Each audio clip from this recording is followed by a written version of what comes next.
All right, we are back with Baldur's Gate Descent into Avernus session 22. I'm Thatcher, aka Music Master, your Dungeon Master, and we are excited to be back. So if you are watching on Twitch for the first time or YouTube later, what I'd like to do at the beginning of every session is just do a high-level recap of the campaign so far, and then we'll get into some character introductions, and then a more in-detailed recap of what happened last session from the mouth of our players themselves. So, high-level overview. Our characters had started in the holy city of Elturel, a city in the Western Heartlands, and Elturel had this large artificial sun that hung over the city, called the Companion. Our heroes went on a mission for some leaders of Elturel outside of the city, and on their way back to the city, the entire city of Elturel vanished right before their eyes. The Companion grew dark and black, lightning crackled, flame erupted, and the whole city disappeared. Nothing left but a crater in the ground. They found some refugees on the outskirts of the crater and managed to help them on a 10-day trek back to Baldur's Gate, the nearest largest city to where Elturel was. When they got to Baldur's Gate, they found that the city was under lockdown from the influx of refugees. Luckily, some of our characters were members of the Flaming Fist, the mercenary company that serves as the military of Baldur's Gate, and they were able to get an audience with Flame Zodge of the Basilisk Gate, who sent them on a mission to investigate a series of murders happening in the outer city. After solving those murders that were happening in the outer city, or at least satisfying Zodge's request, he granted them access to the inner city and quote-unquote requested that they look into a simultaneous set of murders that were happening in the inner city. The group did some sleuthing, and that led them to a bathhouse, and underneath this bathhouse they found a hidden dungeon. A lot of fights happened in that dungeon. We had a player die. The group had to leave and retreat the dungeon. They found out about a Duke of Baldur's Gate, one of the four main Dukes of Baldur's Gate, that ended up getting murdered. They went back into the dungeon for their second foray, took some revenge, killed a bunch of cultists, and they discovered a large plot involving one of the dukes and her family, that they have a greater hand in the cult activity happening. They had some encounters with some dragon cultists. They went back in order to rest overnight, and one of our characters disappeared. That is where we left off at the beginning of last session. And we'll get into a more detailed recap of what happened specifically last session in a second. But first, let's go ahead and do some character introductions. So, Igvis, if you want to start, just tell us a little bit more about Igvis and what he's all about. Hello, my name is Manny, and I play Igvis. He is a winged tiefling monk and Gauntlet of the Flaming Fist. Currently, his goal is to try and protect a family of a fallen friend, and is currently under the charge of Nyle by the Order of Flame Zodge. So, just kind of doing what's requested of him until he can get back to what he really wants to be doing. Perfect. Cal?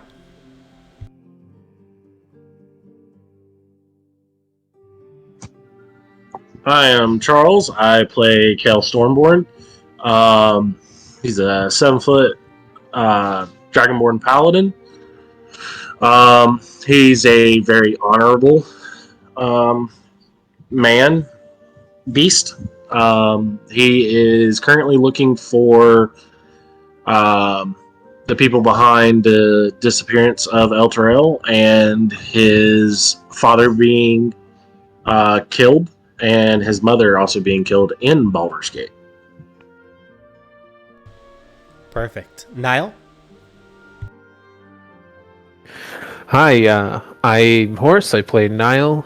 I'm a captain, I am a sword of the Watch for the Upper City, friend to the lost Duke, in search of who killed him and who ordered his death. I hope to find them and bring them to justice within my grieving period, so I can return to my duties, perhaps. And I currently don't quite understand the group of adventurers I'm surrounded with, as they seem rather violent for people who do a lot of saving. And yeah, that's it. Elias? I play Elias. He is, according to him, just a wandering bard. It's somewhat seeming like there might be more there. Who knows? Sounds good. And Mariana? I'm Bees. I play Mariana, a now shipless pirate, formerly employed by Vati and now kind of employed by Nyle, who doesn't really know what to do and is kind of just following where she can at least get some money and make at least a bit of a living before she can figure out what to do. There you go.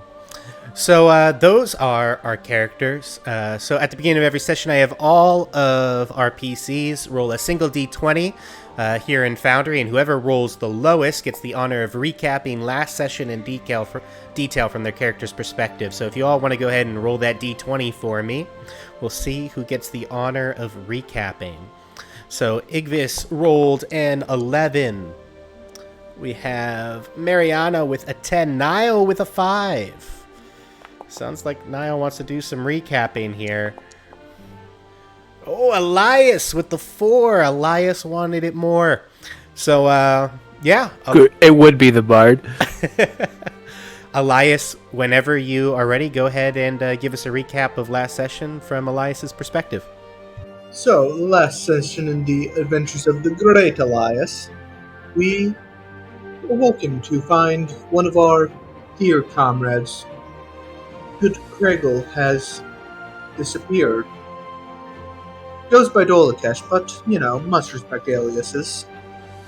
And we found that as we went to a bar, we found Fairvati had escaped, but we have a new comrade in his place, a man named Niles, who seems quite rigid, but well-meaning. We managed to gain access to the Poisoned Poseidon, albeit in a far more rambunctious way than I would have liked. And we're currently looking around. I fear there might be someone stronger than the witch who took out good Marzo to be. And now we're just exploring to see what remains. Perfect. Thank you for that recap, Elias. Oh, flamboyant Elias Bow, of course. Of course. Yeah, so let's, why don't we dive right into it? So, as mentioned, you guys left off in the Poisoned Poseidon inside the ship. I'm going to go ahead and activate this scene for you. So, you end up in the ship here. You were just about to go down to that next level of the ship after having killed a whole bunch of cultists. By the way, that secret door you found before that's by you, Elias, new cool feature of Foundry. If you click on the door, it will actually teleport you through to the other location on the other side of the door. And then if you click on it again, it'll teleport you back. So, just some cool features of Foundry. And we'll be making use of those features later as well, probably. So yeah, you guys are here. One level down in the ship. You got some lights on. You found some notes, and you're about to go farther down. What would you like to do? The floor is yours. Kel's going to unsheath his Knight's Bane, and he's going to go down another level. Just before you do, I am going to stress we have to leave at least one of these cultists alive. Nyle has questions.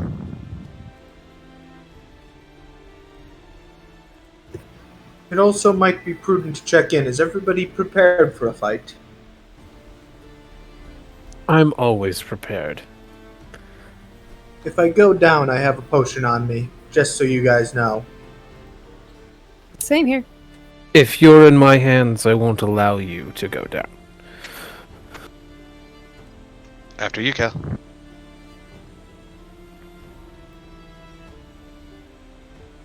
Owned. Let's try to go quietly and carefully.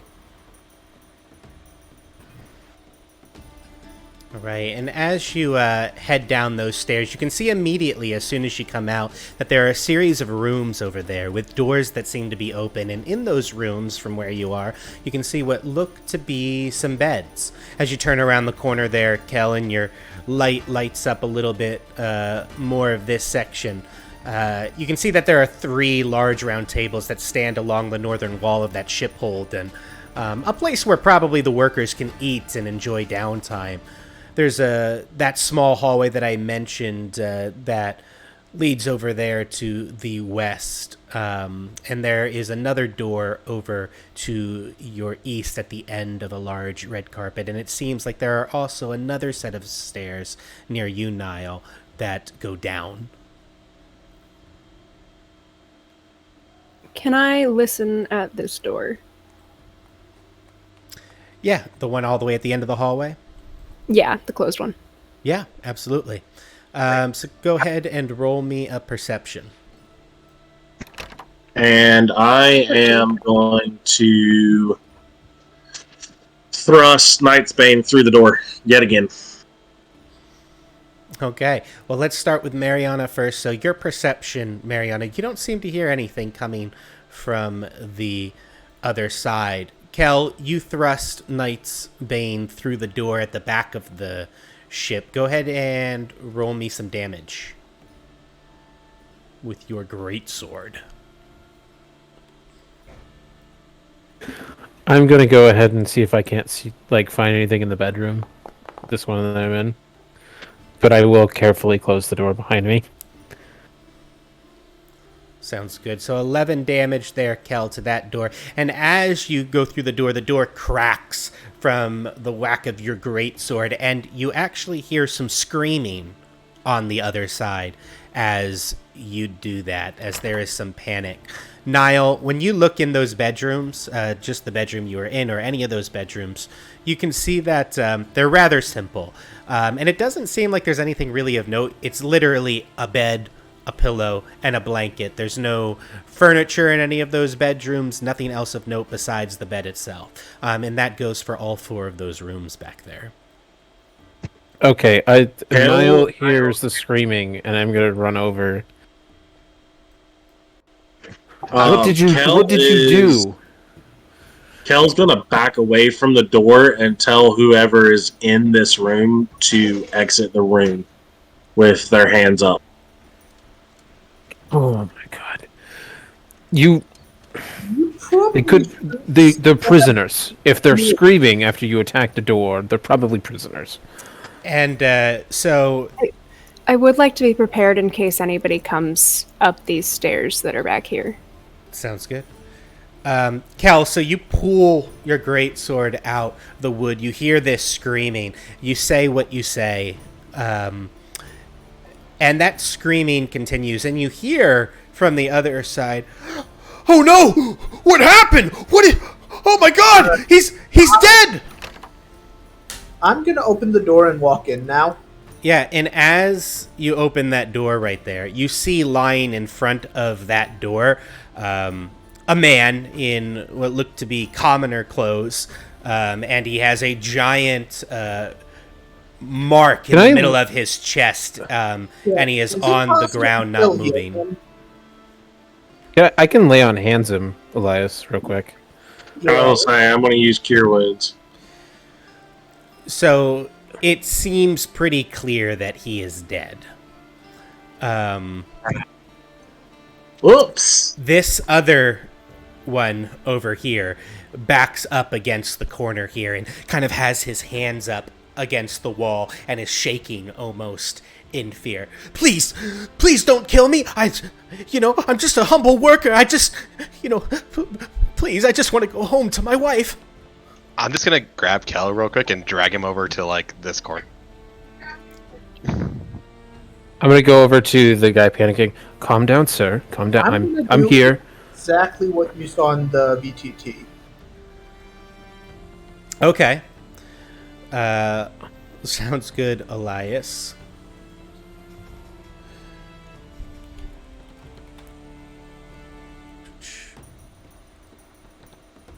I don't know who's going, but I'm basically gonna berate Kel.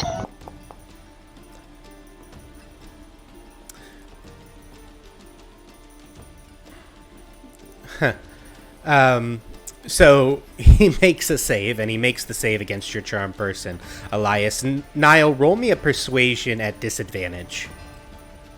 You got it.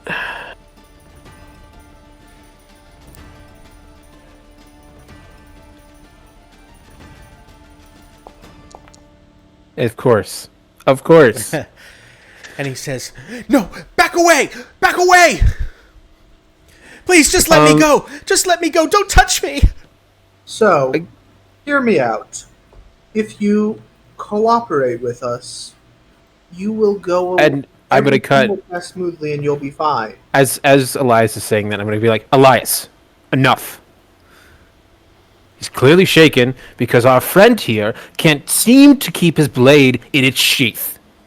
I'm inclined to agree with you on this one. So do not threaten a citizen of my city again. Do I make myself clear? We have to get him out of here by whatever cost. That No, means just get out of the room before I hurt someone. This is a citizen of the city that I swore to protect on both ends. And if any of you continue to kill them and harm them and scare them and frighten them in a time of need, I will no longer pay for this company. Out. And as you say that, Nyle, all of you can... I'm going to throw 30 gold at him. At Nyle? Or... At Nyle, yeah. All of you at this point here, from this door, on this side of the room, on the east side there's another door, you hear what sounds like a clicking and then a large object banging against the door.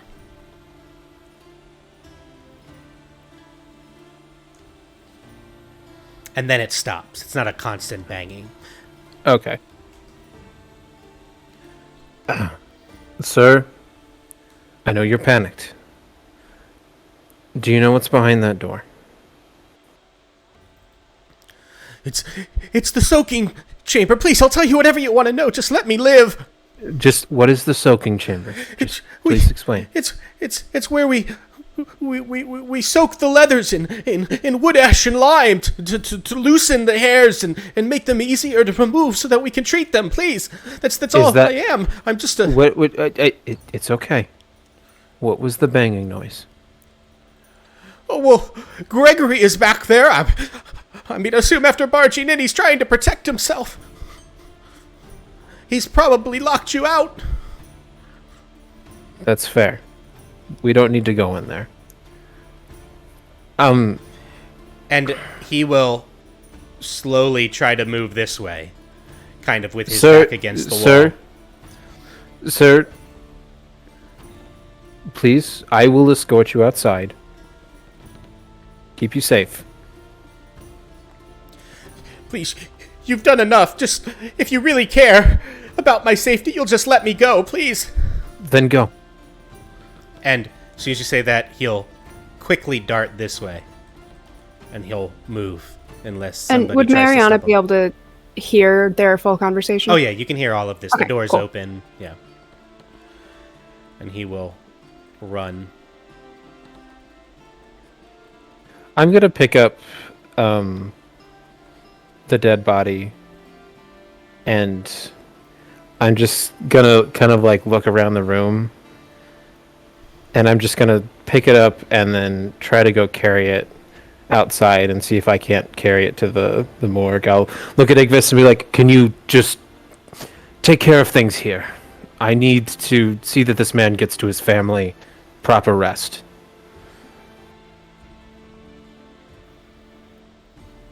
And Do what I can.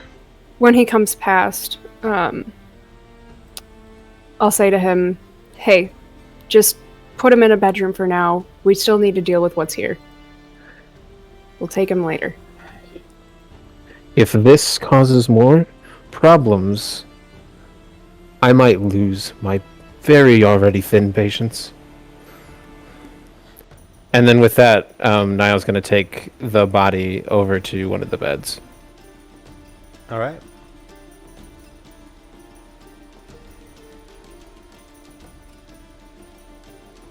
If you could just move him into this bedroom.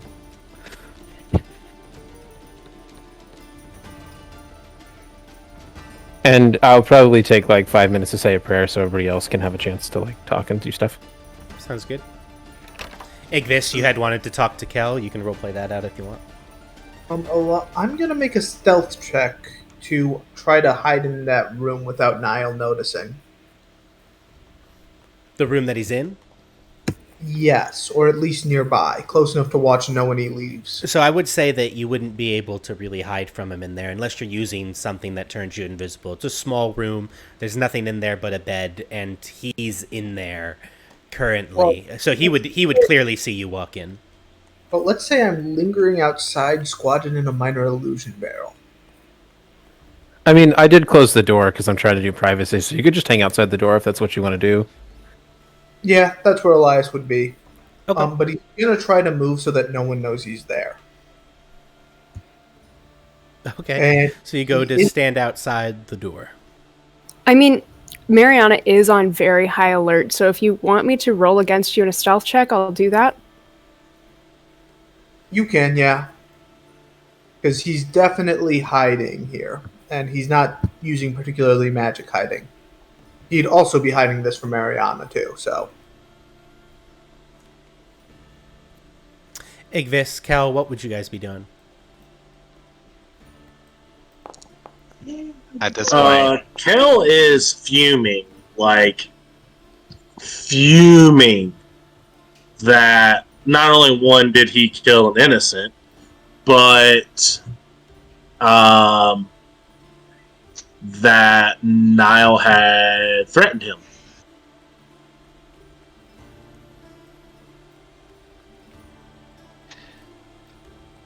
so at this point, I'm probably just like holding on to Kel kind of by his collar and just saying, Kel, you're a Hell Rider, right? You're a man of God? At least a god? I am. You have to stop leading with violence. We don't know who's beyond these things. And we can't take the chance. Remember, you're a guest in our city, and if they knew you were a Hell Rider, you wouldn't be here at all.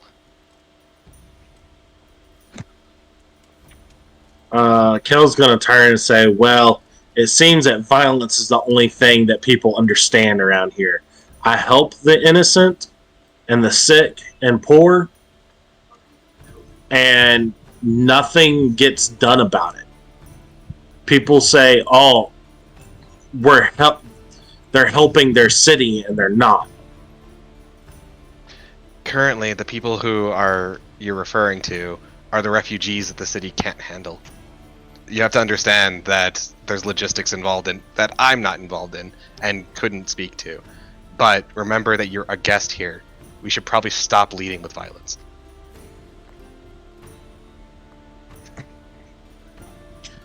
Kel then says, well then fine. I shall do nothing. I just ask that, for the time being, at least while we have Nyle here, that we follow his direction rather than try and lead and burn our own path through this place. Okay? He'll just remain silent, and he's going to walk out of the room.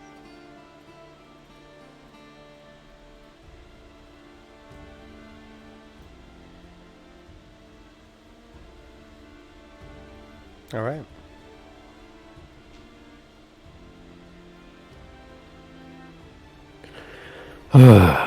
I'll try, probably unsuccessfully, to also knock on this door here. So you knock on that door. You get no response. I'm sorry, what did he say the gentleman's name was that was in there? Gregory? It was like Gregory. I'll just call out, Gregory, my name is Igvist, I'm a gauntlet of the fist. Can you open the door for me? Roll me a persuasion at disadvantage.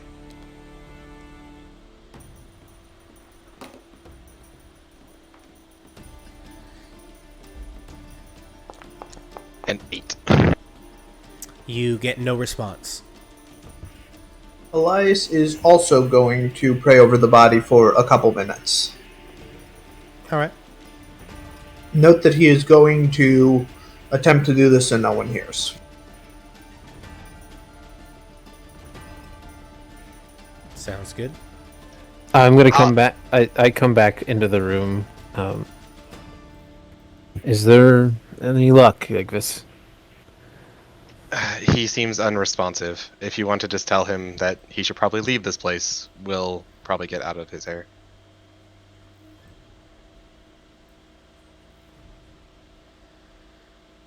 Niall's gonna go on the door and knock and simply go, "Sir, I am of the City Watch. I've come to inform you that there will be a pathway upstairs and out of the ship. You may leave when you feel as you are safest. Feel no need to come out now. I'm going to close the other door. Your other friend has left. And I am seeing to your other companion to make sure that he gets his proper rights and sent back to his family. My deepest apologies that it has come to this." Give me a persuasion check.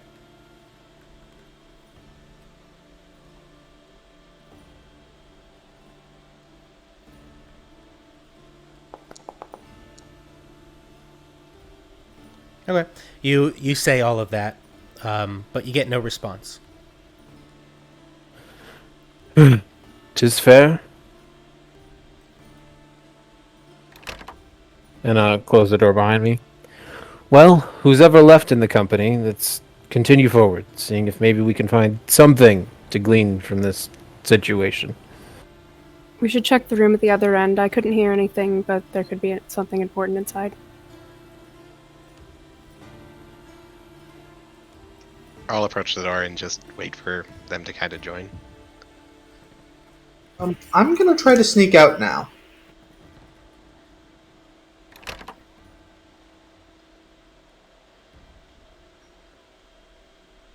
And then I'll be right behind you, like, on your market, Igvis. Did anybody see where Kel went off to?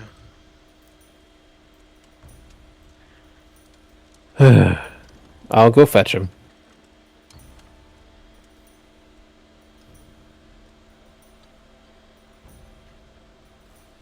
And are you trying that door, Igvis? Did you actually try and open it? No, I'm waiting for them to arrive before I even try. Just in case. Okay.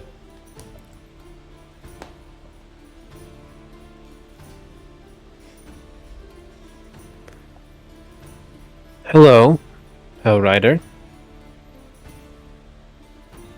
I will approach, but kind of keep his distance.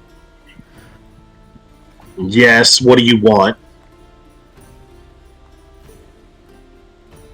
I've come to apologize for my temperament. I feel as though I may have lost myself in the moment. You must understand that I'm not happy about killing an innocent either. I've done more for the refugees outside of the city than anybody else. So, innocent blood staining my blade No, I am not happy about it. I know you're definitely upset, and I can understand where you come from. As a fellow, we'll call it watchman, of their own people. So you at least understand my anger. However, that aside, you will know we both will do no good if we let that anger consume us and separate us. I want you to know that I understand why you took the approach that you did. And I can sense some sort of urgency that you feel. I sense it in the city. What I want from you is to take that and focus it just a little bit and help us finish this. Then we can see to the refugees, we can fix things at the top, we can do the things that need to be done for people that don't have the power to change those things. Can you do that for me? And I have your word that the refugees will be helped. I will do everything in my power to help the people who are in need. Baldur's Gate has always been a place where people can make their way. That doesn't change because El Terrell is gone. Kale's going to stand up and offer his arm out and say, a warrior's word is his bond. Oh, trust me, I know. And then Nyle will reach out his hand, his golden gauntlet, and extend it towards Cal. Very well. Let's proceed. Onward you go, my friend. And he's going to motion for Kel to go first.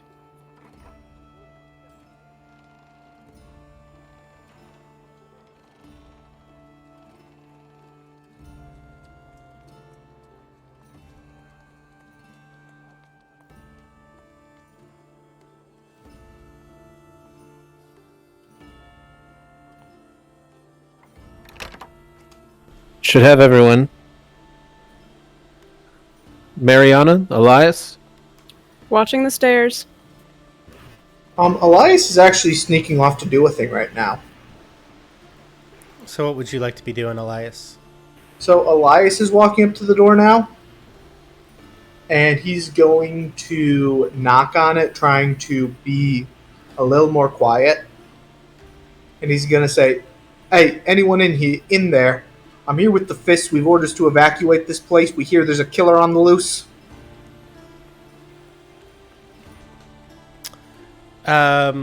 Go ahead and give me deception at disadvantage. Why disadvantage? He's been approached several times at the door, and also someone is dead. Yeah, give me disadvantage because of the state of things. And because All right. he's been told a couple different things. So 17 with the disadvantage. Yes. Yeah, so he says, "You're with the Fist." You hear that voice from the other side of the door. Yeah, we got to get you out of here safely. You hear some moving of something large, and then you hear a click, and the door opens. And you see what looks to be a scared, skinny man in front of you. Come on, let's get you out of here. And with that, I'm going to walk him to the door. Well, know that shortcut out we found. I'm going to walk him to that door. Okay. So you don't have to walk all the way up there. I'll just move him over there. And then I'm going to tell him to go home safely. And I'll be in contact if we need anything from him. Okay. Sounds good. And when I see that guy go past, because I'm sure he's not being quiet about it, I'll go up to the rest of the group and be like, "Hey, Elias just got that guy out."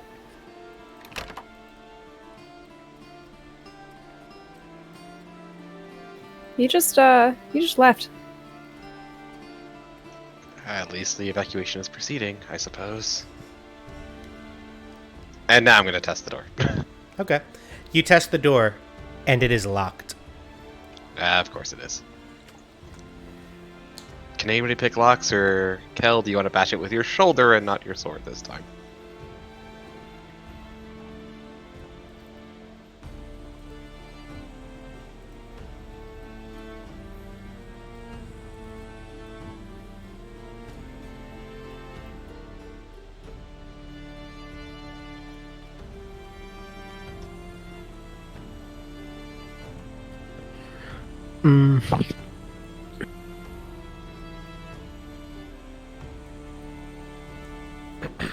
Wait, do any of us loot the bodies upstairs?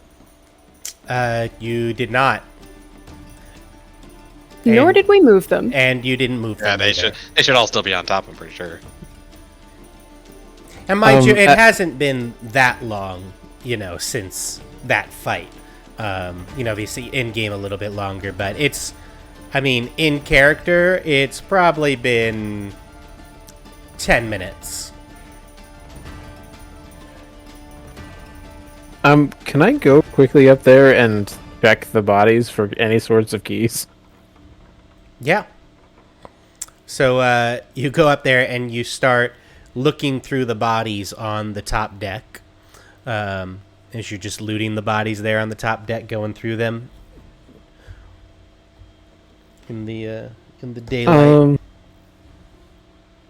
I am going to attempt to move them downstairs. It'll probably take some time, but I'd much rather just move them downstairs before I loot them. I'd probably go with him because obviously the people aren't super happy with the watch, but as a fist, they might not question me as much. Yeah, so you can go up there and you're able to move the bodies downstairs, just to speed things up a little bit, and you can go through them. You are able to find 5 sets of maces, 5 shields that have that black hand on them. You find one guy who has a spear. You find a skull-headed flail.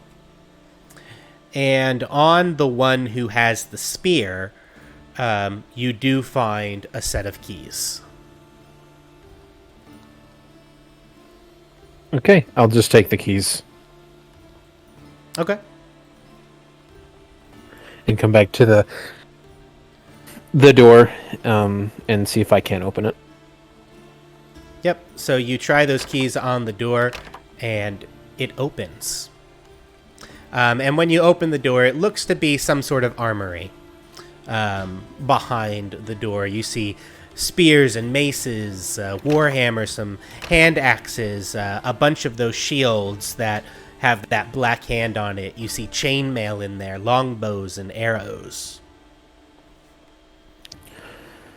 Well, not much here, it seems. Just weapons. Proves the den of cult activity, if nothing else, because why would a tannery need all this? Can Kel notice any particular weapons that might be in this room? Like any special weapons? I would say everything I just mentioned would be the weapons in the room. So it doesn't have a super large collection. It's not a large variety of weapons, but, spears, maces, warhammer, hand axe, longbows would be the weapons that you would see. And then in terms of, and some arrows, and you would see in terms of armor, there is chainmail and those red shields.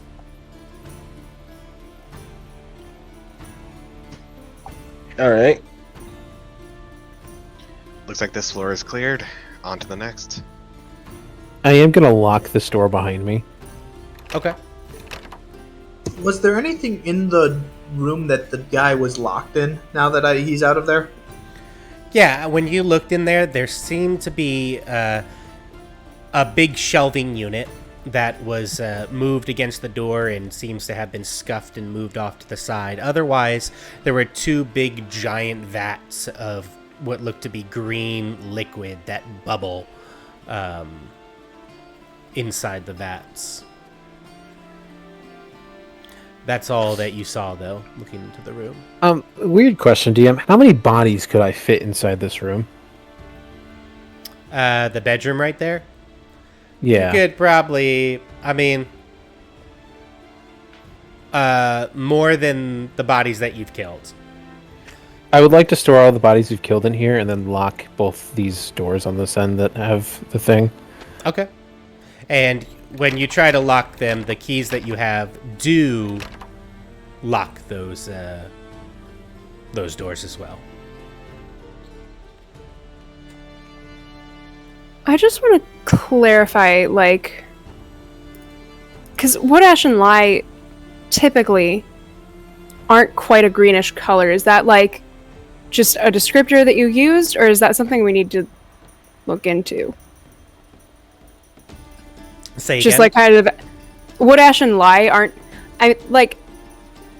they aren't quite a green color, so I'm not sure if that's something we need to actually look into, or if that was just like a people generally don't know what wood ash and lye look like. That's people generally don't know what. Okay. I was probably gonna. I just check have it to weird see if it information was- sometimes. Well, I was probably gonna check it to see if it was the Ankh egg stuff that was on the bodies for the murdered victims. Yeah, and when you do check it, it doesn't seem to be Ankh egg poison of any sort. Cool. All right, downward we go again. Elias is gonna make a stealth check. What are you attempting to do? As far as Elias knows, he wants Nyle to think that he threw the gold at him and left. If you remember, he did that. I mean, I did see you, or like the guy left. Yes, but did you see he come back? Were you continuing that stealth throughout that time? I mean, like, I'm going to be honest. Nyle doesn't... As soon as you threw the gold and Nyle had to take care of other things, he put you out of his mind. So even if you can make a stealth check, but, like, I'm going to say that Nyle probably just didn't even think to look for Elias. Fair. That being said, Elias is going to try to at least feign being absent. Are you gonna be anywhere near us? In which case, you might want to move your token. Yeah, at you're least real away close. from us. Yeah, he's going to try to stealth following you. He's just standing next to Igvis being very quiet. He's just crouching right next to Igvis, a foot Yeah, away. Skyrim. He placed he's a bucket Skyrim over his head. crouching. Yeah, like I'm- just Right. He's not stealthing very well. I was imagining the Drax thing where he's just like, if I just move slowly enough, you won't even Right. see. Yeah, just like that. If you guys see my roll, that's pretty much what's happening. All right. Okay, so you guys are at the top of the stairs. As Elias Ready? is being Elias. All right, I guess I'm going first then.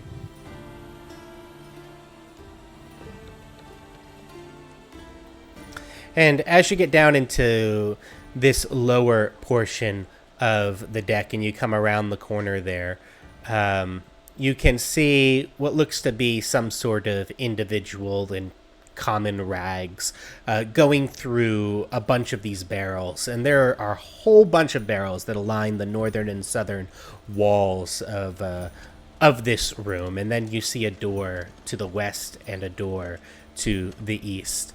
And immediately the one right here. So the one down here, all the way to the east, seems to be holding a hooded lantern, which is giving some light into the room. But this one turns around that I'm pinging right here. It says, easy, sir, easy. Simply here.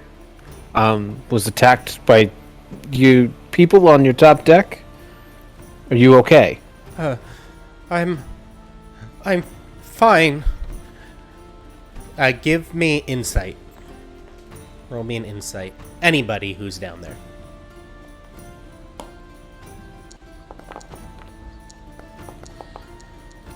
12. 16. Yeah, so Nyle and Elias, you guys get the hint that he's not fine, and he actually seems though he was shocked to see you, he seems a little relieved after looking at Igvis and at Nyle. Sir, regardless of your situation, this is now becoming an ongoing investigation. If you wouldn't mind turning me any documents, any things that you might have, and please, you can either have one of us escort you upstairs, or you can leave of your own volition. Is there anybody else up there?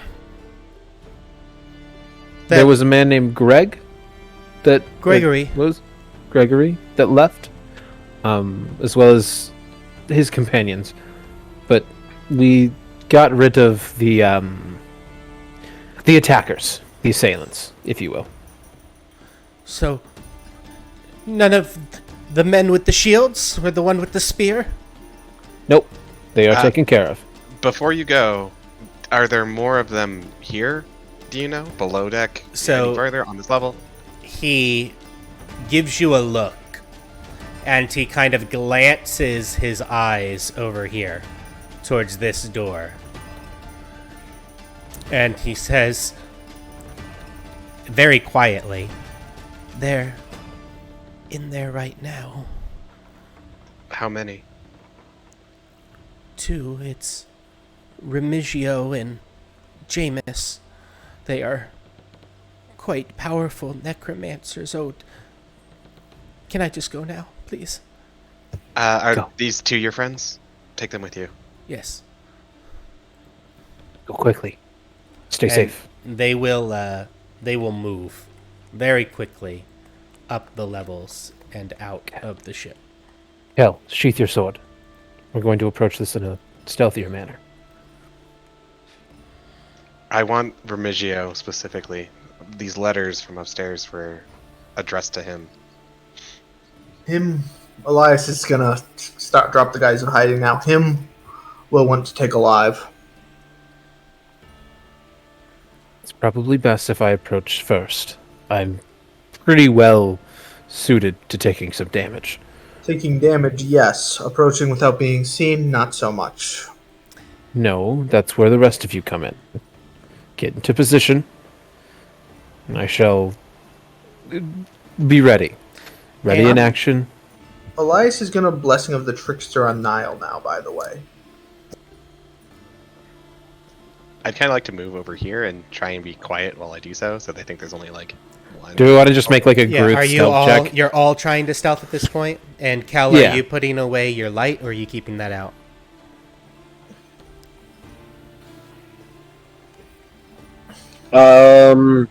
It's dark down here, isn't it?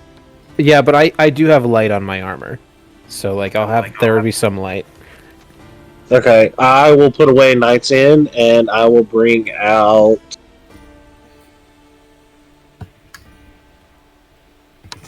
Brissinger. Okay. Give me. I guess it would only be Igvis. I'll make one for Hone too. Yeah, I think it would only be Igvis actually in this this party. Make me just a intelligence check.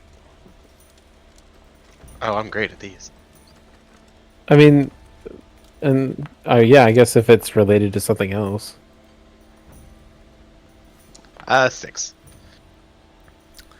So, Honed leans in to you, Ignis. Says, isn't Jamis the name of that old guy from Hamhawk Slaughterhouse? I didn't remember that. I thought I remember hearing it from the Frolicking Nymph that they had mentioned Janus and Flennis. You know, Jamis was the old guy that was manning the front desk who went down and had that monster. Yeah, he would. I And think then he was escaped. the one survivor from that. Okay. We may have had dealings with this gentleman before, Nyle. Oh, Elias is gonna ready an action in case for when the door opens. Well, so I'm just going to tell everybody to get into position. If you Let's take them both alive if we can, because he was outside the city the first time we met him. Will Let's do. knock them out and restrain them for now. It will probably be for the best, but it is difficult to keep a caster. Hey, DM. Yeah. Can I cast snare on the square in front of the door? Right there. You're asking if you can cast snare? Or I'm going to cast snare there. okay.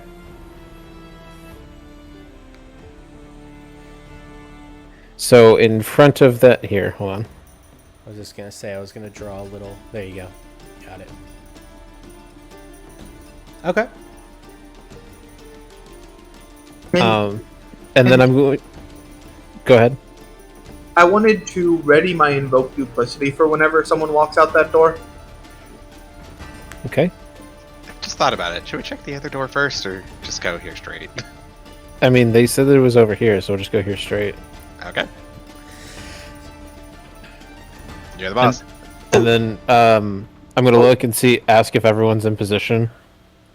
I'm gonna offer my alchemist fire because I have a couple flasks, just in case you guys want to put it in front of the door or something. We should be fine with what we've got. Thank you. All right. Oh, are we all ready? So after getting confirmation that everyone's ready, I'm going to cast Mage Hand and have it open the door. Can I do that? Yeah. So you do that, and the mage hand attempts to open the door, but cannot. Like, is it pushing on the door, or is it trying to, use the... There's a knob on the door, and you see the mage hand kind of go and grab the knob and turn it, and nothing happens. And your mage hand just sits there as it tries to do it, but the door doesn't move. You can give the keys to the mage hand and see if they work. I'm going to try doing that, actually. Can I do that with Mage Hand? I don't quite get Mage Hand too much, so... I will attempt to give the Mage Hand keys to see if it will unlock the door. Yeah, you can use it to manipulate an object, open a door, retrieve items, so yeah, you can do that. Okay. So you give it the keys and you try to have it use the door, and you just see it put it towards the keyhole, but the keys don't seem to fit. Okay. Make me a perception check. Nyle Igvis.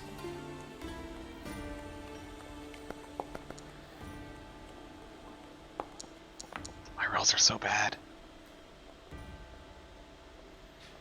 Okay. Yeah, and then Hound has to make one, right? Yeah, Honed would also make one. Click Honed.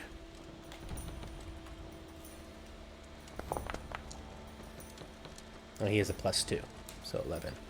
He says, good thing Honed was there because the DC was a 10. He says, I hear moving on the other side of the door. Reaching clear, but then...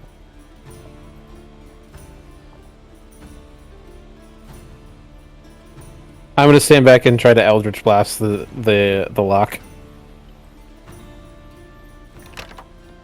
Okay. Go ahead and roll me damage.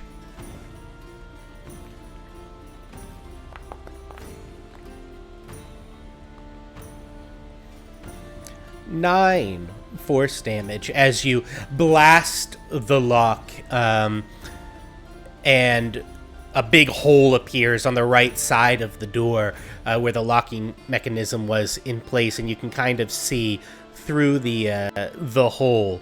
And you see what looks to be maybe somebody on the other side and lots of blood on the other side. That's all you can really kind of see through the blast that it made. But the door still seems to be closed, but it looks like it could probably just be pushed open. I'm gonna use Mage Hand to push open the door. Okay, so you use Mage Hand and you push open the door. At this point, let's have everybody go ahead and roll me initiative. Okay, but when does my ready to action expire? Well, whenever either when you take your turn, or whatever happens. So, like, you had channeled your invoke duplicity set, right? Yeah, I'd like to either do that first turn or when someone walks through the door. Yeah, that was for when the door opens you were readying it for? I was more intending it to be when someone walked out of the door. So we'll see if that happens. Okay. So nobody walked out of the door. Yeah. Are we rolling for initiative? We are rolling for initiative. I love how everybody except Igvis is sub 10. Well, to be fair, mine was actually a 9. I just didn't have my token selected, so I had to re-roll. So I'm at least on the tracker. Awesome, nat 1. I see that we're all bad at initiative today. Kel is very shaken, okay? Those are super low initiative rolls. Can I use my inspiration, DM? Hey, James is a super sure. low too. You could absolutely use your inspiration if you'd like to re-roll initiative. Yeah, I'm definitely going to use it. Cool. Keep in mind that I do have a snare on the front door. You got a nat 20. Also, just so you're aware, DM, I should have a 9, not a 22. All right. But yeah, there is a snare on the door, and it does not discriminate between party members and not. So when your mage hand opens the door, Nyle, I'm just going to describe what you see in the room there. The center of that chamber holds a pretty gruesome sight. A female corpse lies spread across the table, blood splattered everywhere, and entrails kind of coming out of her gut. You recognize the individual on the table as Alyssa. And she Would Nile, though? Well, Igvis would, and Honed, and Kel, and Elias. Okay, I wasn't sure. Those of you who see into the room and see the body, when you do, you recognize it as Alyssa. And there is blood splattered all over the floor. There are 2 small tables, for those of you who can see it, in the northern corner of that room. And they contain a variety of surgical instruments, as well as some branding instruments. And there are also some papers that are strewn about that table. And then you see in this corner, for those who are in a position where they can see, Jameis, the gentleman from the Hamhawk Slaughterhouse. You would recognize him in this corner, and he is looking at the door, his hands up, and with a skull-headed flail that he is swinging with glowing eyes. And then you see another gentleman here who's standing by what looks to be an open door as he is just about to enter it. So that is what you see. And the gentleman here is balding, has long hair, and has 2 eyes that are different colors. Okay. I found you, I say as the door opens. And with that, Kel, you are going to be up first here in initiative. What would you like to do?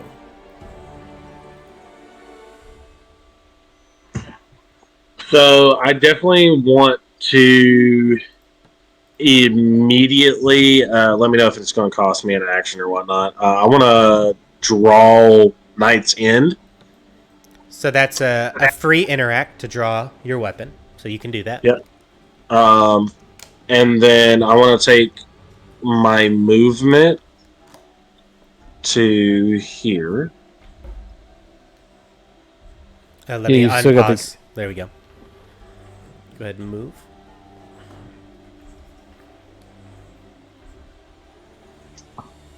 Real quick, the trap that was in front of the door, is it still active?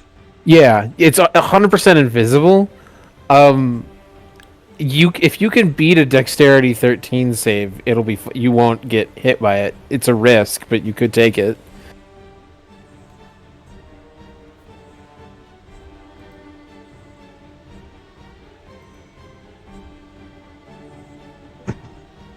All right, so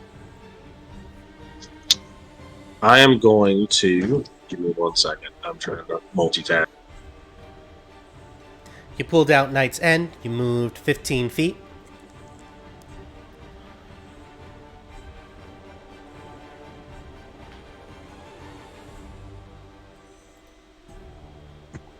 I want to cast Guiding Bolt. Okay. At the one that's by the door.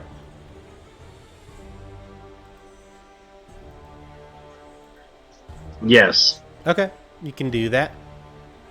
So Guiding Bolt is an attack roll. That's a miss. So that will indeed miss. So you move 15 feet. You cast Guiding Bolt. That's your action, part of your movement. You still have more movement left if you want to take it, or a possible bonus action. Bonus action Shield of Faith. So AC goes up by 2. Okay. And that's going to be my turn. Okay, go ahead and pass the turn in game whenever you're ready. Igvis, you're up. So I know there's a trap on the floor, so I'm just going to kind of hover over it. Yeah, because it's only within 5 feet of my reach, so you can technically get over it. And get to here. Okay, so the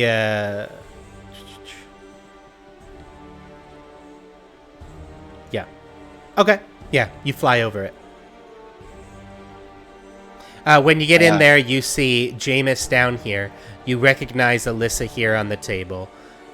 You see this other gentleman I described with the different colored eyes opening up a door that looks to go into a room beyond, which is not made of wood, but it is stone, a stone floor.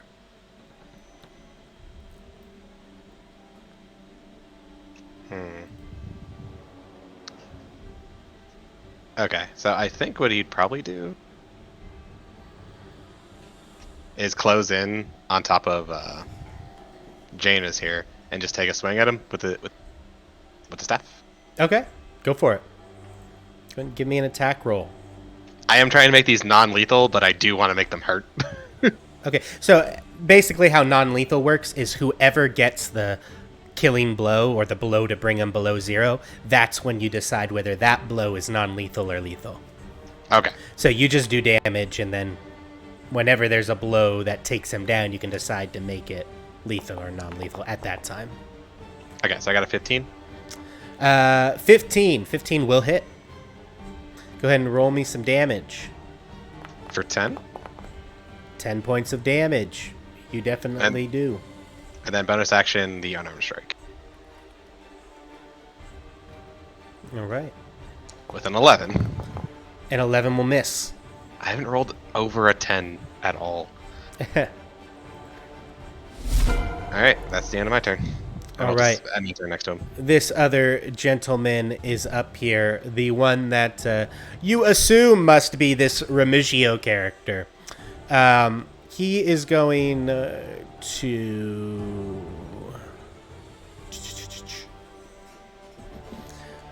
You see him cast a spell, and a giant, big black mass forms in his hand, and he casts it out as a big ball of energy comes out and blasts over here. What element is it, out of curiosity? It is necrotic. Sorry, 1 second. But let's go ahead and I'm just making a little... I need a burst template. So he is aiming it at, like, near my area, right? Yeah, I'm going to put it on the map here.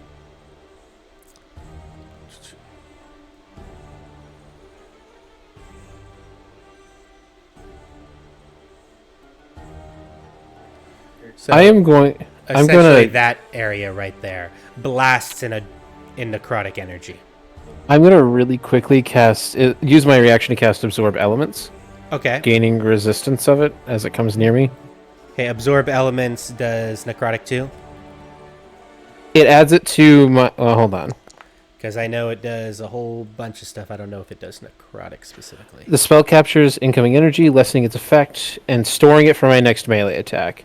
You have resistance to the triggering damage type until the next turn. And also, the first time I hit with a melee attack on my next turn, it takes an extra d6 of damage of the triggering type, and the spell ends. When you take acid, cold, fire, lightning, or thunder damage. Oh, okay. I didn't see the asterisks. Okay, I will not cast then, I guess. All right. So it wouldn't work for this. That's the one that used. So yeah, what I need is a dex save from everybody. Is this like a necrotic fireball? Like, jeez. It looks like a fireball, but it is necrotic energy. I definitely failed it, but that's okay.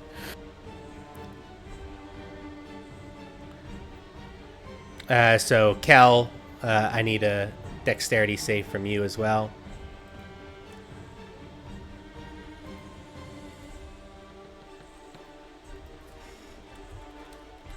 This is Hone's dex save.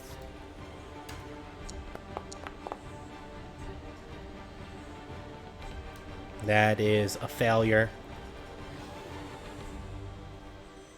And then Kel, go ahead and give me a dex save.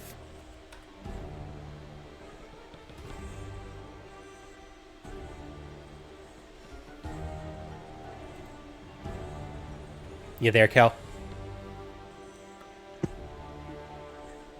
Sorry, my button was lagging. Can you repeat that? Make a dex save for me.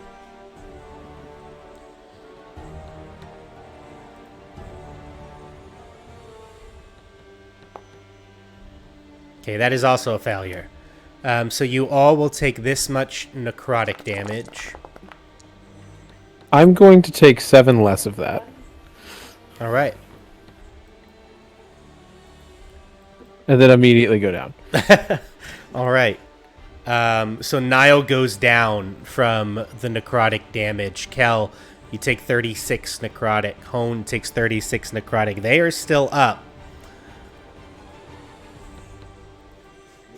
But badly injured.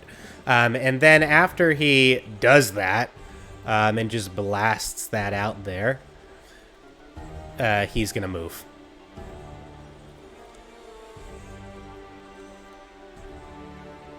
And then you hear him as he moves. The rest of you, get out here! The intruders are here!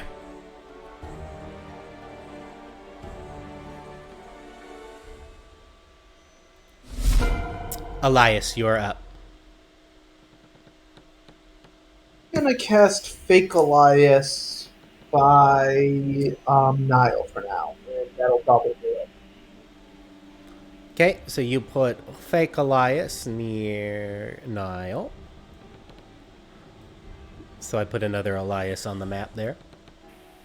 And I think I theoretically have moves or bonus actions, but I guess I'll try to move. I think I'm gonna leave Joe Elias where he is for now, and my turn, I guess.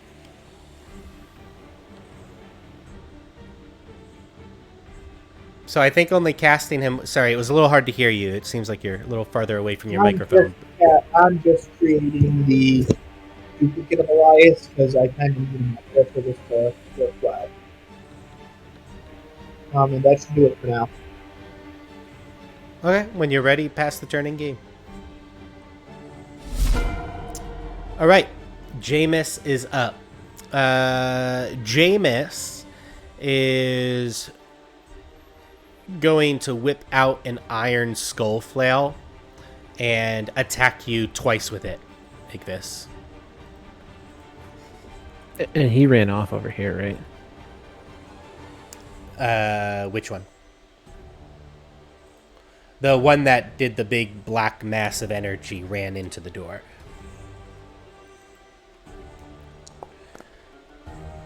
14 to hit. Miss. And then second attack is a 21 to hit. Yeah, that one hits. All right, and that is going to be for... do you have any resistance to necrotic damage? No. Okay, so he's going to do this much bludgeoning damage. And then he will do this much necrotic damage. And you're going to have disadvantage on all saving throws currently.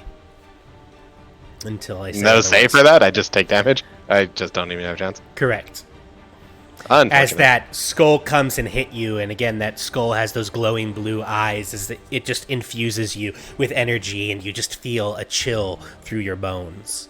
So 12 damage, and you have that disadvantage on saving throws for now. Then Okay. he is going to...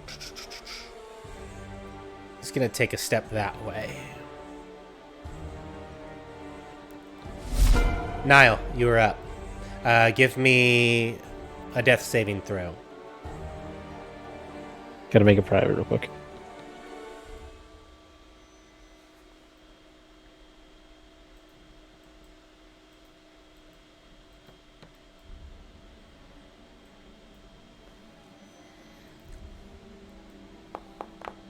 I think everybody except for Nyle, I at least handed one healing potion to, so everybody has one on them, right? Yeah, I do.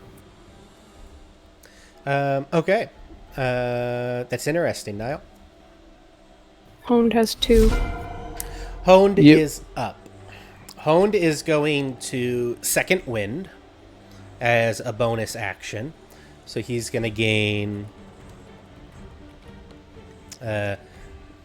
this many hit points from that. 11 hit points that he's going to gain back.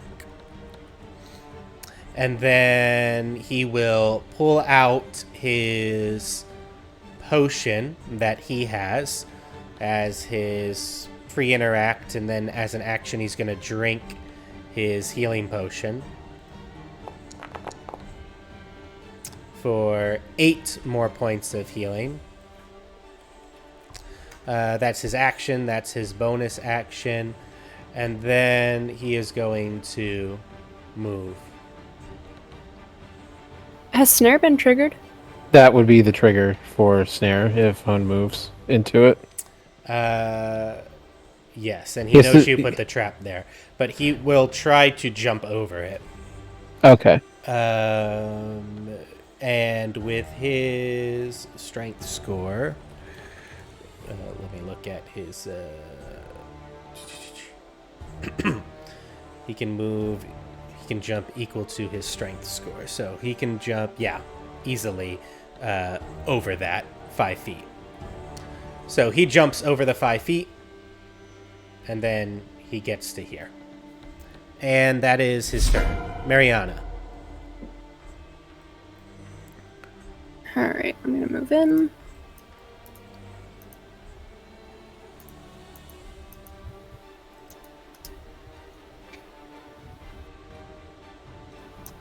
And he's in line of sight well enough, right, to hit him with a spell? Yep, you can see him. Okay. Oh, hang on, actually. Bonus action, Tentacle of the Deeps.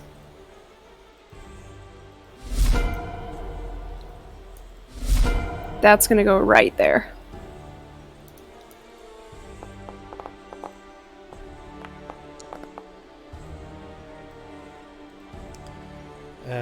Okay, Tentacle of the Deeps, I'm sorry, is where? Okay, right there. Just inside the door. Sounds good. So we have a tentacle there. And I will Eldritch Blast Jameis. All right, go ahead and give me a roll for Eldritch Blast. 22. 22. That will absolutely hit Jameis. 10. 10, ouch! Max damage. Woo. Max damage. That hurts him deeply. Ugh! Oh, you guys are such a pain. That's what he gets for torturing me in a past life. And I think that'll be it. All right. Go ahead and end the turn when you're ready. I think it's still on. I don't Toad's have the turn. button. Yeah. Oh, is it? My bad. There we go. There we go. All right. Okay. Cal, you're up.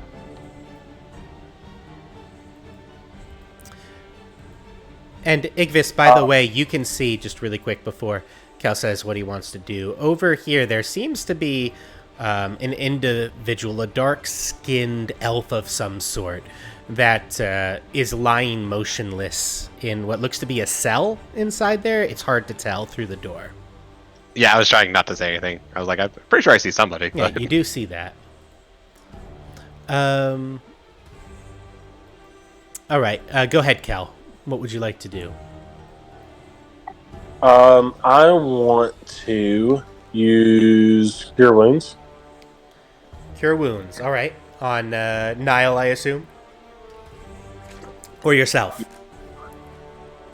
What's not... Nile is down, correct? Nyle I is am. down on the ground, bleeding out.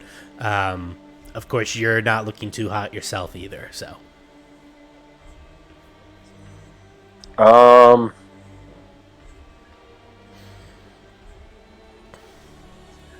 Yeah, I'm going to use Cure Wounds on Nile.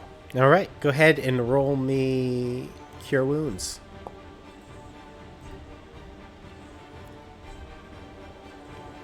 Okay. 5 points. Okay. So 5 points. You are back up, Nyle. Oh. So that is your action, Cal. You still have a movement, if you'd like, or a possible bonus action.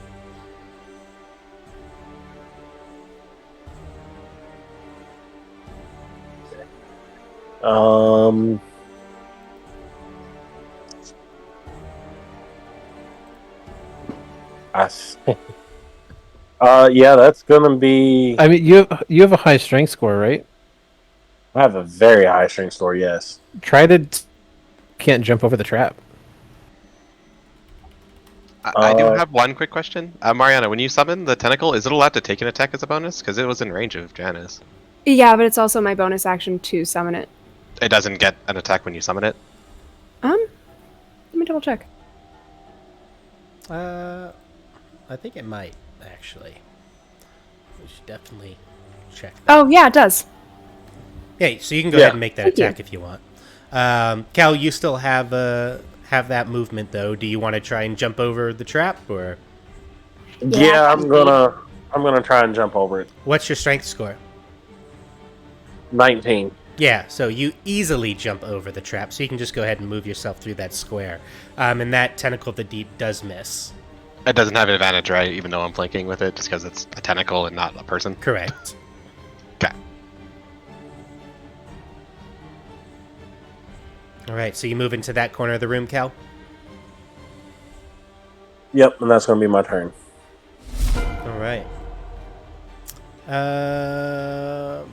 Okay. So I'm just looking at the tentacle real quick. Blah, blah, blah, blah.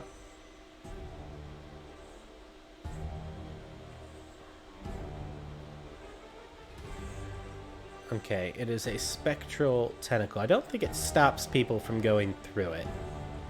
So I'm trying to look. But what he will... So you'll see this this man come from around the corner, and he has a shield with a black hand on it. And you hear him go, "Ah! What is that?" And he runs up, and he tries to attack the tentacle, which it just kind of goes through the spectral tentacle.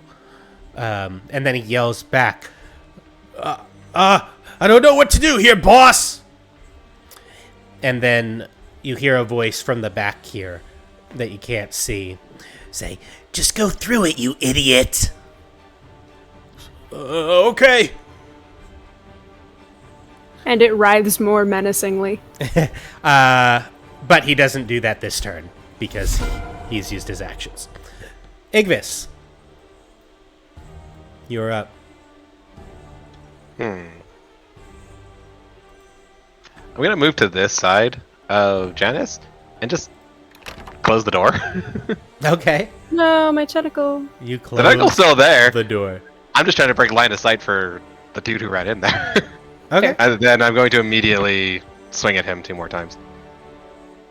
Okay. Go ahead and give me some attacks. Oh god, 12. 12. That hits. Oh, okay, and I accidentally rolled damage, but it was a 7, so I think we're good. Yeah, the 12 hits, but that's not damage, your 7. That's, Oh, I rolled to a hit again, I'm sorry. yeah. I hit the space bar and it was just like, nah, we're going. Alright, so 9 damage. There we go. 9 damage. I was going to say, 1d20 damage. That's quite a bit. That definitely would be. So 9 damage, and that hurts Jameis, and as blood kind of spatters out of his mouth and against the wall. You guys One can't more possibly thing. survive. Natural 20. Nat 20! As he says that, Igvis, you're going to kill him with this strike. How would you like to do it? I don't want to kill him. Okay, so you're going to So do... in this case, the crit is essentially going to be like me taking my palm straight to like his knee and just like caving it in. Okay. And then like hoping that knocks him out. If it doesn't, I'll just like wha-pah, and hit him in the neck. Just like shut up. Okay. So you do that. And he doesn't die, like it said he did. But he does go down as you deal non-lethal damage. And then with my action, well, that was my action bonus. I still have a little bit of movement left. Yep. Can I just try and drag him kind of towards Kel with like half my speed? Sure. Cool. So I'll basically put him in this corner. Okay. Sounds good. And that will end my turn.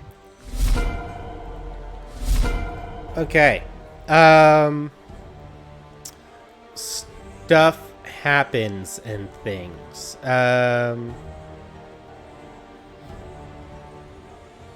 Hey, Ignis, how big is that room? I don't have a great grasp of it. I know there's at least 2 more coming. I saw them as I was running past, basically. Okay. You see this door open up, and a giant spectral hand is right in front of the door by the tentacle. Tentacle arm wrestling Mage hand match. fight? Mage hand fight? Can we arm wrestle with mage hands? And then...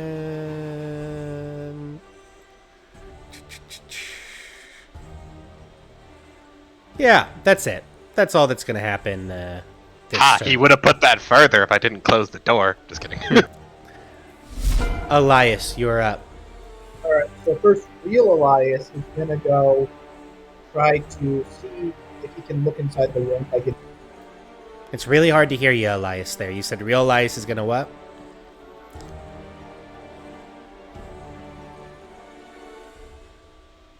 So I can get there with just one round of movement, right?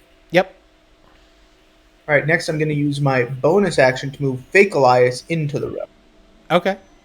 You can absolutely do that.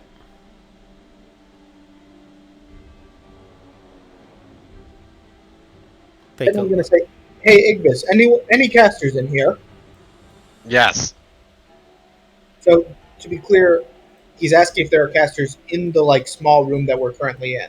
Oh, no. Because you didn't ask that. I thought there's casters in there. Okay. Unfortunately, real Elias can't see Ignis, which limits what can be done here. So with that, I'm going to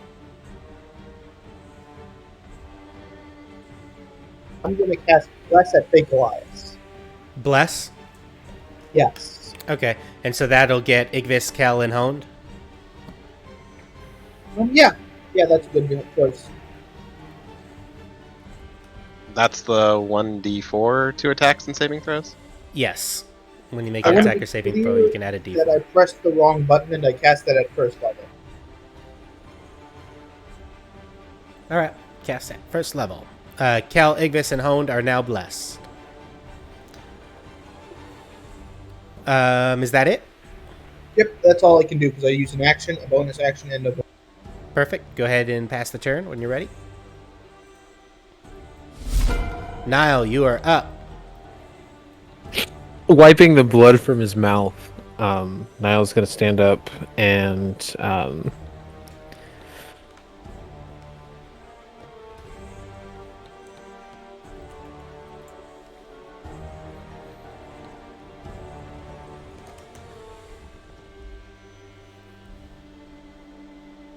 I'm going to cast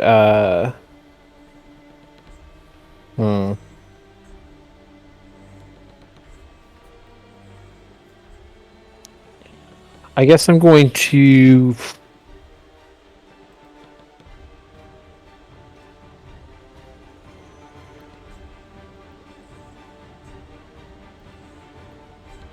what?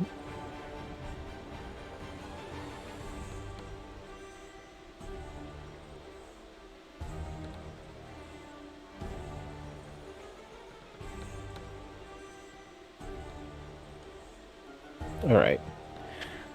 So, I guess best course of action here is to attempt to move over the thing. I have a strength of 15. I don't know if you want me to run a check of that. Nope, you can jump right over.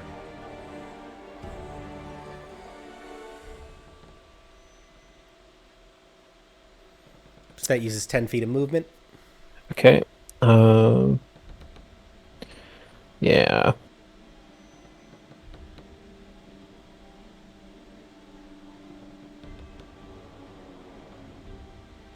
So the spectral hand is standing in the door, right?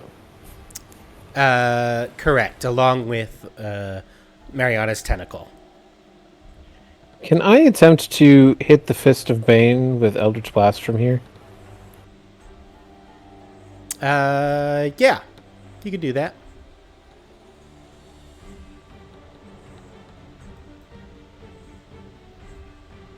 My god, that was almost a 14. I hate this game. The 9 will miss.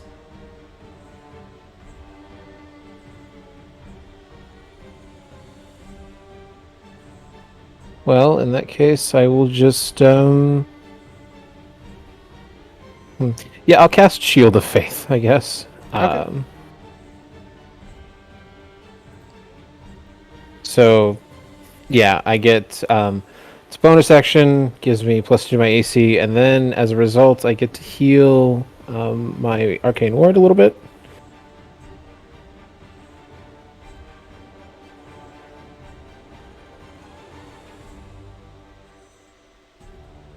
And while I do that, I'll just end my turn. Sounds good. Go ahead and pass the turn. Honed. Honed is up. Honed is going to take out his great axe and is going to go 1, 2, 3, 4, 5. His full movement, and is going to attack this this one in front of the cell.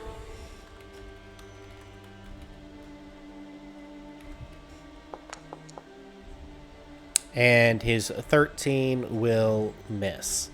Movement, action. Yep, that's his turn. Actually, does he have... yeah, no. That's his turn. Mariana. Alrighty.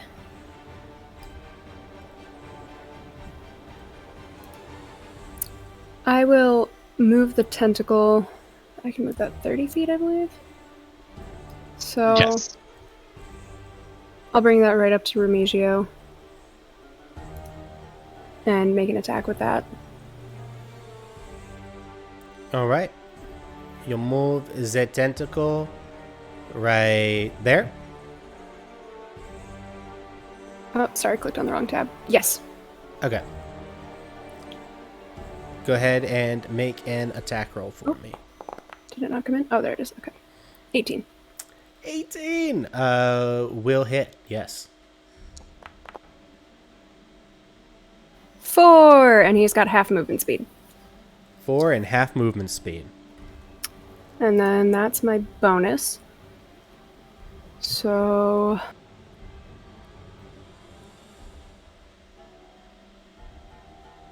we'll do an Eldritch Blast.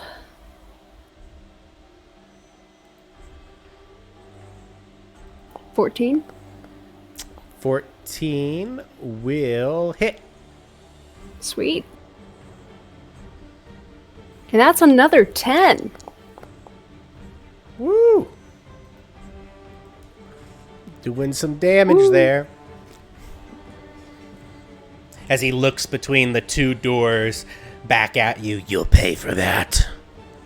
And I'm going to use my movement to step out of his line of sight.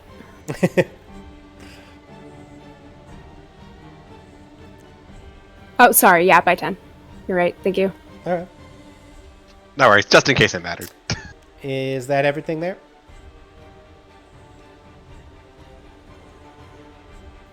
Yeah, sorry. I was double checking the technical stuff. Another one of those men with the shield come through and runs right past your tentacle, having heard what the other one said, and flanks honed.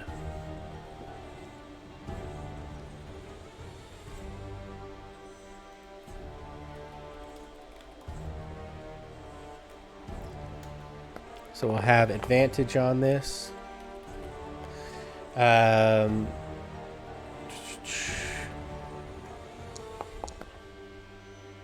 So 21 will hit Hones for this much damage with his mace for 7 points of damage to Hone. And that is his turn. Kel, you are up.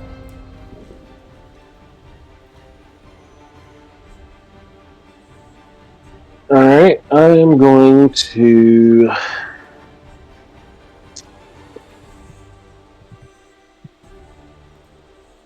I'm going to move to...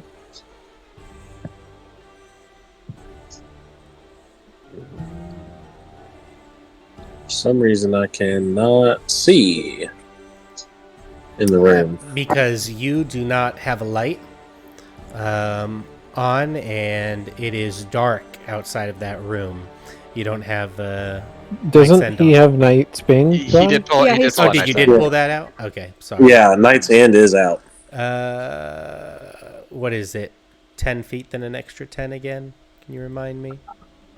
Thanks. So, hold on one second. It is 15 feet, and then dim light for an additional 15 feet. Okay. So here is your light. Behold, let there be light. All right. I am, let's see, that was 5, 10, 15, 20, 25, 30. I can get to there. I am going to attack Jameson with Guiding Bolt. Okay. Go ahead and make me an attack roll. And you mean Remigio, right? You're talking about this one back here? Yeah, Remigio, sorry. Okay. And then I'm going to actually use a bonus. No, it's not a bonus action. Trying to find it. Hold on one second. Where the hell is it? I'm going to use a lucky point to re-roll that. Okay. Go ahead and re-roll.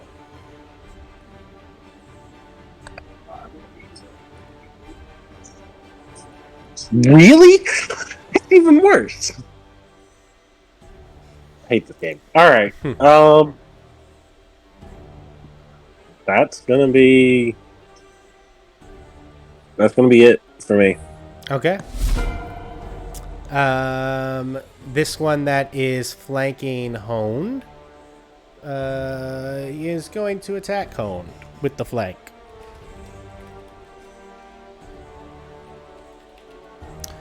I did not even realize that was an enemy. I could have hit it, but okay. 21 will hit honed for this much damage, for 7 points of damage. And that's that. Igvis, you're up. Just a quick question. Looking at Janice's body, who is still here, Uh-huh. that flail that he was using, is it still glowing? It is no longer glowing. I was really hoping to use that on them. Oh well.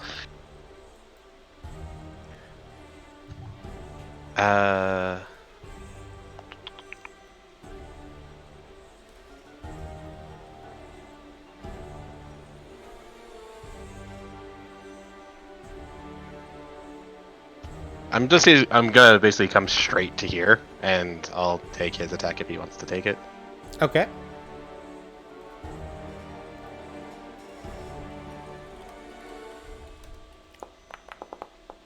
That's a nat 20. Of course it is. Of course it is. For this much bludgeoning damage.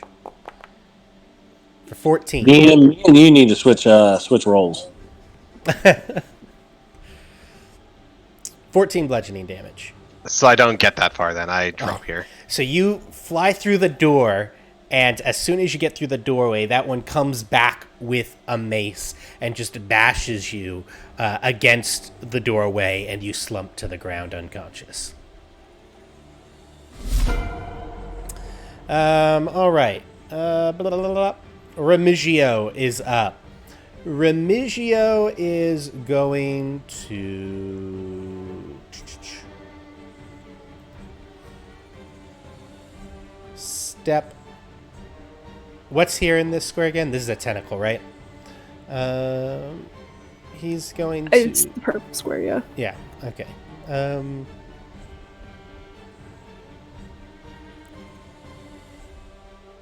He will. 1, 2, 3.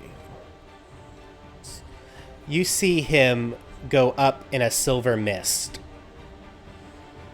and he appears here as he blinks out of existence and comes there. And then he is going to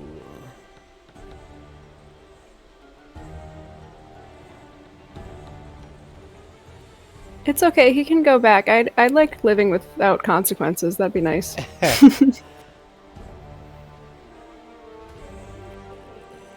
He's going to attack.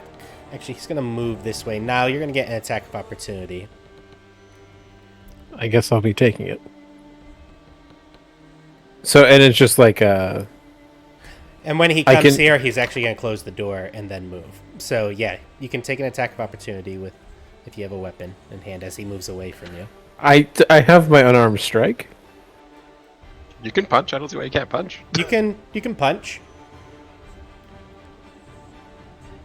That's a nat 1, because of course it is. Roll a single d20. So for those who are watching for the first time, I have a house roll. If you roll a nat 1 on an attack, you could possibly critically fumble. So you roll another d20. If you get below a 10, you critically fumble. But in this case, Nyle got an 18, so you do not critically fumble. But you do miss him. Did he move past me?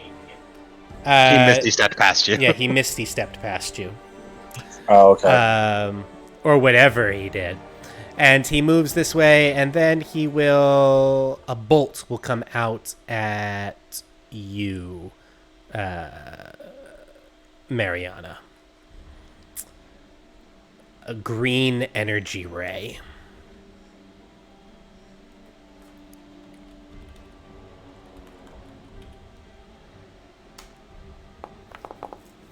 I think we're dealing with a red wizard, y'all. 14. Does not hit. All right, so he misses you with this this ray, and that is that's his turn. Elias, you are up. Silence. Silence. Okay. You cast silence. It is a 20-foot radius. Yes. Where are you centering it? Is literally centered on Elias. On the fake Elias. Yes. Oh, okay. You already did it, Igvis. Cool. Yeah, I was just trying to open the door so I can measure it for him. Yep. Okay, so that big red circle area is now silence. Yes. Now, does he know he's silenced yet? Yeah, he would know immediately. Because all sound would just dissipate.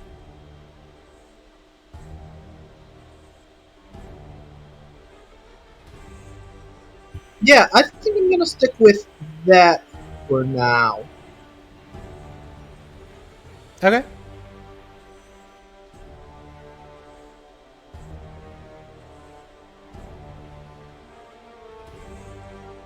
You can pass the turn in Actually, game. When I'm you're gonna ready have then. real Elias move.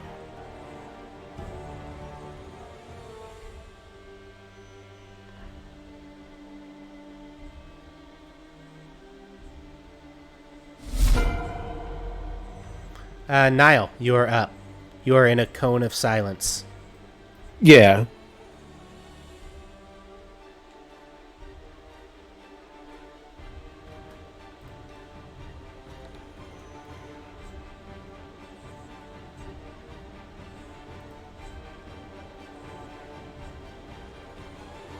Hmm.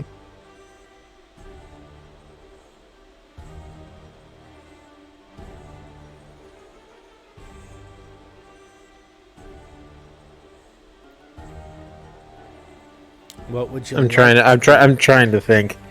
Kel, you're in the other room, right? He is. Kel, Igvis, and Hound are all in the other room. And then I did. I heard that Ignis went down. Did Hone go down as well? No, you did not see Honder Kel go down. You did see Igvis go down. Okay. And I know that Kel at least has a healing potion.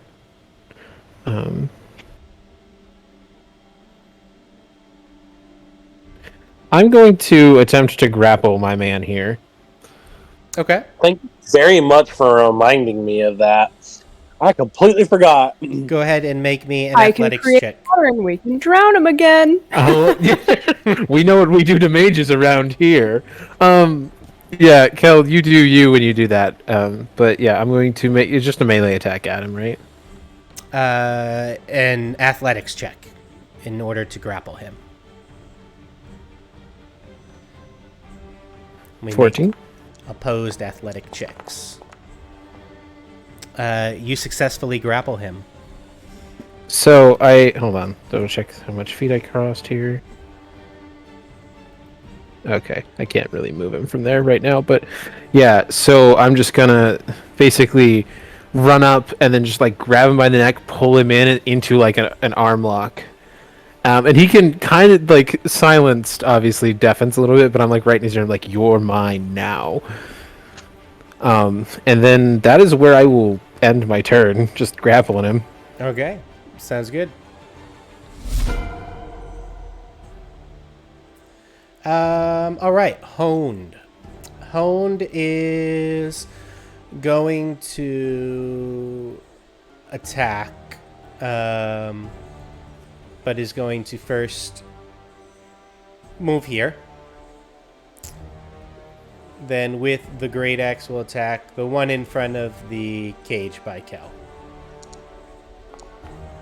A 9 will miss.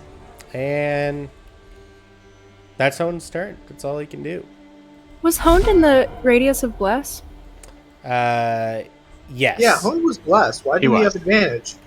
Well, he gets just an extra D4. And Yeah, he big. will miss with the 11. I've been completely forgetting about Bless too. Dang it. Mariana, you are Yeah, up. use bless. It also helps with saving throws. Does it help with death saving throws? What? Yes, I don't it know. does. Hey! So I'm in the radius of silence here, right? Since I'm just on that line. It's hard. You should, if you're 1, 2, 3, yes, you are. Okay. Step Sorry back. about that. And if Nyle wants him alive, I can't ask, so I'm gonna Eldritch Blast him. If I can do that safely without hitting Nyle. Yeah, you can make an attack roll. And hopefully not roll a nat 1. Sorry, that was Tentacle of the Deeps. Hang on. I mean, it's the same. That's fine, we can use the 11. The 11 will miss. Okay, and then... Is the door over here closed? Which one? On right here? Yeah. Wherever that is, I can't see it from here. Yeah, the door on the other side of the room was closed. Alright. It wouldn't make much sense for me to be able to move the tentacle without being able to see it, so... I mean, I guess I could move it blindly and it can just flail around the room. That'd be kind of funny. Well, I would say the tentacle you have to see to move. Okay. Alright, fine. Fair enough. Then...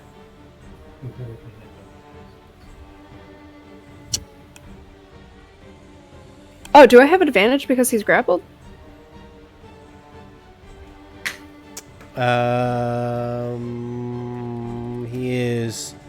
Has the restrained condition, which,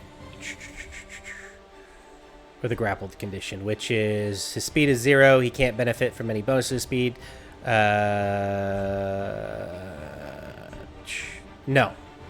Okay. All right. Yeah. Well, I just noticed that the restraint condition does say attack rolls against the creature have advantage, and the creature's attack rolls have disadvantage. Well, he has the grappled condition. He is grappled. Gotcha. Okay. Now, you could, on Niall's turn, he can try to restrain him.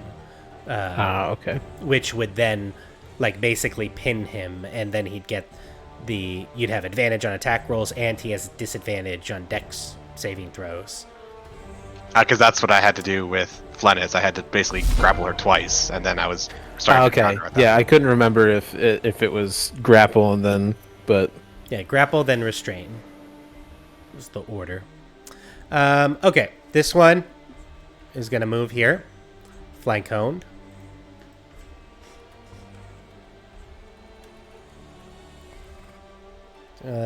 For this to hit. That will hit. For this much damage. For 6 points of damage. Honed is still up, but looking pretty hurt. Kel, you're up.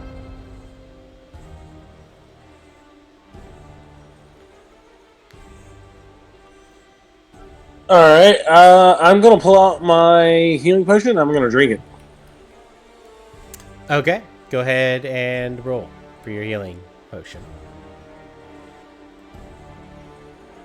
Is someone going to take care of Big Best, by the way? Because I don't. That's what I was thinking that the healing potion was going to be used for, but... Woo! You get to re-roll those. Yeah, re-roll both of those. Basically, just roll the potion again. Because you re-roll ones. Yeah, we have another house rule where you re-roll ones on healing. Yep. And you get to roll another d4 because you rolled a 1 there.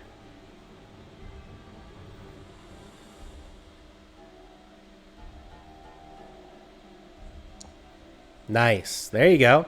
10 points of damage that you healed, Cal. It went from min to max. That is nice. All right. So what would you like to do, Cal? So you pulled that out. You drank the potion. You would have a move and a possible bonus action if you'd like to take any of that.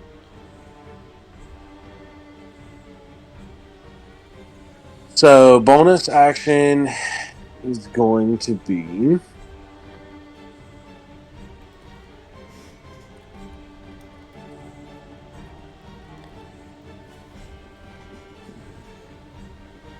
I am going to use Peerless Athlete, and that gives me a advantage on athletics and acrobatics check. And the distance of my long and high jumps increased by 10 feet. Okay. So I am going to jump over Honed to the square. Okay, you can jump over him. You would get an attack of opportunity by this one if you move out of his threatened range. But you could definitely jump over Honed with an extra 10 feet of high jump.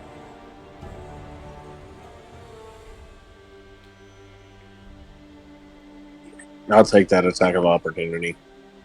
Okay. So it will be this.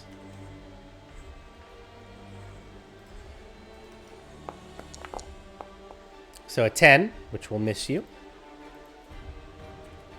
Yep. Then, as a bonus action, can I prepare a spell? No. If you have a spell that is a bonus action, you can use it. But to ready an action, you'd have to use your action. Was the athlete, though, was that a bonus action to do that or an action?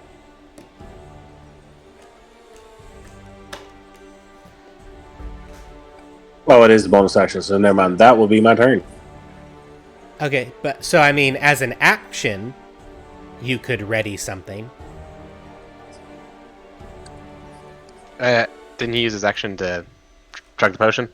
Yeah, I use my I'm action. sorry, I forgot you drank a potion. Yep. So that will be my turn. Okay, go ahead and pass the turn. This one is going to attack Hone with advantage. 14 will miss Hone, and that's his turn. Igvis.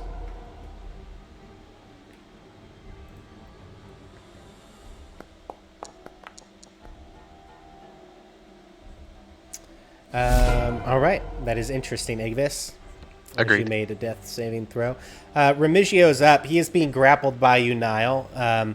He's going to attack you with his skull-headed flail as he, with his other arm that does not have the arm bar, to try and kill you so he can break free. He's gonna what now? He's attacking you with a flail. Okay. And he will do that twice. So first attack is a 20. Misses. All right. And he can't do too much better than that. But we have already gone on this route. He will try it again. That will definitely miss. Yeah. So as he flails at you with the flail. Badoonch. And then again, I'm going to whisper in his ear, "You're weak." And then You're gonna mouth that to him. yeah, no, because I'm in his, because it only deafens. It doesn't fully remove sound.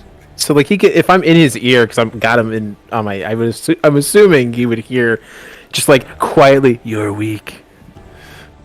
No, it explicitly states Yeah. no sound can Yeah. be created. No sound is created. Like He it feels says, your breath on his face. Yeah, And creatures gets kind of are uncomfortable. creatures are deafened. not Okay, sound is- yeah, I was They, okay. they literally can't hear in the. That's fine. In this case, I could just be edgy as shit, and he wouldn't even know. Yeah, like I could just be. you're just mouthing something in his ear, and he's very confused right now. Yeah. Crap, I need someone to open the door. Gosh darn All right, it. that is that's his turn. Yeah. Elias. Well, guys, I'm gonna be real dumb for a healer. Real Elias is gonna see if he can make it into the realm.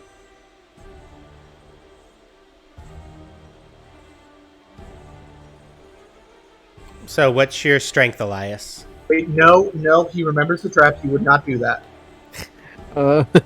Yeah, please don't be dumb and step into the trap I haven't dispelled yet. I'm just trying to figure out how I can get to Igvist. And moving there would put you in the silence, Elias.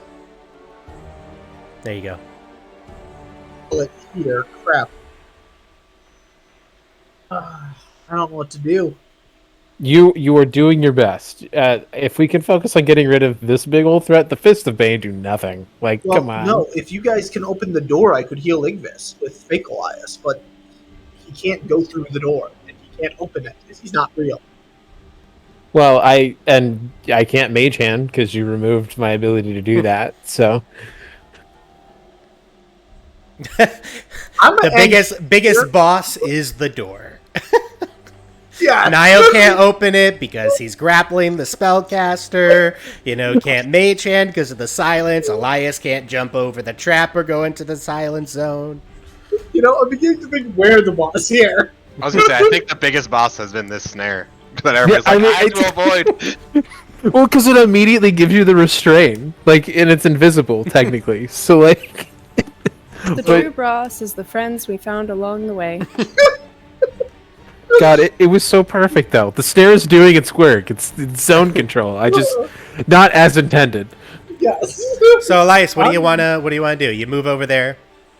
I'm gonna just use Sacred Flame. Okay. Yeah. Just beat on this old man. Having a chokehold. He's just an old man. So am I. It's old on old crime. Who almost took out 3 of our members in a single move. All right. I just want to see him make a save to get out of my 1 damage. Where is he? Okay, there we go. We are not yet restrained, so we do not have disadvantage on this. 4. It does not matter. Yeah. 4 against your Sacred Flame, which does 1. Yes. Hey, I did something, and it was moderately useful. 1 point of damage. Bing! Yeah, someone should try to healing this, though. We kind of need him. He's good. Kind of need fair, him. He's good. To be fair, none of the people in the room with me can hear you because the sound can't pass through. I know, and that's the problem. At this point, I'm beginning to think I'm the boss. All right. Is that it, Elias? Yeah, I'm ending the turn. All right. Go ahead and pass the turn in game. Nyle, you're up. Well, you already know what I'm going to do. I'm going to try to restrain him further. Give me an athletics check. And these are opposed checks. Oh my god, are you serious right now? Oh boy. He better get a 2. I'll be mad. Of course not. Okay. So you are unable to maintain your grapple on him, and he's able to wriggle free. Okay. Can I... Hold on. So... Well, just for flavor reasons, wouldn't it just be that he can't restrain him, but he's still holding him? Yeah, because he has to take the action to break out, right? Yeah, I thought that the way that grapple into restrain would work would be that way. Because he's flailing. That's fine. Yeah, I'll say you're unable to restrain him. It uses up your action, but he's still grappled. Okay, I'm just. And then on his turn, he can try to escape that grapple. Yeah. Or attack you. I'm only imagining it like he has an arm and he's just like, no, you're not moving. And he tries to go for the other arm and just can't get a hold of it. Situation. Yeah. Okay. Yep, that's good. So to be clear, verbal can't be used, but somatic can be, correct? Yes. Correct. If the spell has a verbal component, though, it can't be used at all. Even if it has both verbal, somatic, material components, if it has a verbal... And what is somatic again? It's a movement of your hand, essentially. Yeah, movement. That's a motion that you have to make. Okay, so I've got him grappled, so I can't do that. Because what I want to do is cast Mold Earth on the ground he's standing on while I've got him grappled, so his... No, rule-wise you can. I mean, Glennis could use somatic spells with grappled, so... No, but I'm doing the grappling. Yeah, no. I don't think... I was going to say, the somatic component doesn't necessarily have to be your hand, though. It could be like a movement of your foot, like a stomp or something. Okay. Right? Yeah, I'd let you use something that just has a somatic component. Good for You no. wiggle your nose. Wiggle my nose. No, I sneeze, and then suddenly the ground underneath him is very hard to traverse. No. I think I'm just getting my turn here. Okay. Honed is up. Honed is hurting. And he is flanked, and Igvis is down, and Kel is the only other one in the room. Honed is, not liking his situation right now. He's gonna attack, though. I Like I think. say, he should have another healing potion on him. I think he should have 2. He does have 2. That'd be an action. Yeah, you know what? He's going to use his other healing potion. So, free action to take it out. His action to imbibe it. He can roll another 1d4 on that because he rolled a 1 on one of them. So that is 8 points of healing to Honed. Then he's going to action surge to take another action. And he's going to use that to attack this guy by the cell and hopefully hit. So a 20 will hit this time for 7 points of damage. And that's, I think he's going to take the attack of opportunity and step there.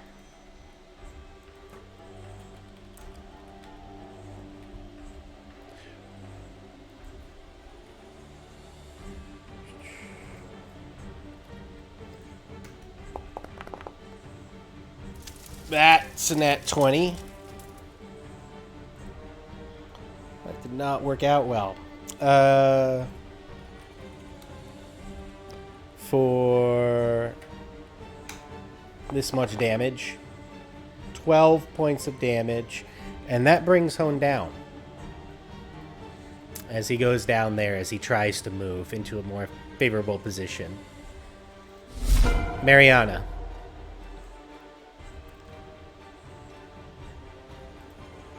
Let's Eldritch Blast him. All right. Roll me to hit. That is a nat 20. Woo! All right. Roll some crit damage there.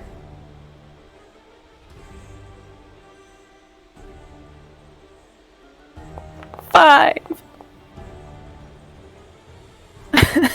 All right. 5 damage from the crit. Still hurts.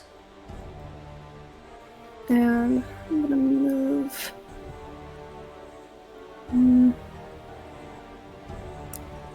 Yeah, I'll just stay right there. All right. This one is going to move over to attack you, Kel.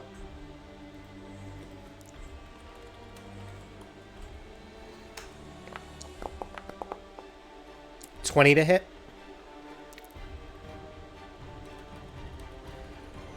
Yep. All right. For this much bludgeoning damage, 4 points of bludgeoning damage. And that's its turn. Kel, you are up.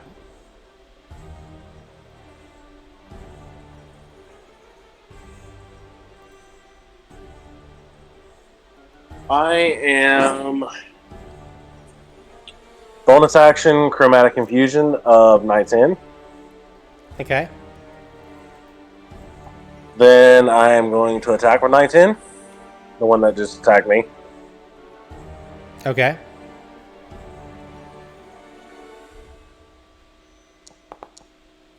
$12 to hit. 12 will miss. Lucky point to reroll. Okay.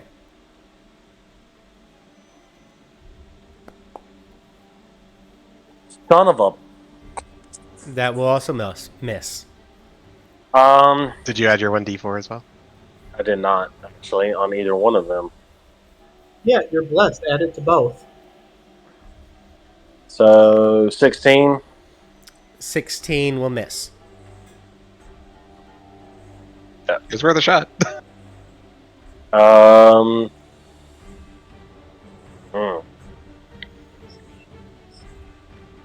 don't think I have anything else.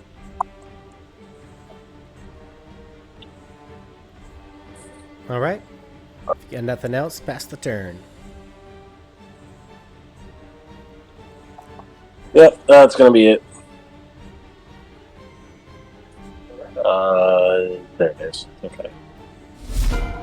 All right. This one is going to move up to you, Kel, here, and is going to attack you at advantage with the mace. And we'll miss with a 7 and double 2s. Igvis, go ahead and give me a death saving throw.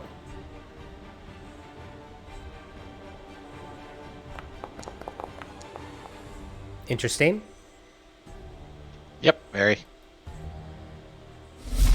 Remigio is up. Remigio is going to try to escape this time. So I need an athletics check, Nyle. See if you hold on. You need to beat a 16. I did not beat a 16. All right.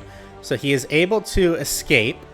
But it did blow his action to do that, if I recall. It did. Absolutely. And he's going to move. Very panicked. And you're going to get an attack of opportunity. Okay.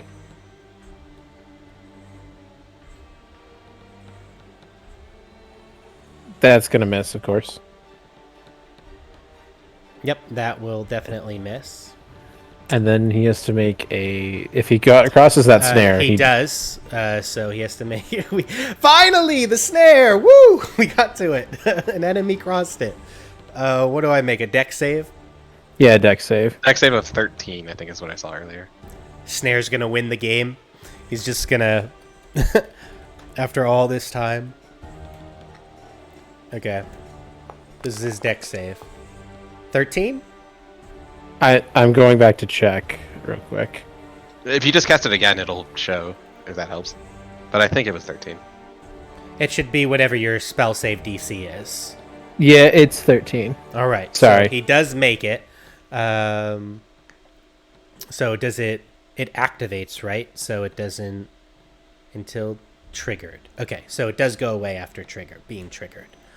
Yes. So he comes there after avoiding that. That would have been pretty funny if then he starts hanging upside down and it's like... Well, because then he would be restrained. Yeah, then in the silence, upside down. That would have been pretty funny. Okay, he does move out there. Bonus action he gets. He's not going to do anything else. Yeah, that's his turn. Elias, you're up. Guys, I would recommend... if I silence again. No, just... You could move your thing. I'll go heal what I need. Well, no. Should I use silence again? I mean, In that area? That's up to you. Guys, thoughts? We can't really talk to you. We're all in the silence. Yeah. Yeah. You're like, should I do it again? And they're just, they can't hear you. What do you want to do, Elias? You burn another second level spell slot? I'm going to have real Elias run. Actually, let's be more fun.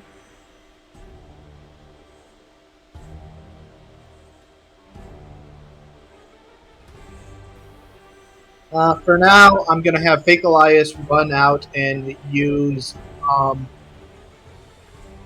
Radiant Flame Elias on him. Oh, wait, DM, I just realized something. I have disadvantage on skill checks, right? Does that count for the death saves or no? You said saving throws before? You no longer have that. I don't. Okay. Yeah. It was a one-round thing. Cool. I just wanted to remind you because I'm like, wait, does that count for this? Yeah. Okay. So, Elias, say again. What were you doing? You moved fake Have Elias. him make another dex save. dex save with fake Elias, yeah. He's making all the dex saves. 12. That doesn't save. All right. He takes 5 radiant damage. Yes. 4 radiant damage. Woo! All right. That your turn? I'm guessing he's still looking pretty strong. He's definitely hurt. No, I am not going to be standing by Mariana with a caster there. Come on.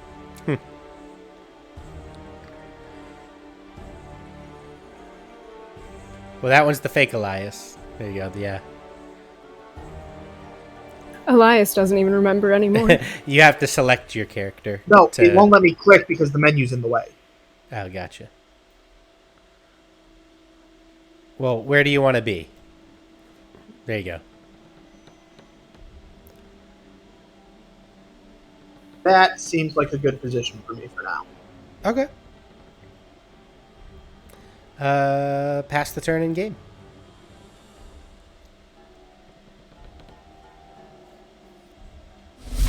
Nile, you are up.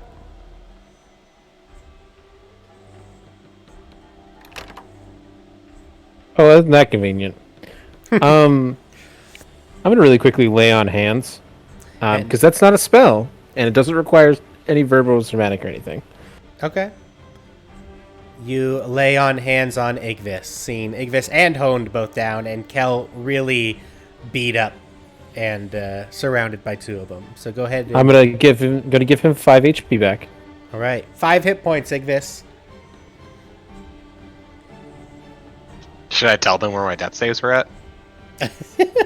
Sure, you can. I was at double failures. Yep. Well, that's a good thing I decided to come over here. So that was 5, 10. Yep, it was a free interact to open the door. Your lay on hands is a bonus action, right? Lay on hands. It's an action. I don't. It's an action, It's an action. but I still have some movement. Yep. So that's 15. Full disclosure, I rolled a 2 and a 5, by the And way. when you come in, you do see a darker skinned elf laying kind of unconscious there in that cell, not moving. I can't really open that right now. So it's 15, 20. I'll come on this side and flank this one. Okay. And that's where I will end my turn. Sounds good.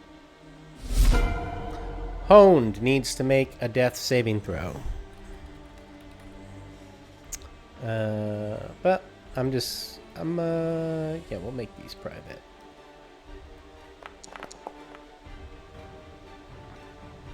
Okay. Mariana. Alright, I'm gonna ice knife the guy.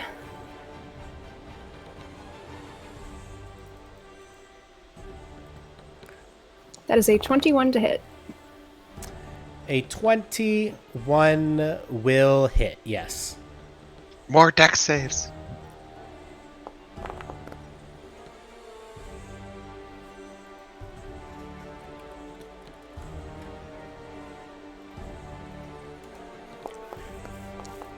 He gets a 21 on the dex save. But Okay, he so takes, he does save that, but he takes the piercing damage. He takes 7, and it's just it's a dex save negates it. Yeah, or take. Okay, so just the 7. I see Elias here. Is that the fake one or the real one? That's a fake one. Okay, I was gonna say he would have to make the save too, but I gotcha. Well, hey, real Elias clearly dodged it. He like twitched his head. It looked really cool because real Elias has great reflexes. All right, so that's your ice knife. And then you travel Sorry, Elias. I'm coming through here and shutting this door on my way. as you go into the silence. And it doesn't require any verbal components or anything to use the tentacle. So I'm going to attack. Can I see which one looks more beat up than the other on the Fists of Bane? The one closest to you looks a little bloodied. The one farther away looks very healthy. Okay, I'm going to hit the closest Okay. with that then. Go ahead and give me an attack roll. Haha, 9. That will not do it. Okay, and that is it for me. Okay. This one is going to attack you, Kel, at advantage. 23 to hit.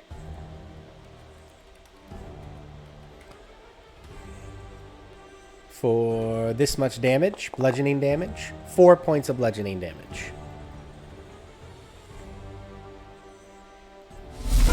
And that is his turn. Did you get all that, Kel? Yes, sir. All right. You are up. If you, Kel, you should have advantage on this one now. If And the 1d4. yeah, Yep, I'm going to attack the one that just attacked me with my 10. The one that just attacked you, you're not flanking, by the way. So you can attack that one, or you can attack the one that you have advantage on that you're flanking. Sorry, yeah, the one that I'm flanking. Sorry. Okay, so go ahead and roll again because you had advantage on it. So an 11 and a 19. Your 19 will hit, so no need to roll the 1d4. There you go. So 20. 20 hits. Yep, and I am using Divine Smite as well. Okay. So that's an extra damage. I'm going to go ahead and roll damage for you.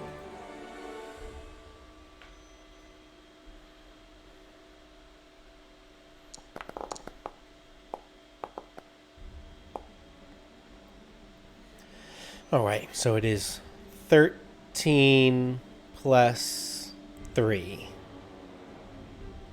and the divine smite, which is I think the 1d4, if I recall. That's 2d8 extra radiant damage. And then, yeah, it's 2d8.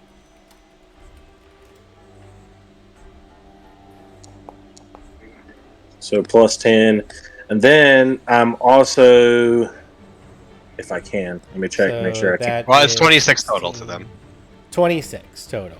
In Divine Smite, that to make it 2d8,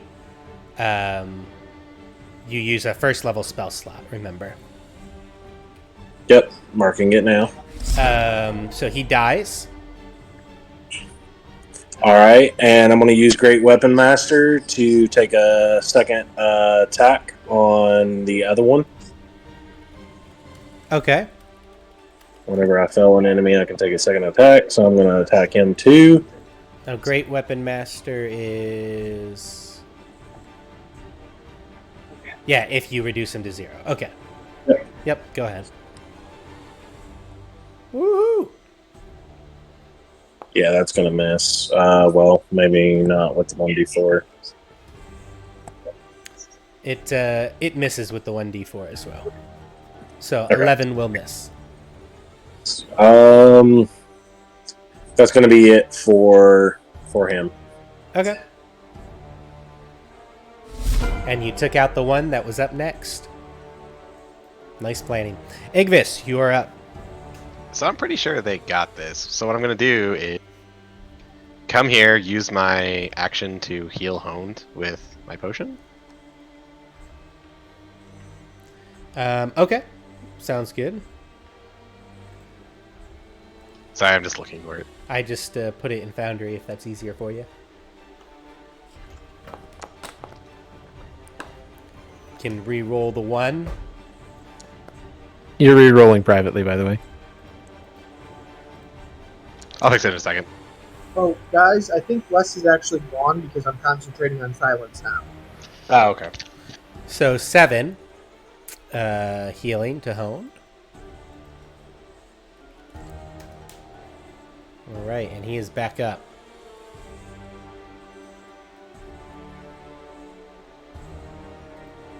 And then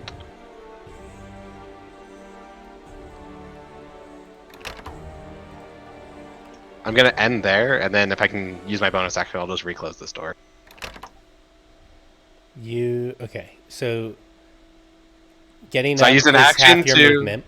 Oh, half my movement? Yeah, to get up. And then you moved over and you used your free interact to pull out a potion, your action to give it to Honed, and then whatever movement you could get to the other side of the room you could do. I'll end up next to Mariana then. Okay. The door Remigio. opened, though. The door would be closed. Well, no, Mariana went in, right? Did you close the door? Mariana as I closed went the door. through. Okay. Yeah. Okay. Remigio is up. It is, let's see, what does he want to do with you, Elias? I mean, does he know which one is the fake and real Elias? Yeah, That's he's- the he real does question. not. He's pretty confident. How? He's never seen any interaction with the fake The Elias. explosion of the ice knife. Trying to think. Elias would have been I in the think- radius of that explosion, so he would have seen it go through the fake Elias. I think he is going to... Okay, so green energy is going to come out of him, Elias, as he puts it into your direction. What kind of save? It's not a save. He's going to make an attack roll against you. I suck at AC, so he's probably going to hit. Sounds like Eldritch Blast. 22 to hit. And you are going to take... 15 hits Elias. You're going to take this much poison damage. 14 points of poison damage. That is half my health. And I need a con saving throw.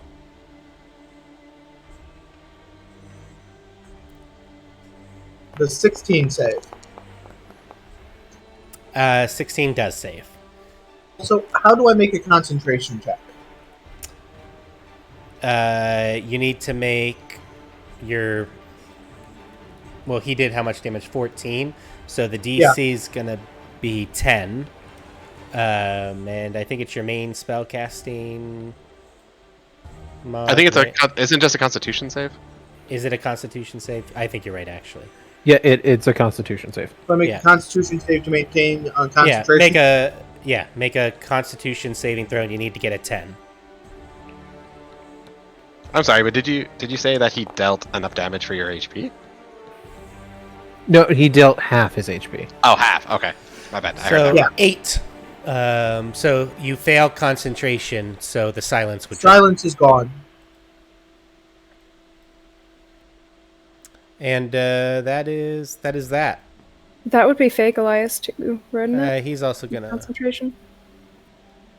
Well, does he, like you said, he knows which one's real Elias, which is fake from the ice knife. So Is that a concentration? What?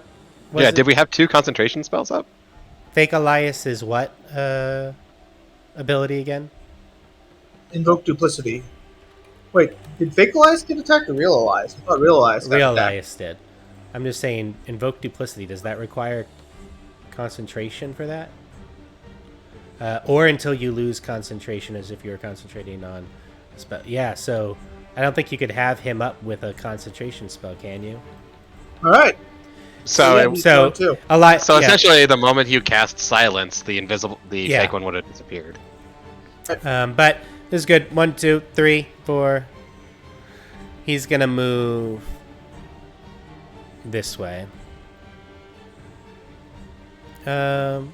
Actually, you know what? He'll move here, right up to you.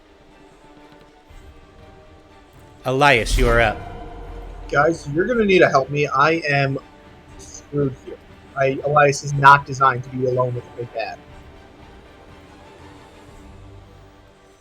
And he looks at you and he says, "Oh, you're gonna die for pulling that." As he's whipping his this silver skull flail around. I'm going to take one step back. Okay, he'll get an attack of opportunity. Not going to do that. Crap. Do we hear him calling out like, "Guys"? Elias, You could going probably to hear him cast- now. So, what I'm going to do is I'm going to just look at him and say, I'm afraid not. In fact, I think I'm leaving this ship. And Elias is going to snap his finger.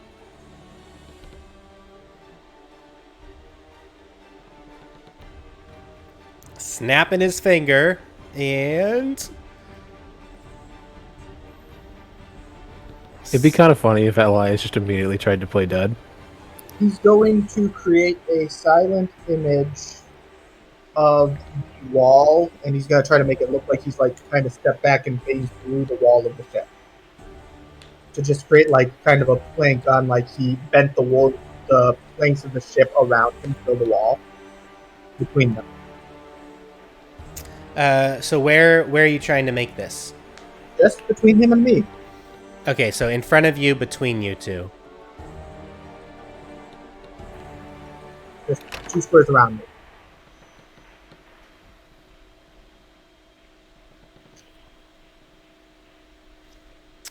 So I am now enclosed in an illusionary wall.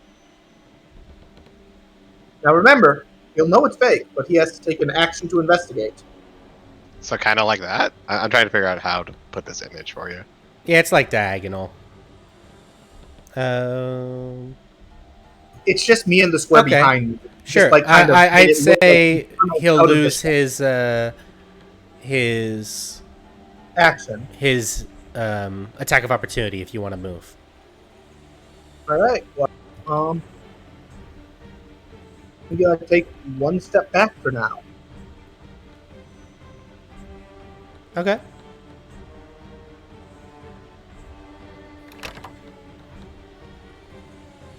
Ready to break line of sight.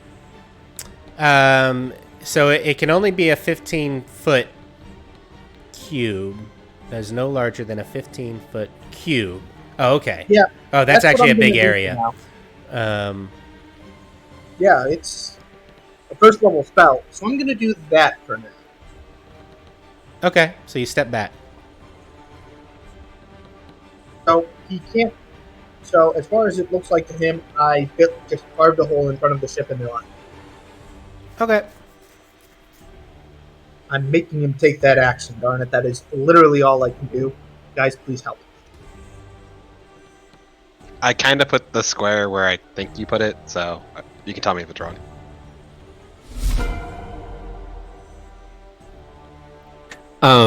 So on starting Niall's turn, he's gonna look to Hone and be like, me and Kel have this back here. Go take care of Elias. And then move here. Is it a free interact to try to use the keys to open the store? It would be a free interact to take out the keys and then an action to use them. Okay. So maybe I won't move here, actually. Instead, I'll move here and achieve flanking. Or not flanking, I guess, but blocking him in. Okay. And then I guess...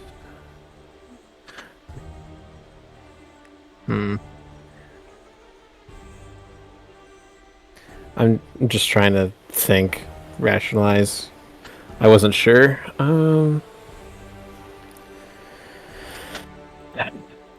So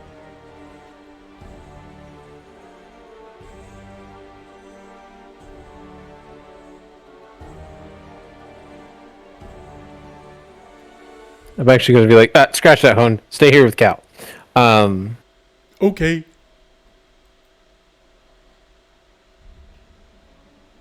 Move here. Okay. Take the dash action. That's your free interact. Free interact. So you still have the rest of your dash movement.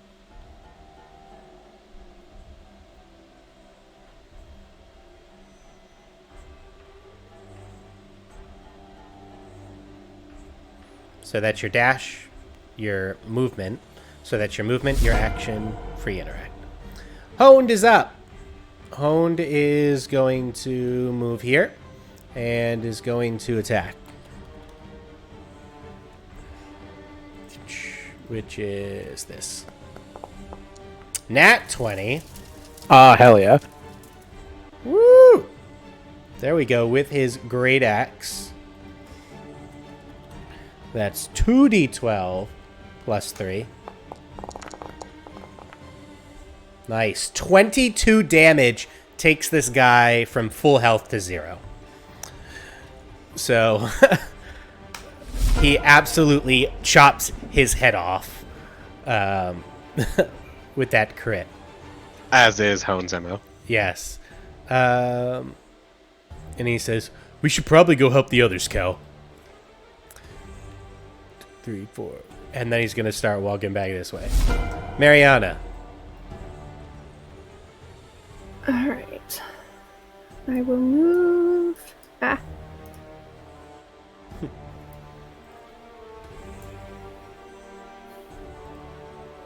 There. And then I imagine there's no way we can continue very long without taking a long rest, so I'm gonna blow my other tentacle, which will dissipate the one in the back room. Okay. And summon it back next to him. Which square? This one? Yeah, make sure I don't interfere with Elias's wall, because I'm not 100% sure where that is. And that'll smack him. All right.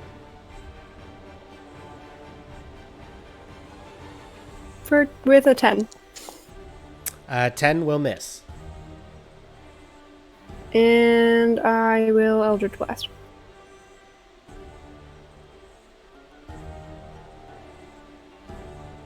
$15. 15. 15 will hit.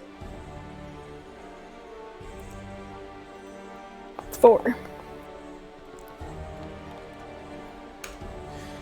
All right. That hurts. He's really, really hurting right now. 20. Oh, not knowing to do that. Okay. And I'm going to step around the corner. All right.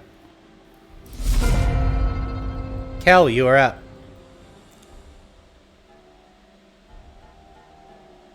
Alright, I'm refreshing my VTT. It froze on me real quick. All right. But I am going to go over to the door with the elf in it.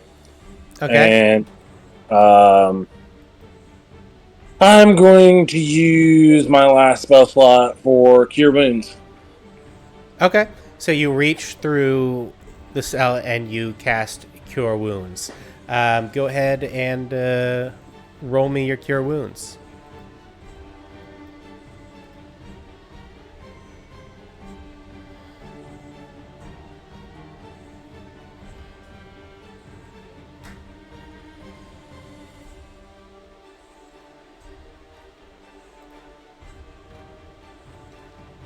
I think D&D Beyond just went down, so give me 1 second. Let me see if I can pull it up on my phone. Oh, I can do it for you instead, too, just to speed things along.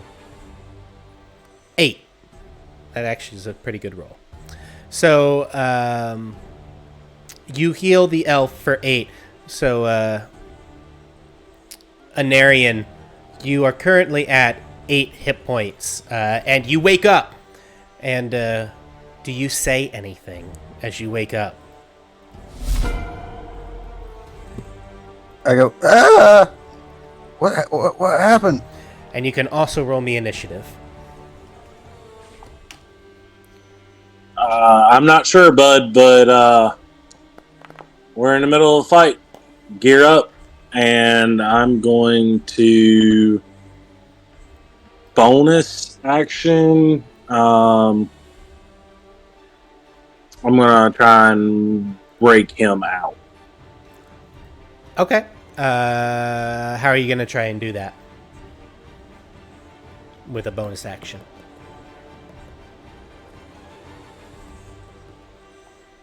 Yeah, I would say to like try and break the lock, to attack the lock. That stuff would be an action, which you already used for your cure.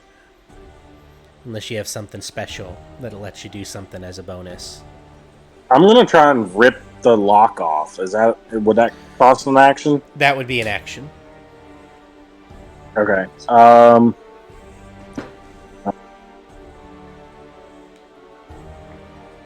Don't worry about it. I can get out. All right, then. I'll leave you to it. And I'm going to take my movement.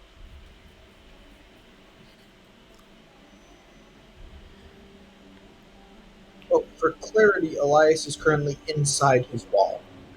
So, like, it's the square in front of Elias and where Elias is now. Okay. Sorry, let me fix that. Okay, so you move out, Cal. Is that your turn? Yep, that's going to be it. All right. You can pass the turn in game. Something closer to that, Elias. Um, Are you able Yeah, to but- pass the turn in game? Okay, there we go. Igvis, like you're he's up. literally in one of the squares that he's pretending is part of the illusion, and then it's just a straight line. Okay, I can't really make a line. I can make a cube.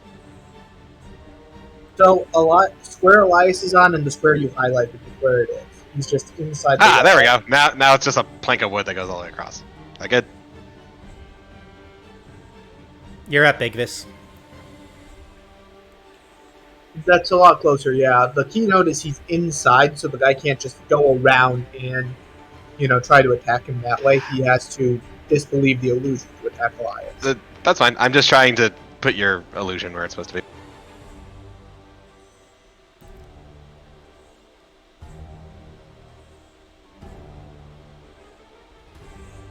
That's my full movement. And I think once he gets here, I'll go ahead and just take the dodge action. Okay. Sounds good.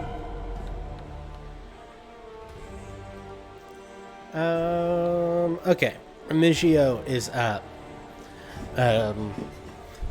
Remigio's gonna say, "Oh, you're really getting on my nerves." And he is going to step up here. Step up there. And will release from his hands black energy, a wave of black energy that comes out 15 feet from him. So I'm going to need Igvis and Nyle, you both to make me dex saves.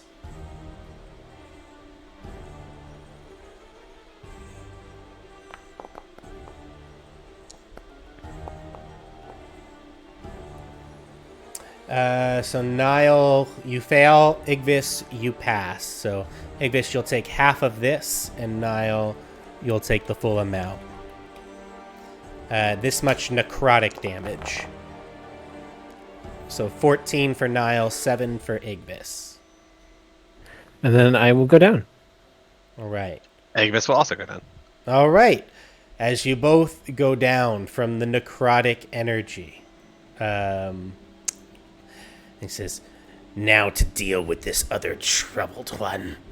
And he will go up in a silvery mist and disappear. Oh snap! Okay. Elias, you are up. All right, so he is gone now, and as a bonus action, I can move the wall. Right? Well, it was silent image. Yes. I don't know. Can you with silent image? No, it's Does it say it's that? an I don't action. think so, right? It's an action to move where the image in any range, not a bonus action. For example, if you can move it, yeah, you can use your action. Okay, so what I'm gonna do for now is what would it be to give someone a potion? And actually, Elias, you do see him.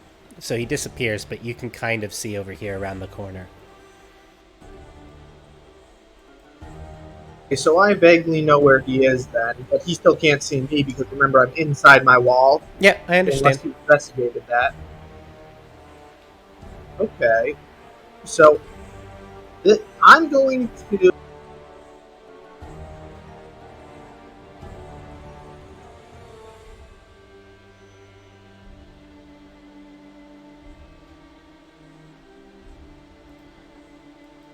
So what do you want to do? Would Sacred Flame go through my wall? Sacred Flame technically rains down from above a target. So then Sacred Flame, may have him make his death save. Okay.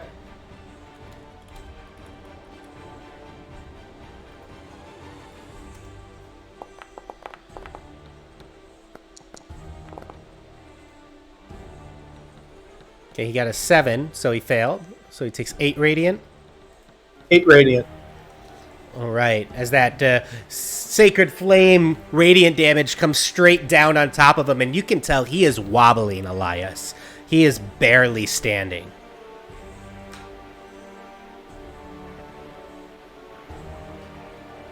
I'm gonna try to, of course, have made the sacred flame very visible so that the party could see where he is to draw the party's attention there, and that's about it. Okay, go ahead and pass the Turn turn. pass.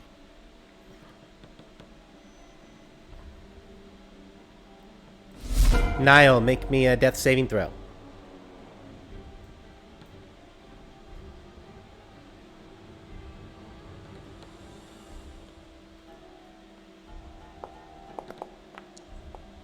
Interesting. Yeah, of course everybody can see that. Oh, okay. But I'll, It said custom roll to the. I thought maybe, but I think everybody could see that. See what? Yeah, we could. Okay, don't look at it. Don't stop looking at it. pass the turn in game. Oh, my bad. Yeah, come on, man. Just kidding. Honed is gonna double move. And that's his turn. Anarian, you are up. What would you like to do?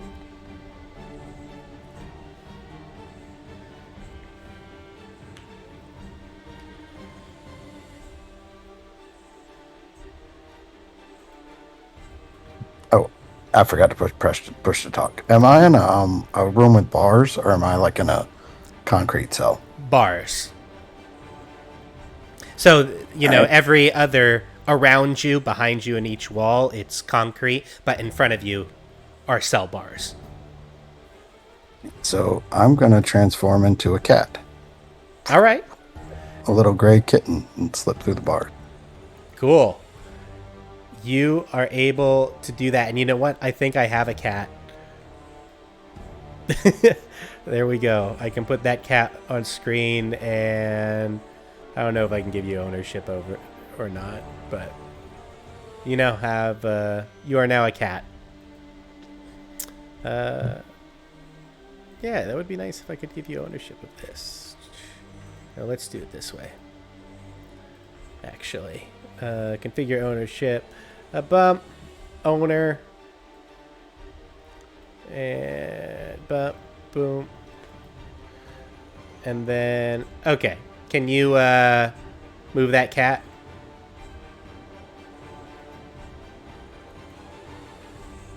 You should be able to at least move that cat.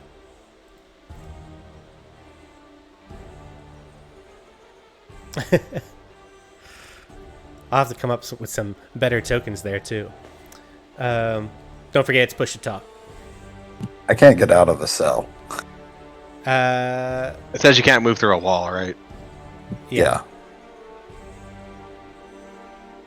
I'm just gonna leave my token with the cat. Hey, you know what? Why don't we'll make it easier. We'll just keep using your token. We know you're a cat, but we'll just, you can use your normal token. Would probably be the easiest way to do this.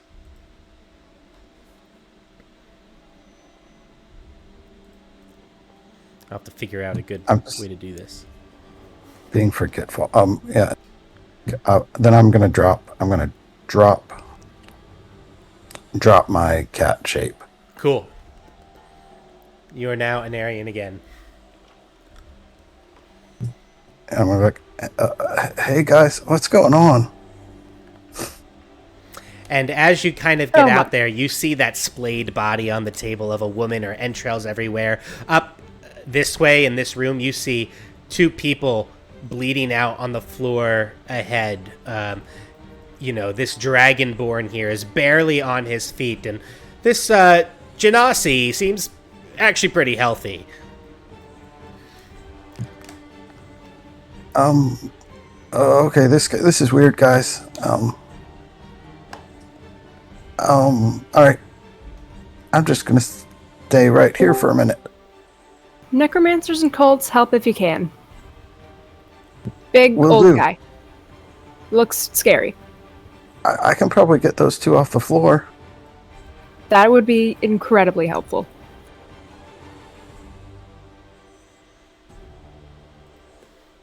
Cool. All right, how do I pass the? Go to the. Yeah, go ahead. You tell him, Igvis, because you can see it from the player perspective. So if you have the combat tracker open, if you don't actually have it, you can click the little combat encounters in the top where the tabs are at, and you right-click on that, it'll pop out a little tracker, and then there's a button that just says enter at the bottom. Got it. Thanks. Yeah, I never have the combat tracker open. There we go. Mariana, you are up. Alright, stepping out, and he just go invisible. I just can't see where he's at. You cannot see him at the moment from where you are. Alright. Did not mean to do that. And close the door. Yeah, Mariana's like, okay, bye, guys. I said, you know what? I'm not getting paid enough. 30 wasn't enough.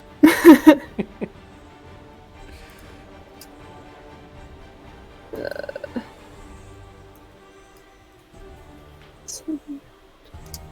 25. Ooh.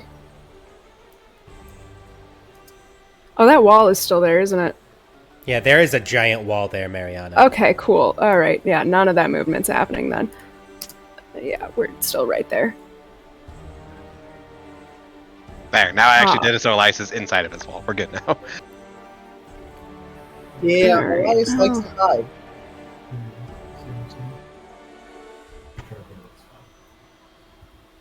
Yeah, then maybe I can see him up here. Wait, I don't have 30 left. I've only got 25. I can see the top of his head. Is that enough? That is enough. Sweet. Okay.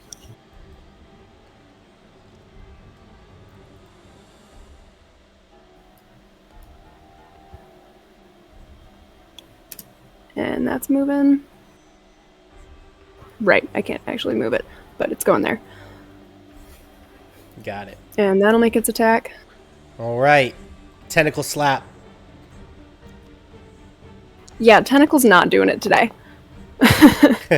An 8 I will called miss. it on its day off. It's a little tired. And I will Eldritch Blast again. That is a 20. A 20 will hit, and you're going to take him down. How does this Eldritch Blast hit him? It basically looks like an arc of lightning, but not quite right. The air goes cold around it instead. And just straight to the chest. Awesome.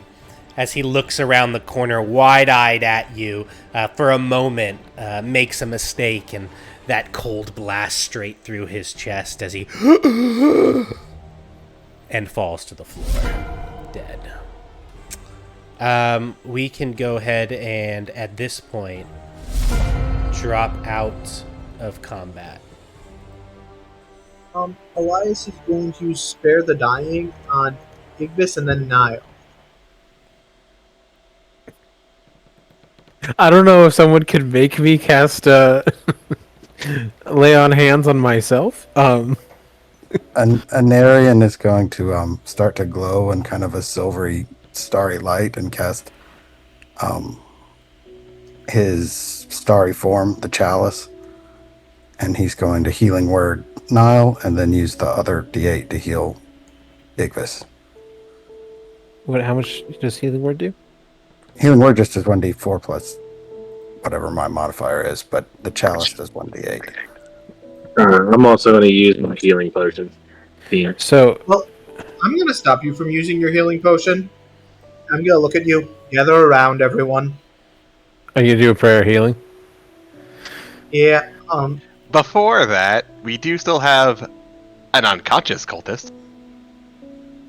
Oh yeah, So- we have Over two of there. them. Really quick, before we get into all that, Anarian, can you just describe in maybe a little bit more detail what exactly does Anarian look like? What does everybody see? Yeah, so y'all see a very young elf wearing kind of weird looking clothes. He's basically all one color. He's basically the color of ash. He's not got any real color in his body, but just small little tips of like fleshy tones on his ears. He is wearing kind of leather garb. I think all of his stuff has probably been taken away from him, so he's probably just wearing his common clothes right now. And yeah, he's a very kind of monochrome elf. That's what he is. Awesome. Oh, and he's glowing. He's glowing in a starry form right now.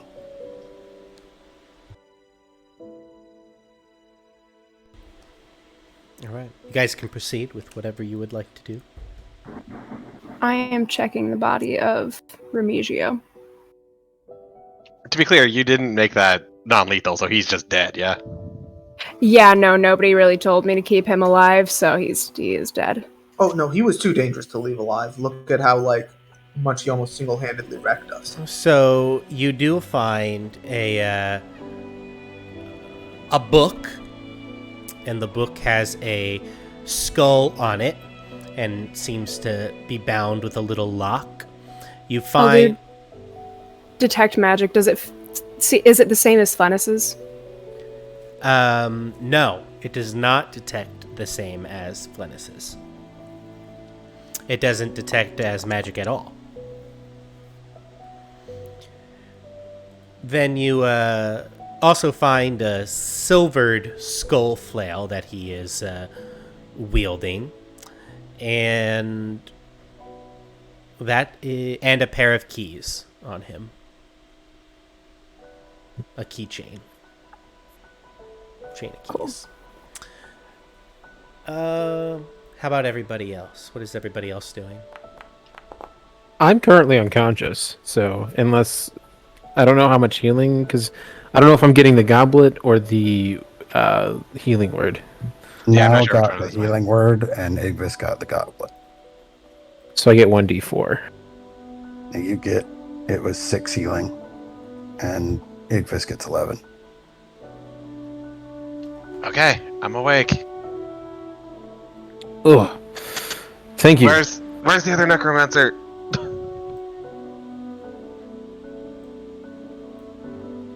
Mariana, are you okay? I'm fine.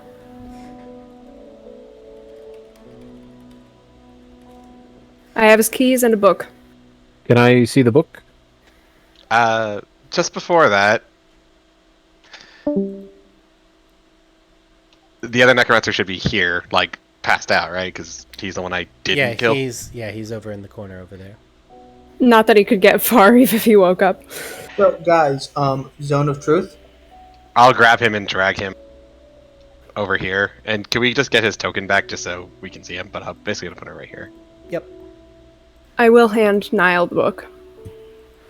What should I label the book as? Just like weird necromancy book?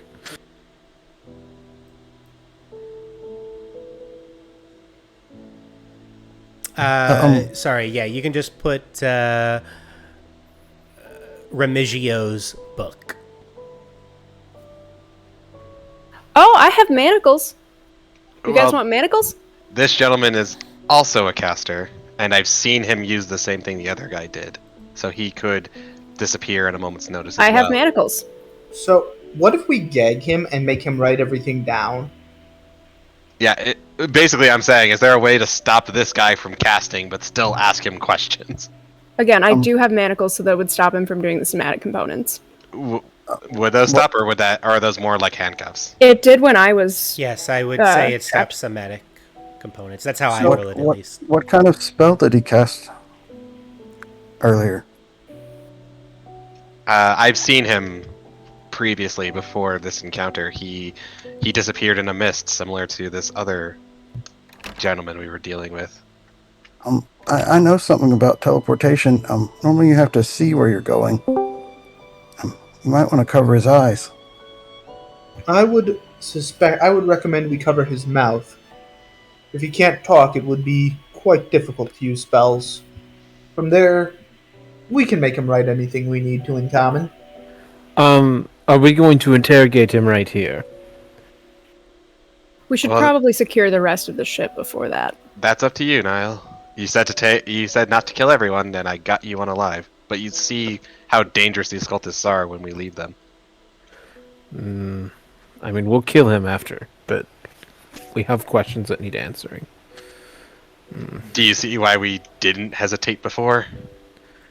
It's my problem necessarily wasn't with how you dealt with the enemy, it's where you decided to do that with the enemy. The public's very uneasy. The refugee crisis has caused a lot of issues, so decapitating people on the top of the ship was probably not the best idea. I'll talk to Zaj about it later. This was part of our initial investigation regardless, so he should be able to at least smooth that over. And he will, and he will grumble about it, but... Again, I just want to prevent this one from casting his spells. If the manacles can stop him, I think the manacles would be enough. I wouldn't recommend using just manacles for this. We can blindfold him and manacle him, but he needs to be ungagged so he can tell us things. Yeah, we need him to be able to say or write something. So it's either gag him and blind him, or manacle and blind him. Could always crush his other knee, too. Don't want to kill him. Well, one of his knees are already backwards, essentially. Yeah, but both. He can't even drag himself anywhere. So, would you prefer silence or particular trick I know where one cannot lie? Let's do the blinding, the manacles, and then you can do your zone of truth while he can't leave it. Very well. I would like to listen at this door while everybody's kind of having their conversation. Let's draw a circle and have someone prepared to strike him down if he takes one step outside of it. Kel, and Hound, I believe that is your specialties. Please flank him.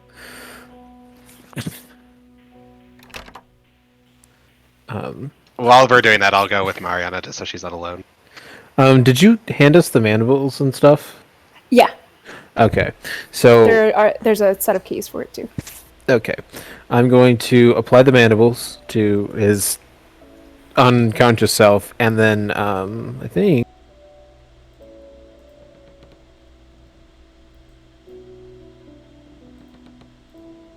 I'm gonna I'm gonna use kind of like my blanket to cover his head, and then use a little bit of the leftover rope from the snare to kind of tie around his neck, so he can't see, but he should be able to breathe and speak. And then Kel, Hound, are you going to surround him? Are we ready?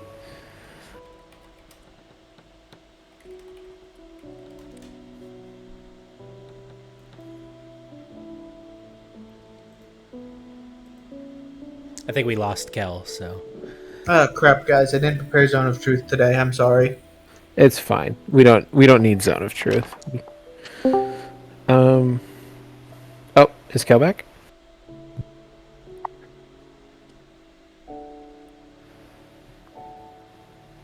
So say that again now. You gag him a little bit, but just enough so that he can muddle words, and you didn't blind him? No, I have a blanket in my inventory and some leftover rope. Okay. I kind of want to essentially create almost like an executioner's hood, where he can't see anything through the blanket, and it's tied around his neck. Yeah. Okay, I got it. So he can still. And he has the manacles on. Yes. Okay. And then I would like to have Kel there, and then Honed there. All right. Yep. I'll definitely assist. If he attempts to do anything to escape, and I will reiterate this, only if he attempts to do anything to escape. Ready your blades, strike him down. I want answers, so try not to be too hasty on killing him. I just want to tell Nyle real quick. We did see him outside of the city, involved in another set of murders, just so you're aware. I will take. So you're gonna see He's gonna move his hand in his gauntlet, and you're gonna hear like his old bones crack as he tenses his muscles. I'll take that into consideration. Thank you. Would you like help with the questioning, perchance? I can be convincing at times. If I need your assistance, I will ask for it. But I want to make sure that this man knows I am asking the questions. I will give him my name, try to keep all of your names out of it. I'm sure since you've already met him, he's seen your faces, but no more information. Try to keep... I actually never met this man in my life. Fair enough. Just try to keep the information that we give him to a bare minimum. I know I can't do it in combat, DM, but would I be able to take both Brissinger and Knight's End and kind of lay them on his shoulders? I think Kel, I think a better idea is just take Knight's End and have Honed put his great axe, kind of like, the crisscross across the neck type thing. You know what I'm talking about? Yeah, that's kind of what I was thinking of, using my two great swords. Well, if you just do it with your one, that way you can swing it when the time comes, and then Hone does it with his other, and you're ready for him to do something to escape. Gotcha, yeah, let's do that. Okay. And then I'm going to prepare Booming Blade as well, DM. Okay. And then I look everybody in position. Okay. And then I'm going to lay on hands 1 HP to him. Okay.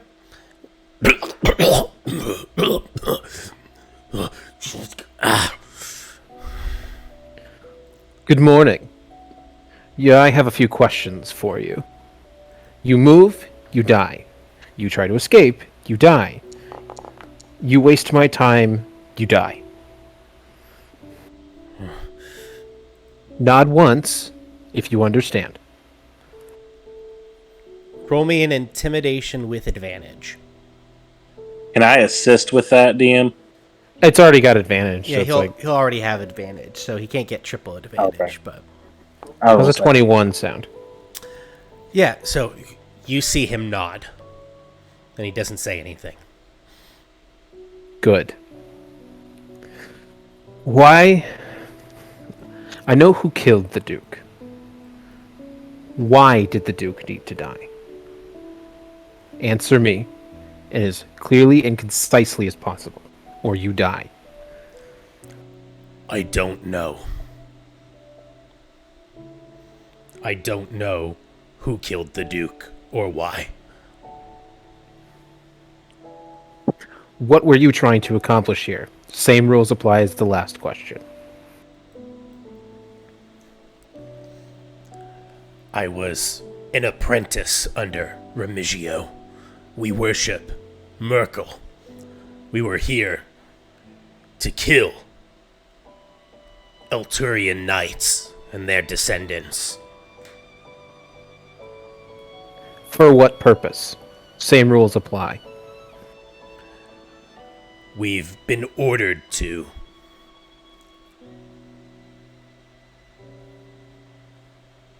Out with it. I don't know who orders us. I take my orders from Remigio. What was your order? Same rules apply.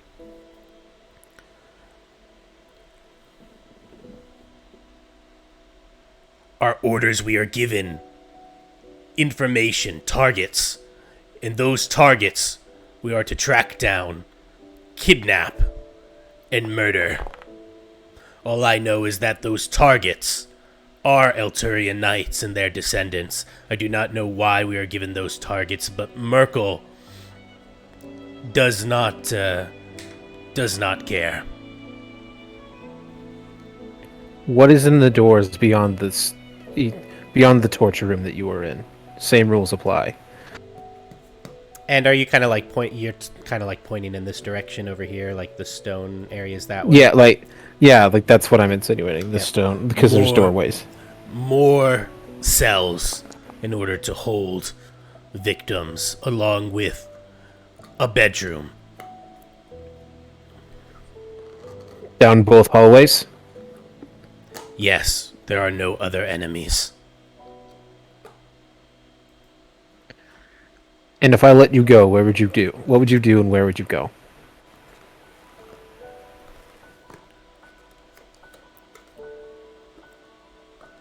If you let me live, I would leave Baldur's Gate. There is nothing left for me now, here. Jameis, you should recognize my voice, right? Yes, I do. The woman on the table in the room you were in. She was a new mother. Where's her child now? I do not know. She arrived yesterday. Hearing this, Kel's going to get visibly irritated. Like, you're going to see wisps of lightning start to come down. And actually, I'm going to revise that. I'm going to retcon that a little bit. She arrived 2 days ago. 2 days ago. And I'm going to put a hand on Kel and just kind of like almost like a stay calm. I'm going to look back at him and be like,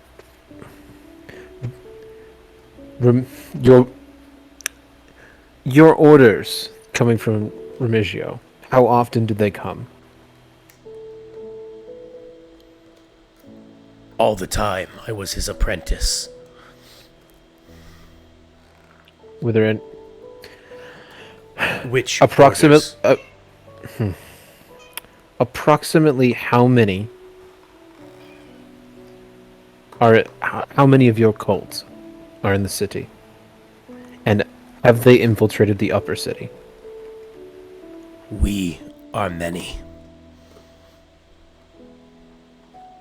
I know of my group at the Ham Hawk slaughterhouse that you decimated, and this group here. And I know that there is at least one more where orders come from that Remigio only sees. He then delivers those orders to us. And you know where this place is? I do not. Are there any other spots that remain in the lower and outer city? As I said, the only places I know of are this, the Poisoned Poseidon, and Ham Hawk Slaughterhouse. And then I know one other exists within the inner city, but I know not where.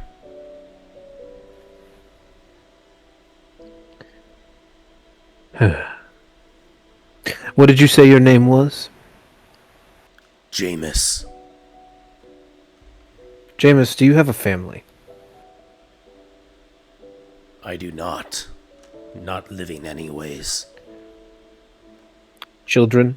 Survivors? No. Do you own property in Baldur's Gate? I do not. Any debts owed to anyone?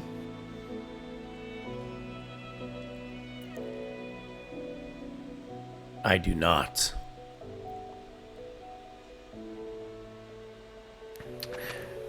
Well, the information. Does anyone else have any questions for this man? And I will reiterate to you, sir. Same rules apply.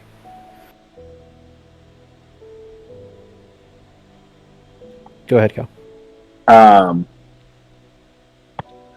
Kel says, why? Why did you kill my friend and my superior? Who are your friend and superior?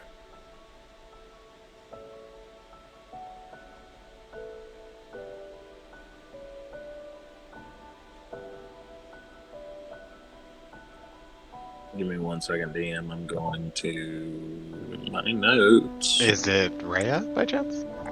Yeah, Rhea. I was going to my journal. Sorry.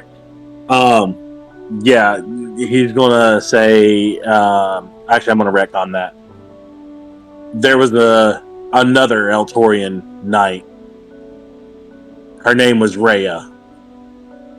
She was taken when I was. Where is she? I don't recognize that name. I do not know. She would have had a Hell Rider patch among her items. We have killed a few Hell Riders. What does she look like? Young woman, red hair, kind of just getting her feet wet. That description does not ring a bell with me. The names of the other Hell Riders you have killed, what are they? And he'll list off a couple names, and those lists, the names he lists, you actually recognize a couple of the names. One from being inner city victims, when you went to the Mortorium and you were given that list by Captain Zodge. He lists off a bunch of the names that were on that list, and they would be people that you would know of Kel too, personally. Okay. He would also ask, he would look at the man, his eyes being stark white with tendrils of lightning running through them. He says, there was a woman 3 years ago that traveled through here. She was a Hell Rider. She was a mid-sized woman. Blonde hair, blue eyes. Ring a bell? No. Of course I don't remember every person I've been in contact with. 3 years is a long time.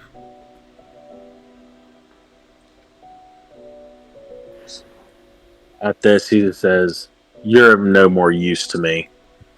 And he looks at Nyle, kind of asking for permission. And then, and I was going to look at him. Jameson, you've been useful in the investigation against, for crimes against the Duke and Baldur's Gate's people. I, Nyle, Sword of the Watch, will now judge you based on those crimes and your association with them. After confirming that you have no family and and nothing to leave to anyone, and no debts that are required to be passed on and or taken care of, I hereby judge you or sentence you to death. Kel and Honed, would you please? As you say this, Kel tells Honed, he's mine. And the electricity that's in, or the lightning that's in Kel's eyes flows down his arms along the edges of Knight's Inn, and he strikes him, lopping his head clean off. And right before you do that, his final words are, "Death only makes me stronger." And then your blade comes down and chops his head clean from his body as his body slumps to the floor.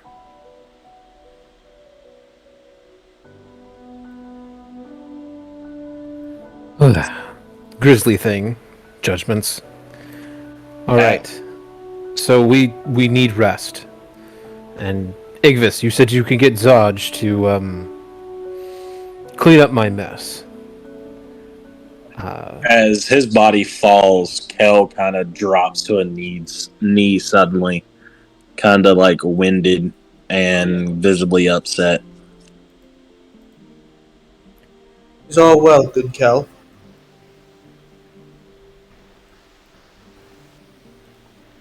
Well, like I said, you know what? I will personally speak to Flame Zaj. Let him know of the proceedings here and the information we managed to find out. What did you say your name was, Elf? Oh, I'm an Aryan. There's a lot of death been happening in this place. I tend to go where there's death. Not to cause it, but to try to stop it. They caught me sneaking in here a few days ago and put me in that cell. Well, you are welcome to join us. You helped me, and I thank you for that. The rest of you, we should probably go back to an inn, take the time off, rest. There's not much left between the rest of us, and we've done quite enough damage for today. At the very least, it looks like Kel needs a rest, and I need to make some moves. There's some papers in here in the execution room, and somewhere in here they put all my stuff. Y'all didn't see any stuff earlier, did you? We saw an armory up a level, but I don't know what would be yours. Let's really quick do a sweep of the back. If the man said what the man said was true, there should only be a couple bedrooms, maybe a cell or two. They might have it back there. As far as those papers, do you have them on your person, or could you show me where they are? I'm guessing they're right here. Yeah. I'll call Elias over real quick and just ask him if he can do a last rites for Alyssa. Yeah, Elias is actually going to have started that almost without being asked. And then I'm going to pick up the papers on the desk if there are any. And Mariana's looting. I am going to do this so Anarian and Nyle, you should both be able to see in level 4 handouts letters as a handout that you should both be able to access and read.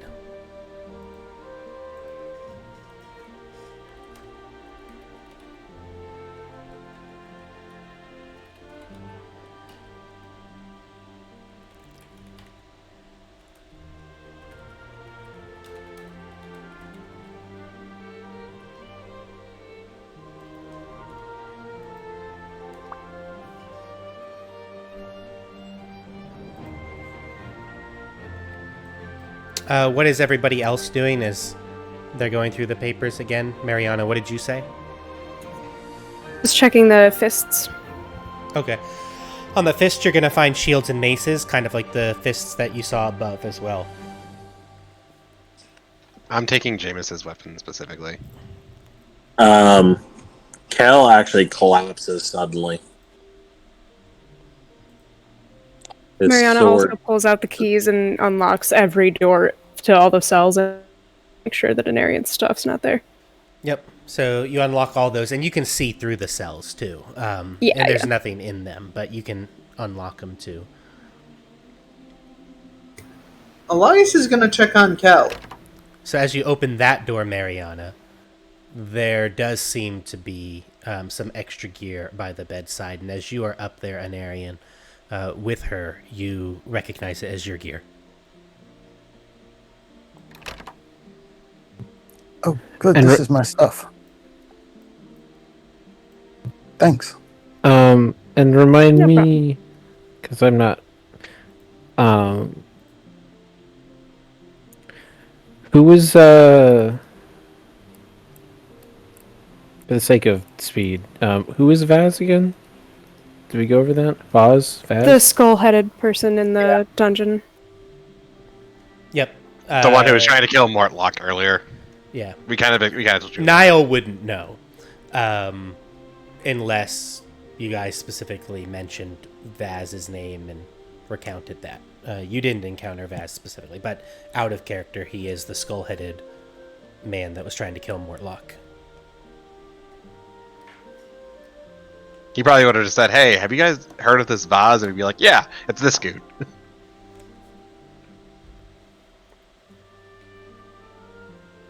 I just haven't moved from Alyssa's side. Basically, I'm just sitting here with her. Would you share those letters, Nyle, or would you read them and then put them away somewhere, or are you still reading them? They are pretty long. I've read them. Okay. I'm going to come in here, and I'm going to do one last divine sense. Okay. Divine sense is 60 feet? Yes. You do not sense anything with your divine sense. Okay. There doesn't appear to be any spies around.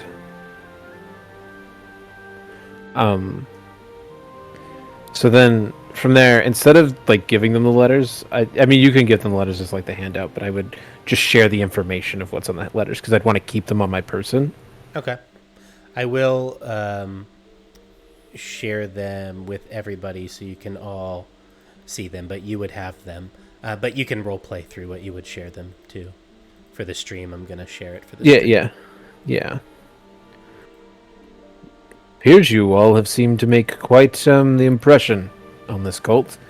They've been following you for quite some time. By the looks of it, it seems you knew the woman in the torture chamber. My deepest apologies for that. I delivered her baby, Nyle.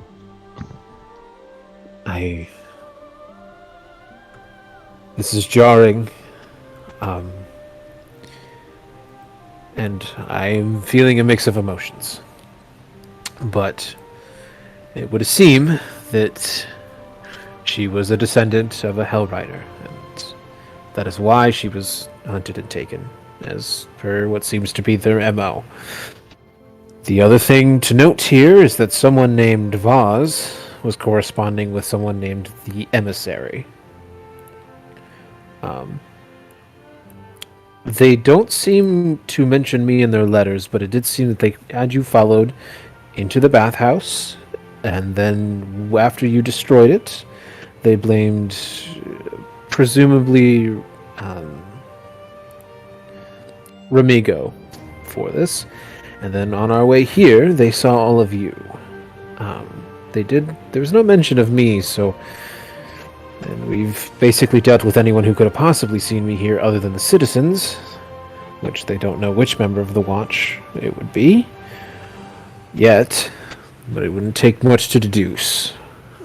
So, why are they after Altiri? It sounds like they're after as many as possible here. That was not spelled out in the letter. However, it does appear that the cult also has major political control of both the Watch and the Flaming Fists. Much to our problem.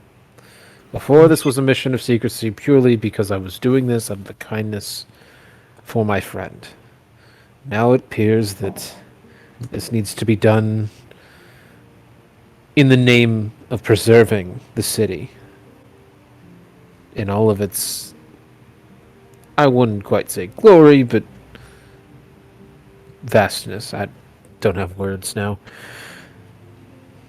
Hey, anybody have a way to wake him up, or are we gonna have to carry him out? She's kind of just like crouching over Kel. I will carry him to the tavern. Speaking of which, we should probably stay at a different tavern than the one you've been staying at, because they seem to have that location damn near pinned down. Well, I'm sure they'll know anywhere we go. But yeah, sure. I am a rather annoying bard, apparently. I think it fits me quite well. Interesting, they seem to think I'm the leader. Oh well. That can be worked into our advantage, and to be fair, Igvis, you have quite the leader quality. You have quite the amount of leadership qualities. You're honestly the most motivated out of all of us. I'm not Yeah. gonna say no, but I'm also not gonna say I'm the best suited, but I guess I'll You're step doing there. fine. I have something I need to do before when we leave. Do what you So- must. I don't care where any of you go or what you do. I will take Kel to this tavern that you all are staying at. Actually, everybody gather around me real quick, and let's not go into why. Can we, after the prayer of healing, also take a full short rest, just like by here for a full hour? Yeah, we can probably just be like, let's wait for Kel to get up. Because my old bones ain't actually moving him. What bothers me the most is the last paragraph of the second letter, the one from the emissary. Turns out the fist and the watch aren't safe for any of us at this point. Indeed. So, you want to take a short rest here? Is that what you're trying to do? That's what I would like to do, if everyone else is okay with it. Yeah, I'm gonna do a prayer of healing first, though. Any objections? I mean, I'm not going to stop you. Again, we should probably take like a short rest here and find some place to recollect ourselves. Do any of you know of a tavern that might be a little lower key? You can Mariana re-roll would that one, probably- Elias. Yes, I'm gonna do that now. Okay, go ahead, sorry. Mariana would probably know about one or two by the port, I'd imagine. Yeah. You would be able to name a couple different places. So, the Harsh Lamb would probably be a pretty down low place that you could hang out, that not many visit. There's a couple, but might not fit in, Mr. Shining Armor. You'd be surprised how used to it I am. I'm sure I'll get food thrown, and punches straight to the chin, but I've endured it this far. And if it kills me, well, hopefully you all live in my name. She's literally just walking away to start going through stuff.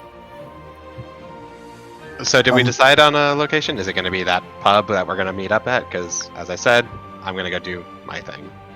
Yeah, I think we should take a short rest, and then I'm gonna go. Well, I'm gonna see if I can't carry Kel to that pub. Okay, so why don't we do this? So you can take a short rest here. So if there's anything you want to do with a short rest, go ahead and do it. Apply it to your character sheets. You can spend hit dice if you'd like to spend hit die. The prayer of healing can go off, Elias, that you cast as well, so you can get additional healing from that. And then the question is about playing. It is midnight. I'm good to go longer if you want to. If we want to go longer, we can take our break now. Otherwise, if we're not planning to go much longer, we can just keep playing just straight through right now. I'm good for playing longer. I can play longer. I'm good to stay. I could probably manage an hour. I'm good. Yeah, I'm good for an hour or so. Okay, so why don't we take a quick 10-minute break, get up, stretch, get something to drink. When we come back, you'll have short rested on your character sheets. You'll have your prayer of healing, and then we'll go from there and see where you want to go and what you want to do. All right, I'll see you all in a quick 10 minutes. See you soon, guys.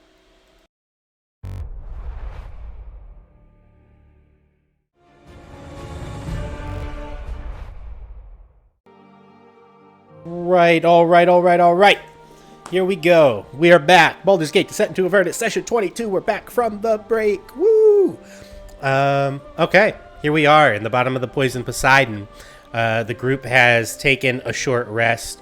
They've had a prayer of healing, and they are now deciding what they would like to do next. Take it away. What would you guys like to do? Mariana, would you mind taking me and while I carry Kel to that tavern you mentioned? Yeah, I can do that. So I'm just gonna kind of sling Kel as much as I can over my shoulder and kind of like try to drag him along with me. As long as you buy me a drink, of course. And she'll just walk off. Yeah, okay. Elias is going to help carry Cal. I was about to ask Owen to do it. Igvis, do you need help with the body of your friend in there? Elias, would you mind helping with the last rites for Alyssa? I do have something I need to go do. Indeed, that I can cover. How would you go with Nyle and help Kel? Very well. And I'll meet you all at whichever tavern Mariana had mentioned. The something Harsh lamb. The Harsh Lamb? The Harsh Lamb. I'll meet you all at the Harsh Lamb in probably a few hours. If you don't hear from me by tomorrow morning, I would be in Brampton. Okay, I intend to drop Kel off at a bed and then go report to Zaj. So, how much does it cost to arrange a funeral again? Well, let's do this. I'm just going to change the map to the city map for y'all. So this is a Baldur's Gate. And I'm going to... As you know, DM, I'll be heading about here. You're Yes. heading to unknown? Yes.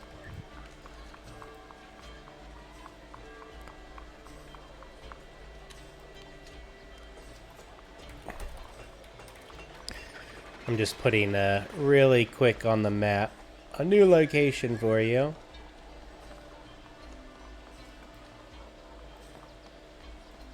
Okay, so who was heading to the Harsh Lamb? It's me, Nyle, and Kel. You, Nyle, and Kel. Boom.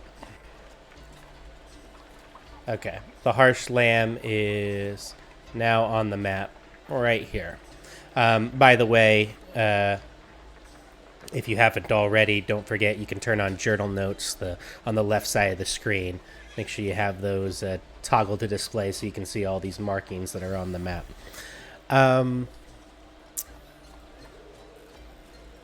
Say it again, Mariana. It's you, Elias, and Kel. Is that what you said? No, me, No. Nyle. You and Kel. Nyle and Kel.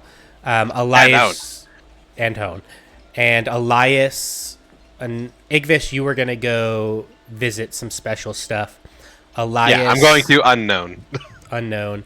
Elias, you are going to the Mortarium. Is that what you said? Yes. Okay, with Alyssa's body? Yes. And we will all be leaving through the secret doors. And Anarian, what were you doing? Anarian was going to help Elias carry the body. All right. I'm going Prob- to wrap her in a blanket, by the way. Like, we want to cover her so as to avoid panic. Yeah, You are and surrounded by plenty of furs. I'm going to transform into a white horse to carry her on. So Well, that's intense. That's... I was just going to be like, huh, well, that's convenient. That is awesome. Yeah? Now you get to watch a horse go up ship's stairs. I get disadvantage trying. Not going to lie. Okay. So, Igvis, let's start with you. So, you're going to come over right here in this side of Brampton. So you were at the Poisoned Poseidon, which is down here. And you're just going pretty quickly across town. You know that the Harsh Lamb is over here. also in Lower Brampton, so everything is pretty close by. As you get to the house of your friend's family, you notice that it is still in a state of disarray.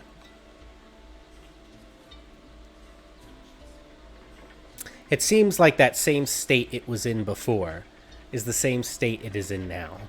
And as you enter, which I assume you probably do, you notice that they are not inside. Okay, so, and I don't see any additional notes, and I don't see any additional other things that may have been left, because it's as it was. Correct. How late in the day is it? At this point, it would be about 4 o'clock. Okay, and I know that, in particular, the cult is somewhere in this region, yeah? The one I'm looking for? Correct. Somewhere in that region. You know that Mariana had a lead in Tumbledown, in one of the taverns there in Tumbledown, that there was a half-dragon that was leading dragon cultists that were somewhere in Dustcock Hill, which is that large hill that you had circled before. Okay. So I think what I would probably do, at least in this case, would be I'll go to like the gate entrance here. I'm assuming there are some fists probably posted close to this region. Absolutely. And I'll join them in the like entry of the any residents that may be coming into the city and just offer my services for a little bit the entire time looking for them specifically. And I'll spend probably a couple of hours there. Okay. Over the course of those couple hours, as you're helping people take in gate fees, as they're moving in and out of Tumbledown, it's not a lot of traffic at this gate, at the Cliffside Gate, which is what this gate is. But over the next couple hours, you don't see Karina or Engelbert amongst the crowd. Okay, so we'll just say close to like 2 or 3 hours later. If I don't see anything, I'll check the house one more time and then go straight back to the Harsh Lamb at that point. Okay, you would check the house. They wouldn't be there still, and then you would head back to the Harsh Lamb. Yeah, I would go back to the Harsh Lamb at that point, and we'll deal with that later. Okay. Yeah, and by then the sun is down, so it'll be night by the time you get back. Elias and Anarian, let's go ahead and do both of you. So you go to Candle Hollow Mortarium, and you said, Anarian, you turn into a white horse, right? That Alyssa's body is being carried on. And Elias, you're just walking by the horse. Yes. That's correct. So you're able to get across the town to Candle Hollow Mortarium all the way over here. You enter, and you're able to talk to the gnome inside. There's a gnome inside who is wearing spectacles. He goes, yes, how can I assist you? Oh, it is you again, Elias, and you have a new friend with you, and this is a magnificent... when you get there with the horse, I assume you turn out of horse form to go inside the building, or do you walk in the building in horse form? He probably actually would stay outside of the building. Okay. And Arian's not much one for the houses of the dead. Yeah. Elias is going to walk in carrying the body. Okay. So, Elias, you walk in carrying the body, and says, why, Elias, yes, it's good to see you again. Maybe not so good. I don't... You have another friend that needs burying? I'm quite afraid so, good sir. Quite afraid so. All right. And with that, I'm gonna hand him. I'm going to. At this point, Elias will be carrying the body draped in the fur. This one was gruesome, put it mildly. And he will take a look at the body. Say, I see. Well, we do great work here at Kendall Hollows. We will fix up your friend and make her look brand new. Where shall she be transported to? I'm still arranging funeral accommodations. Can you remind me the cost for a plot around here? Well, yes, if you want to go on Cliffside Cemetery, and that would be down near Tumbletown, out the Cliffside Gate. That is probably your higher accommodations. You're probably looking at 20 gold pieces for a burial spot. Okay. And remind me again how much your service costs. I'm horribly sorry. As you know, it's information one hopes Yes, they well, do not 10 remember. gold pieces in order to clean up your friend. If you require transportation as well, that would be another 15 gold pieces. So, if I hand you 45, can you consider the accommodations made? Yes, of course. Sorry, she was a new mother. A It new was mother. And what about the children? we don't know. We got taken and we found her like this. No. The children were taken too. We don't know where they are.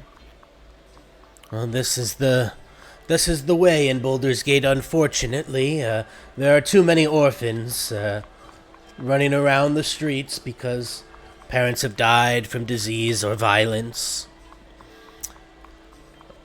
I hope that you're able to find her children and give them a better life.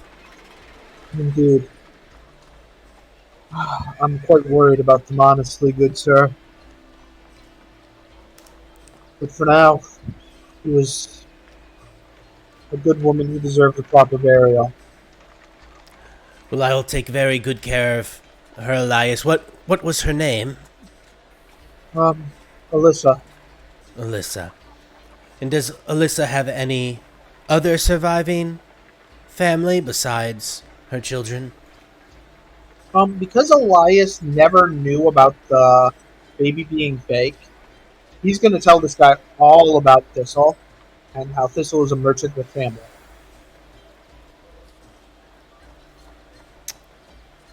Says, well, we have town records, and with the 45 gold pieces, we'll be able to take care of all the accommodations. Is there anybody that we should, anybody else that we should invite to such a funeral? Make sure Thistle's family knows. I mean, I suppose their son died, and now they've lost his wife too. Well, I will make sure that that they are made aware. Is there Thank you. anything else, Elias? Let me know where it is. I'd like to make sure I'm there. We will do the service at Cliffside Cemetery, plot 103. Oh, there's a fist, a blue tiefling. Igvis. I think he'd like to be there too. Do you need us to handle the invitations to get the information out there, or will you be able to? I'll do what I can there, but can you take care of at least Thistle's family? Yes, I can do that. And Thank you very much. with that, he will usher in two other people, workers there, that will be able to take Alyssa's body back into a back room, out of sight, and he will leave you and let you be. Elias is going to go back outside to Anarian and say, "Thank you for joining me here, good sir." He just neighs. All right. I literally just came in at the wrong time. All right. So Elias and Ariane, after you drop off Alyssa's body, which doesn't take very long, it's probably a 30-minute walk across town. Where would you guys head from there? Elias is going to, he's going to make sure he doesn't miss the funeral. Past that, he's going to head back to the inn. Okay. He would have told you that the funeral would have been the next day, probably in the afternoon of the next day, so that he can make all the necessary preparations. Okay, yeah. Elias is going to make sure he's there. Okay. And Anarian will turn back into himself and walk back with Elias. Okay. Sounds good. And you guys were headed, you said, to the Harsh Lamb? Is that what you said, Elias? It was a little hard to...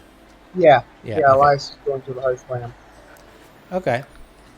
Actually, having read the letters, Anarian's going to turn into a mouse and just ride on Elias' shoulder. That's great. Elias, But I don't want a profile too. Elias is at this point just going to give him like keys or whatever small thing Elias has a mouse with him. Okay, let's see. It was everyone that we didn't just do. Honed is going to go in and check with Flame Zaj. Instead of going back to the Harsh Lamb with you three. But Mariana, Nyle, Kel, you guys should be able to see the map there. You guys arrive at Here the Harsh... be dragons, huh? You arrive at the Harsh Lamb, which you should be able to see the map now. And Yeah. what do you do when you get there? You enter, I assume. You can move yourselves on the map. Is Kel still knocked out at this point? I mean, you'd be able to wake him up.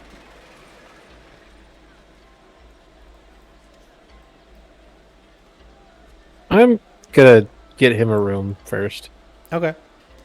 So as you enter, there are a few patrons that are sitting, eating, drinking some beer.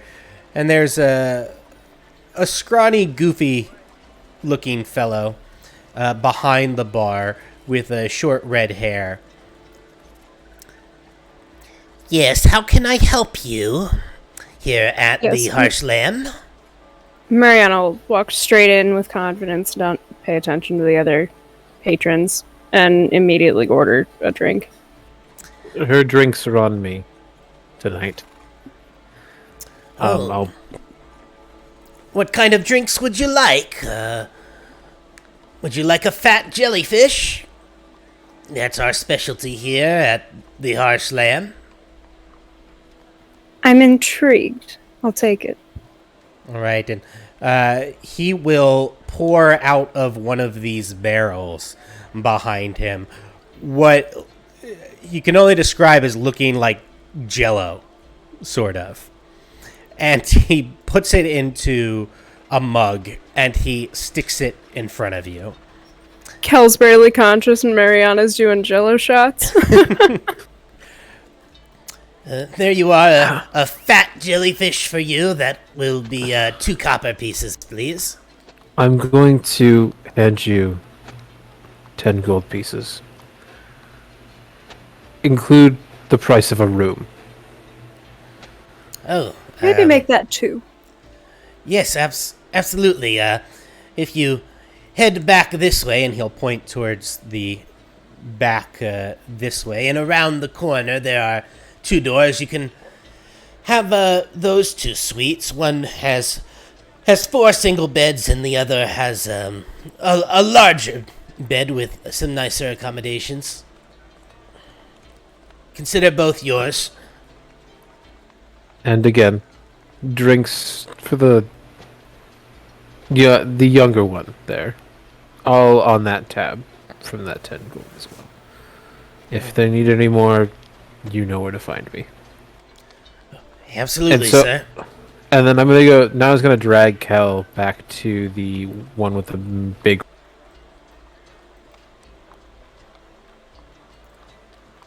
You said the one with what? The big bed. Okay.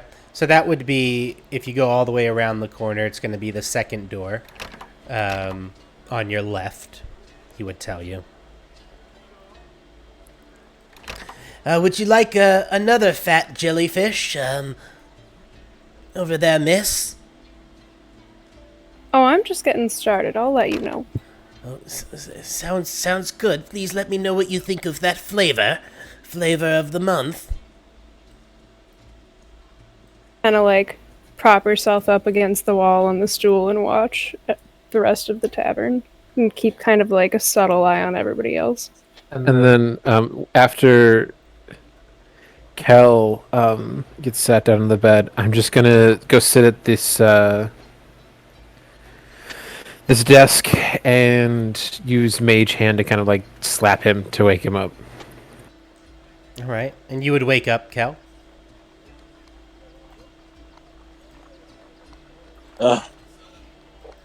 What happened? You killed as you were commanded, and we are lying low for the minute, getting some very needed long rests. The others are out doing various errands. They all are to report here. We're trying to keep a low profile.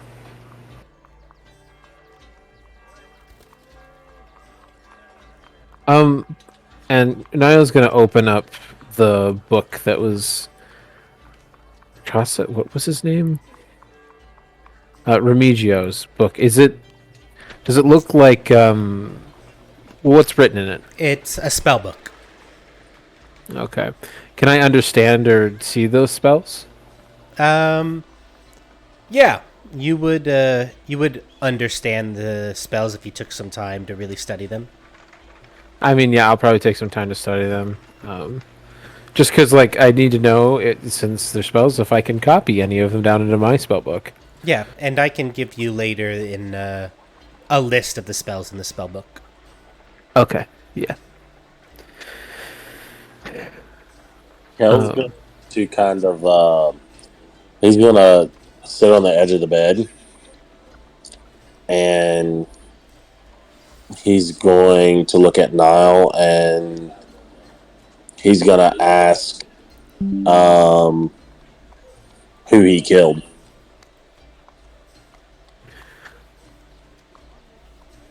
And Niall's just going to look back and be like, an enemy. I try not to give them names. It humanizes them.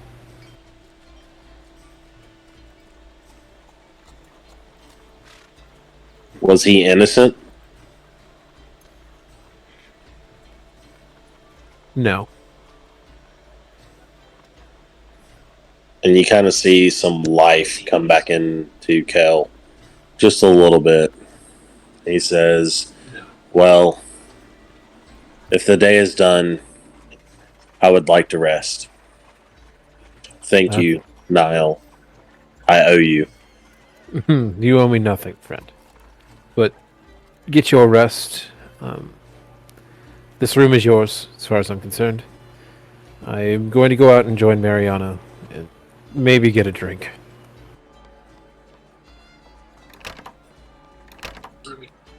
As he walks out, Kel just takes off his armor and his weapons, and like it clanks to the floor, and he just lays back. And as soon as his head hits the pillow, he's out. All right.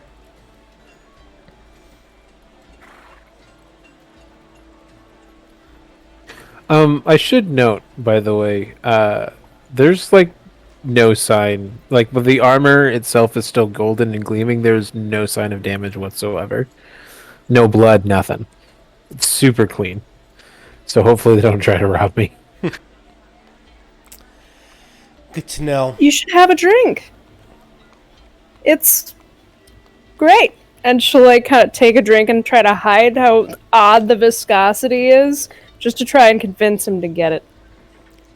Barkeep, would you mind getting me your shittiest ale? My shittiest ale? Is that what you said? The worst one. All right. And you notice he goes over and he takes the exact same barrel and pours you a fat jellyfish and hands it to you. I have a feeling this is the only thing you serve here.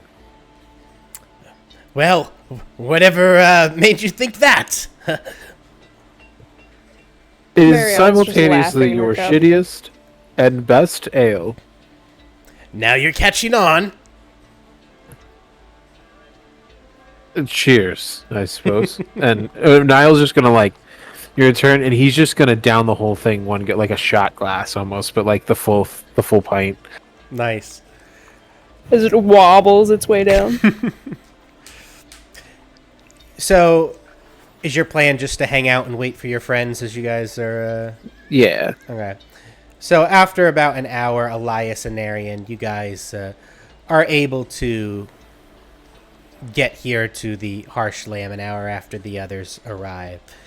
Is there anything in particular you guys would be doing? You should be able to see the map now, too, as you arrive here. Or would you also just pretty much be hanging out with Nyle and Mariana while waiting for Igbis? Elias is gonna go hang with Nyle and Mariana. So, how are you there? So, did you guys have a good trip? There's a funeral tomorrow if you'd like to attend.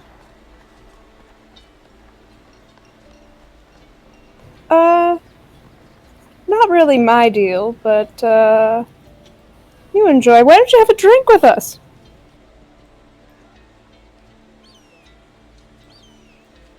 It's been a long time since I've had a drink. Goodness knows we need it today.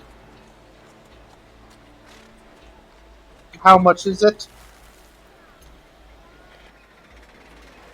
That'll be 2 copper pieces for the fat jellyfish, but it's all on this one over here. As he points to Nyle. Hey, can you get me a cup of water while you're at it? So Elias is gonna flip him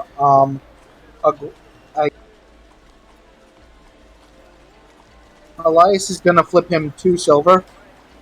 Keep it coming, but I pay my own tab.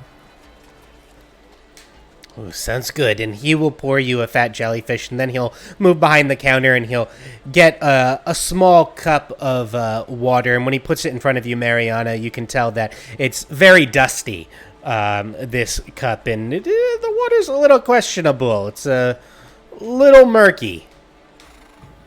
She'll take it and get up and head over to an Arian in the corner.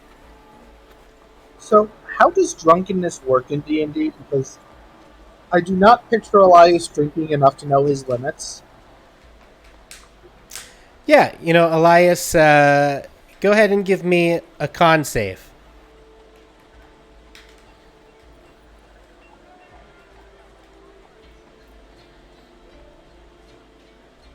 And while he's doing that... 6.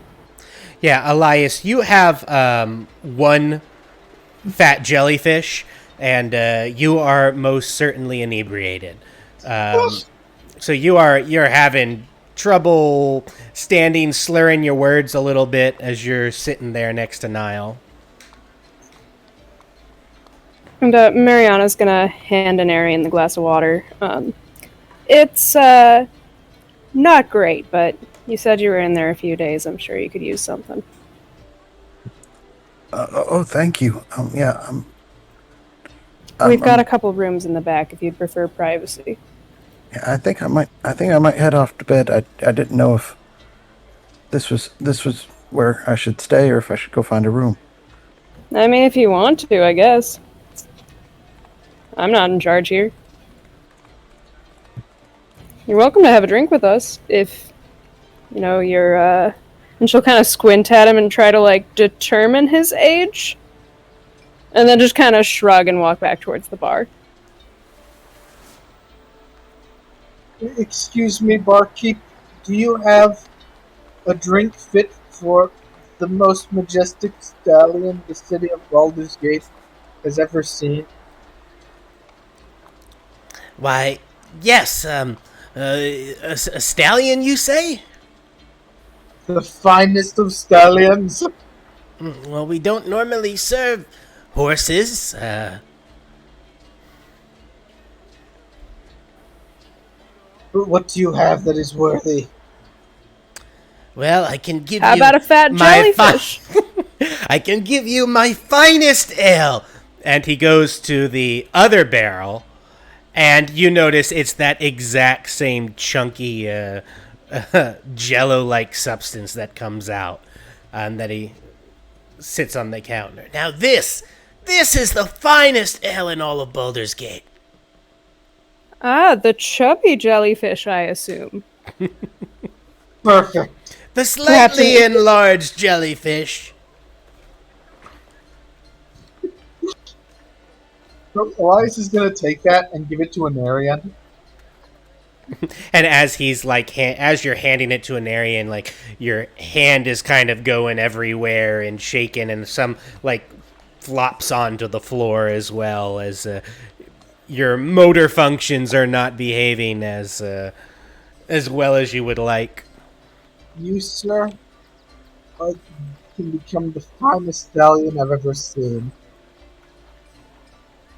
And he's gonna hand it to him as he says that. And Aaron's like, thanks. And he'll take the chubby jellyfish and start drinking the water. There you go. All right. And Mariana will kind of lean to him and be like, if you don't want that, I'll just take it. I promise you don't have to. He just hands it to her under his arm. So, as you're hanging out, you're conversing. A few hours after that is when Igvis would arrive, after the sun has gone down. Would you all still be up by the bar at that point? A couple hours later, would any of you kind of had headed off? Unless Elias was cut off, he is probably still drinking. I would say at this point, Elias, you've probably passed out at some point from the alcohol that you have taken. Would I make a con save for that? Yeah, go ahead and give me one more con save. And then DM, real quick, Romy, I don't know if you saw my question. Can I basically copy the cantrips down for free? If I'm reading that correctly? I have to... Yeah, I 'Cause it's just need to look at the rules again for copying spells. Okay. But... Because at least the ruling that I was trying to read said that it was 2 hours per level of spell and 50 gold. Yeah, per level. And because cantrips aren't leveled spells, so I don't know what... Yeah, I guess I would say the cantrips would be free. So I'll copy the cantrips, I guess. Okay. So, DM, I got a nat 1, which means I figure Elias blacked out and did at least one stupid thing of your choice. Yeah, that's a nat 1 on your con save. Wow. Yes. So, yeah, I would say that, you take a swig of the fat jellyfish. This is only probably your third fat jellyfish as you take a swig and you fall backwards and you make a big display of being Elias and you cast an illusion of this fire-breathing dragon on the table that really freaks out the patrons that are in there as people start to scream a little bit. But your friends are able to calm you down as you dismiss the illusion and you start to sing a song and you're like, I think I'm a little tired. And as you start going towards the room, you pass out right here in the middle of the floor, just kind of lying face down right there. I like to imagine the dragon was actually about the quality of a child's drawing. It's a doodle. Yeah. I like that thought. I like the thought of like Elias's illusion going from really intricate and clever to like 2-year-old drawings, like duplicates he gets Yeah, drawing. it's a doodle dragon. And so now Elias is just passed out in the back of the room here in the open floor.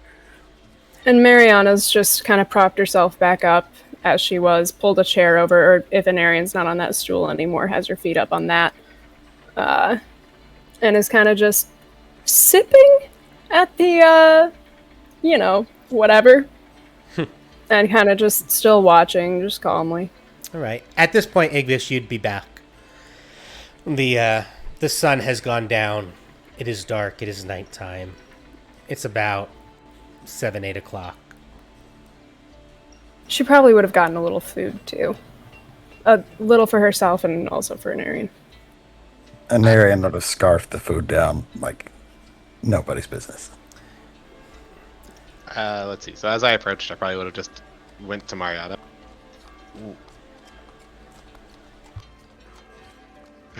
Where's Nyle? I have... And as you walk in, Igvis, what I will say is you do see Elias just face down on the floor over here, and nobody seems to care.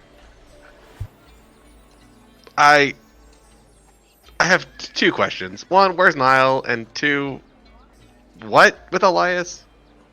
We have 2 rooms in the back. Elias is on his way. Should I go take him back to the room? I'm headed that way If you anyway. want, he's fine there. I'm headed that way anyway. I need to go talk to Nyle. We have the 2 rooms in the back? Yeah. Okay. And then I'll go and grab Elias and bring him to one of the rooms, I guess. All right. So you are able to do that.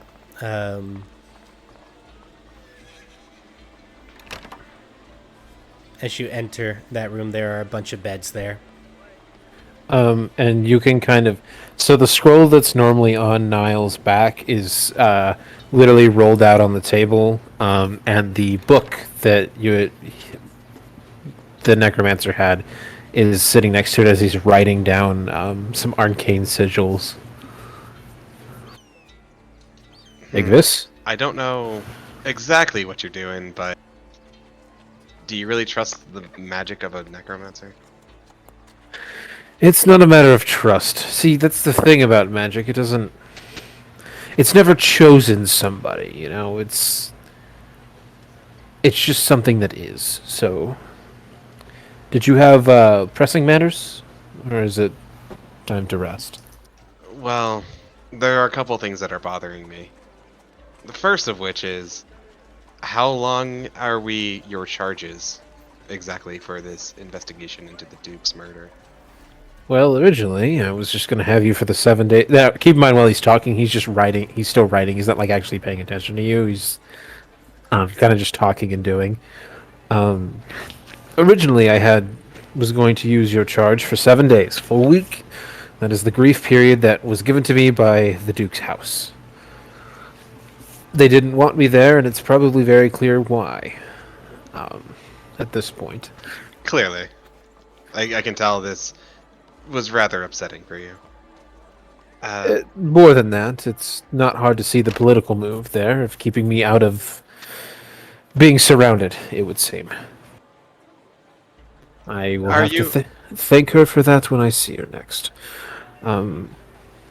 I'm worried that we could still be being spied on. Are you able to tell if there's anything in the area? Unfortunately, I don't have... the day wore me thin. I'm not as young as I used to be, so I cannot sense anything as of right now. But regardless, they shouldn't... Even if they are here, that means that they've known we've been here for hours. It's a matter of... It doesn't matter, I should say. Just spill your beans, as the kids say. Well, the family that I was trying to protect was never returned, and I kind of want to search into that more so than your particular vendetta. But, putting that to the side for the moment, Have you heard of the name Neroni? Can't say that I have off the top of my head, but I could be tired. They were apparently the messenger who delivered these letters to Vermigio. They was in the second letter. Okay. DM, would I know? Does that ring a bell for me? And you don't recognize the name. Yeah. No. It doesn't seem familiar. It could be just some commoner person that the dukes and or other rich noble houses, merchant houses, sending back and things. It's very easy to do that, given the state of the lower city, as I'm sure you're very aware. Well, in 2 days, according to the information that we had received, the family is supposed to gather, right? What are your plans prior to then? Well, I'm going to speak with Flame Zaj, and I'm going to see if I get in contact with my friend that was able to give me some info, and see about sending her the letters that we've received.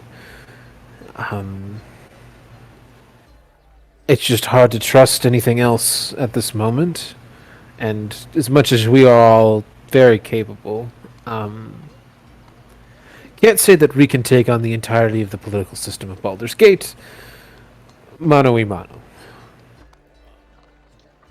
Well, I would agree with you there. If you're gonna go talk to Zaj, I would at least be there with you then.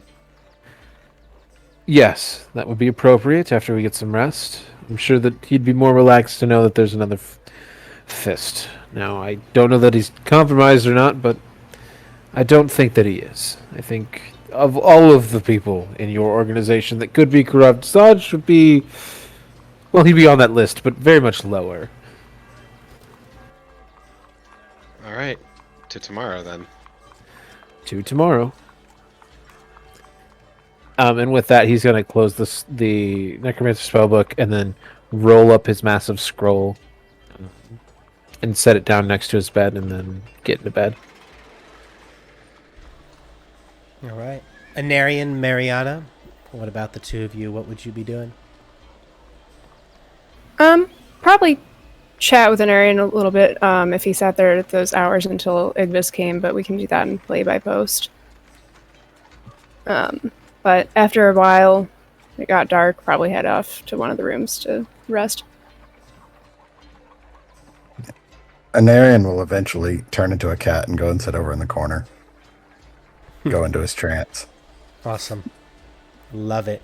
Gotta love elves. 4-hour trance.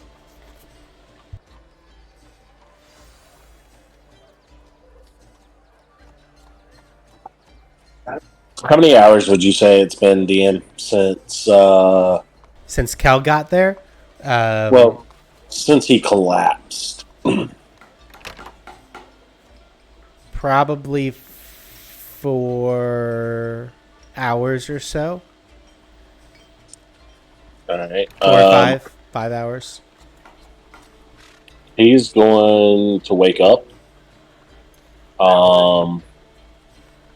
And he's actually going to strap up his armor and his weapons and everything. He's going to take a quick prayer, and then he's going to walk out of the room and go to the bar. All right. So you can do that. And so everybody would be turning in for the night, and you'd probably pass them as you got out to go to the bar. Everybody else going into their rooms. Oh, so he would come More across specifically, me as he left? Mariana, I would say. As she is coming back, you would probably see her in the hallway.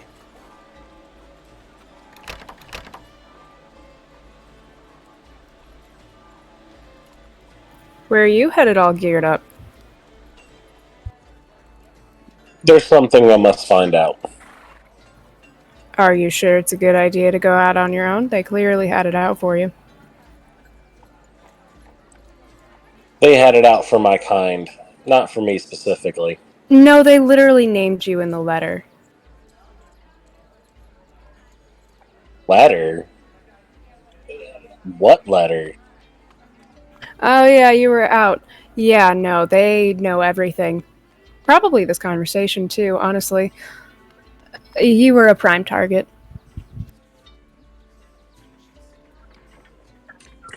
Kels doesn't seem really taken aback by this. He just says, well, if they come, let them come. Yeah, but maybe not by yourself. Let it wait the night.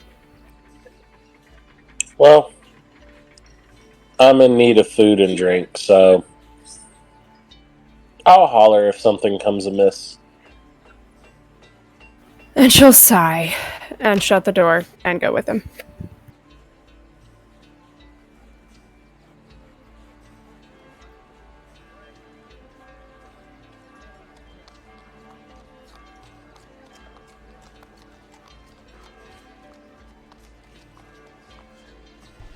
Oh, you're back from more fat jellyfish. I thought you had turned in for the night. Water for me for the rest of the night. Thanks. Water and food, dear good sir. And the only food that he has in this tavern is shrimp. Just a ton of shrimp. So he literally has one item on the menu.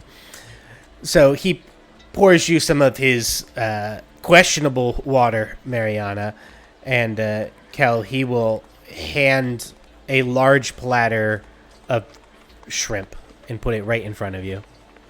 Is the shrimp cooked? Raw Shrimp. Kel's just gonna look at it and he's gonna go, on second thought, I'll pass on the food. Are you sure? You said you're quite hungry. I'm sure. And he Everybody else likes the sea bottom biscuit. Sea bottom biscuit. It's raw shrimp. Yes, that it's named the sea bottom biscuit. It's a great marketing technique. Again, no thanks. And he's gonna pull out a ration out of his bag. And he's gonna start munching on that instead. Okay. So Mariana, as he's like chomping away, he's gonna like turn to her. Tell me, what did I miss? I walked around while people did things. And then I came back and you were on the ground. Oh, and some letters that Nyle has. And he's going. Gist of it, they've been paying attention to us. Or you guys, I guess. Found a couple names. Sorry, I'm looking back over it. Some allusion to some other things. Things best not for other ears. And she's not gonna look at the bartender, but... Shall we move this conversation? Sure. And she'll basically just recount what's in those handouts. Well, not if we just move to a table. It's got to be somewhere a little further back, probably. She'll lead you to this back corner.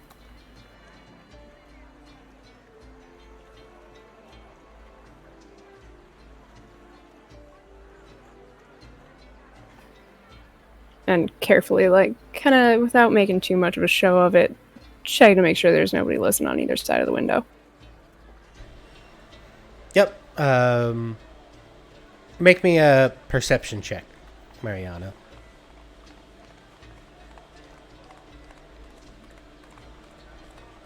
no drunks in the alley. 12.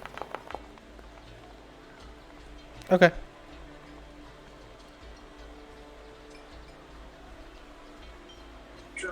That's all. I just wanted you to roll. And just very quietly, without making it seem like we're talking about a suspicious thing, kind of just like lean on one elbow and like kind of just make it look casual, but very quietly recount what's in those letters. Interesting. Very interesting. So, and Kel kind of puts down his ration for a second. He says, "Well, it happened again, huh?" What did?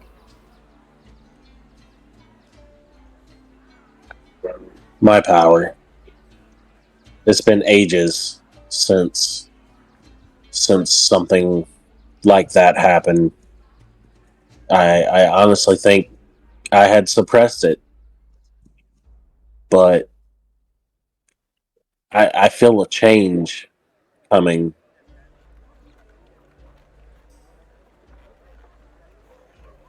Oh, big cryptic. And she's obviously very tired and has been drinking throughout the night.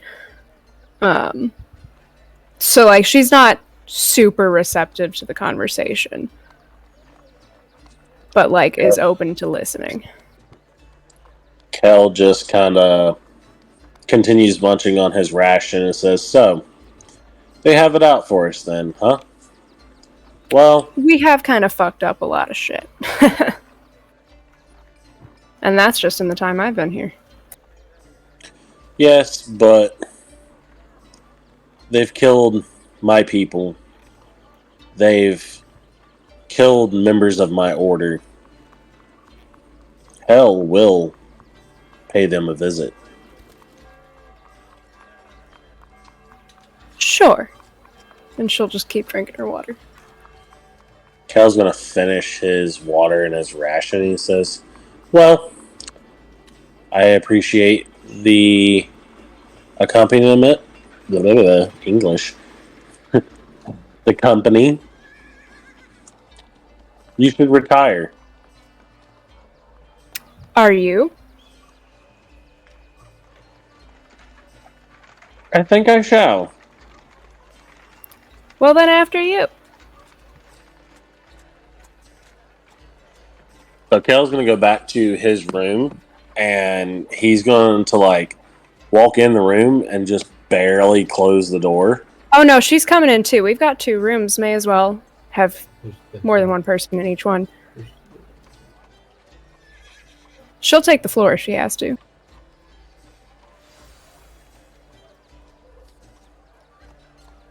And as you pass to go to the room, you just see a cat sleeping over here in the corner.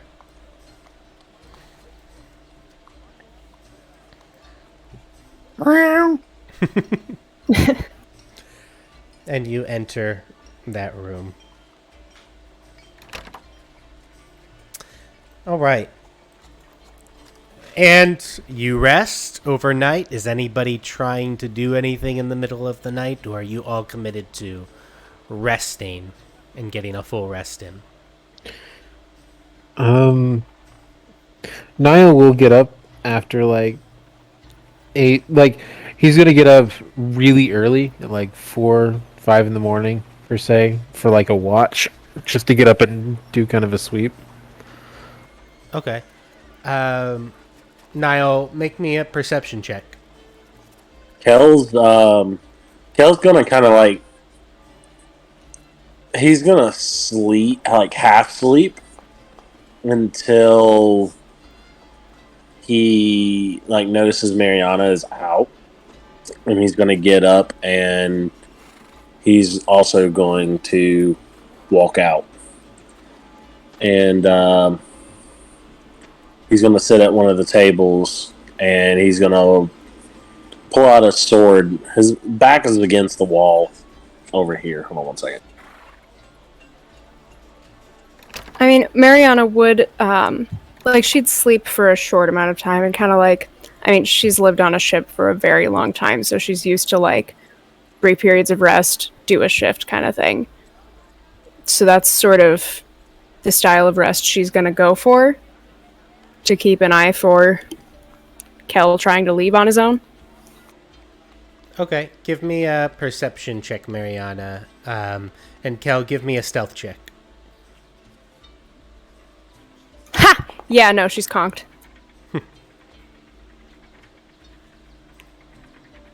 You never know. He could also get. Saw that fat jellyfish. Oh, it was close. It was. It real was close. I just barely beat it. You've had too many fat jellyfish, Mariana, and Kel is just clunky. But the fat jellyfish win out and are able to keep you knocked out. So I sit up against this wall, and I just pull out Knight's End, and I am just kind of taking my honing stone. I'm just slowly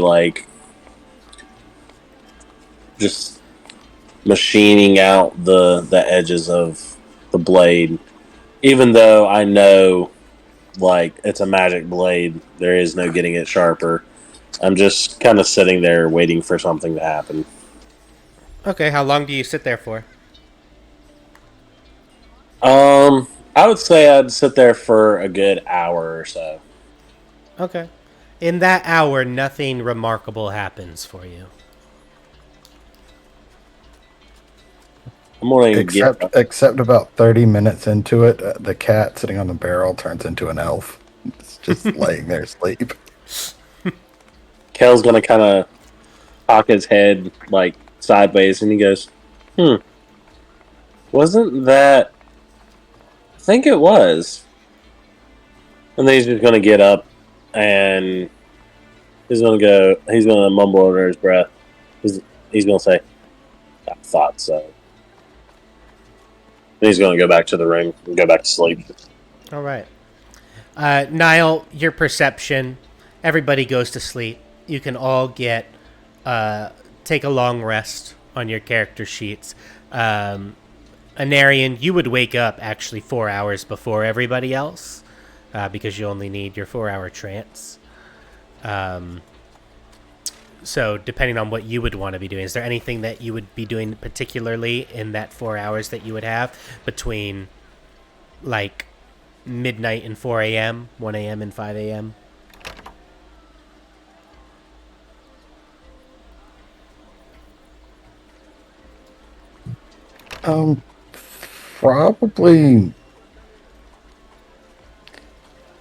Probably not. He's probably just kind of freaked out and sitting in the corner after being in a cell for the last few days. So he's just going to stay over there in the corner. So he might turn into various animals throughout the night. Okay. So when you're in the corner there overnight, probably around 3 a.m., a shady figure comes into the bar. A cloaked figure. And he walks up to you. And he looks around for a second to the right and to the left. And he says, "Would you like to buy an eye?" And he'll open up his cloak, and you'll see an assortment of what look like little glass eyes dangling from keychains.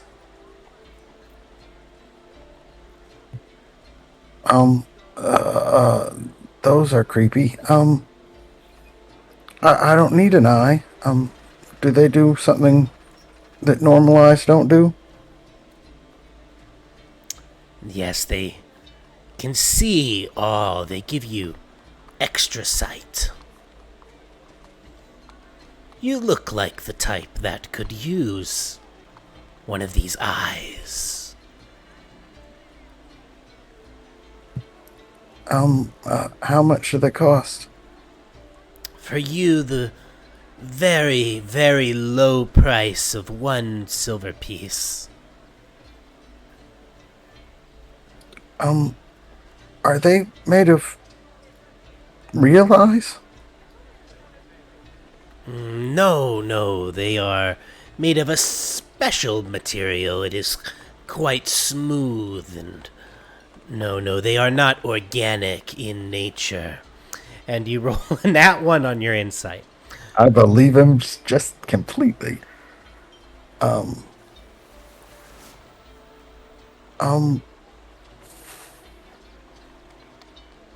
I guess those are really creepy.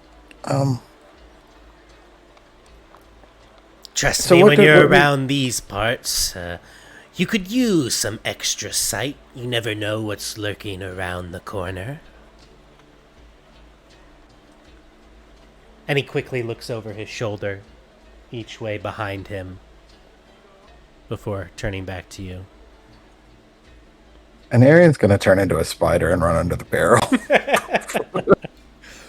And you can see he kind of like jumps as you shrink down, and he doesn't necessarily even notice that you're a spider. I think he's just kind of shocked that you disappeared from view. And and you see him just kind of close up his cloak and back up slowly before walking away and back out the front door into the night.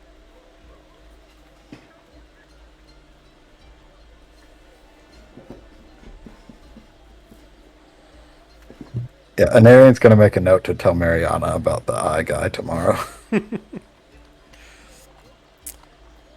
So you wait the rest of the night. Eventually, Nyle, you wake up in the morning. You're very perceptive. You see that your friends are still sleeping with your whopping 9 perception. I know it's I'm a great town guard. Yep. Very good at my job. Listen, I was bodyguard. That was my purpose. It was a meat shield, and it worked very effectively.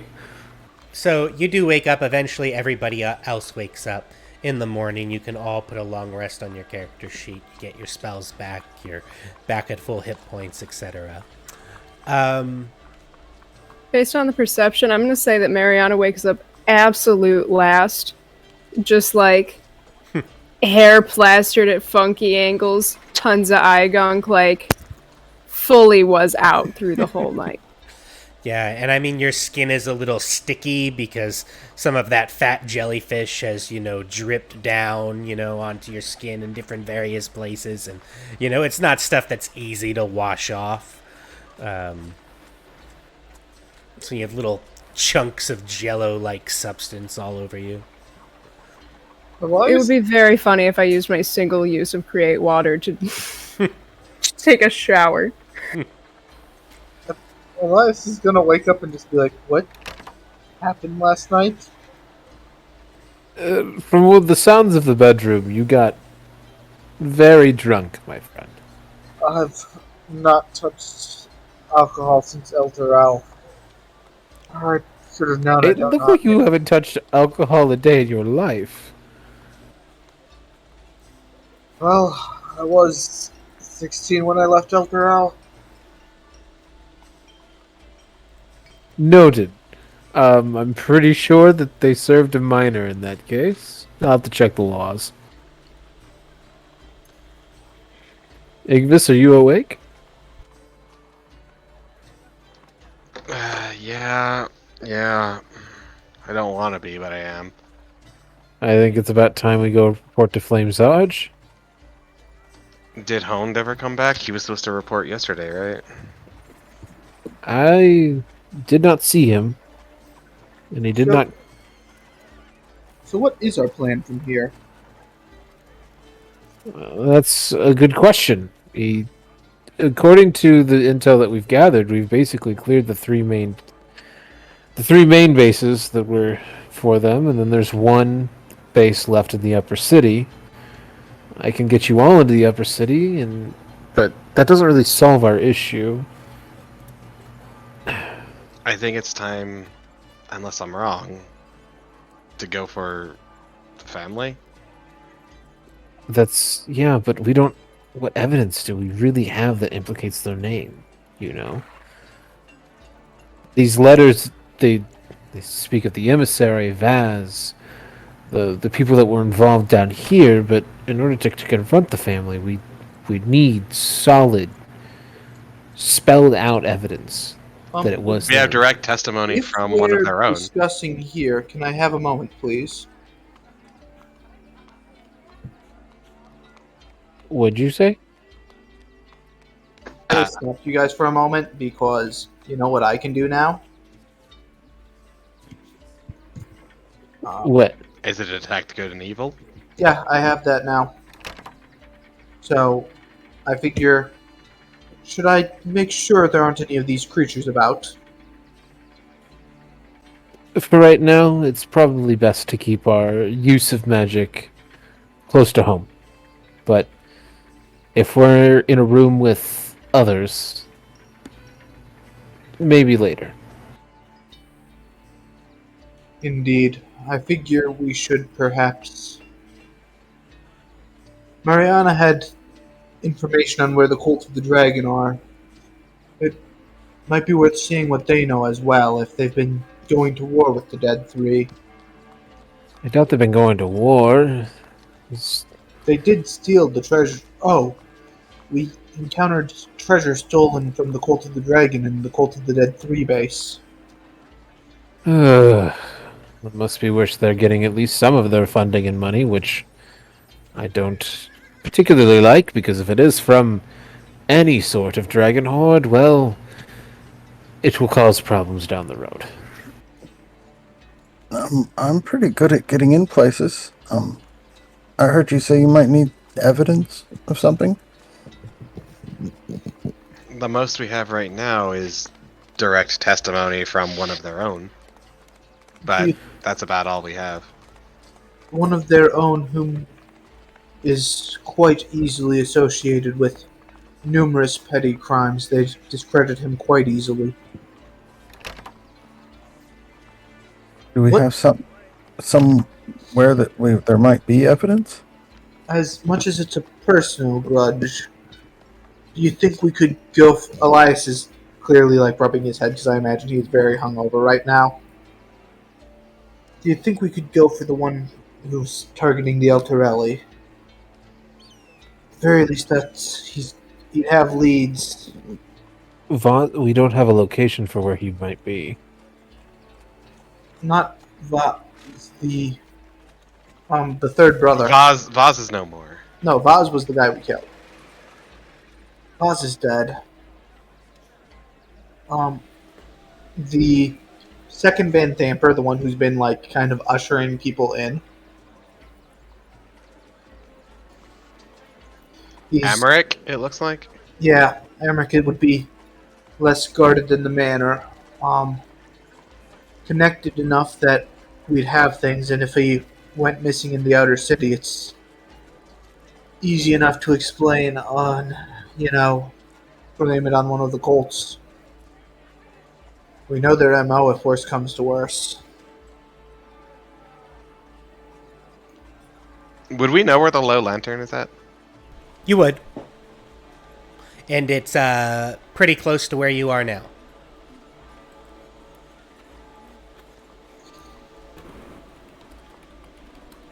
I'd say either him or the Cult of the Dragon seems to be our next steps. It's becoming more, and this is speculation, I believe the Van Thampers are quite at the top of this. And we're going to need much more information before we can move against a Duke for sure. Certainly.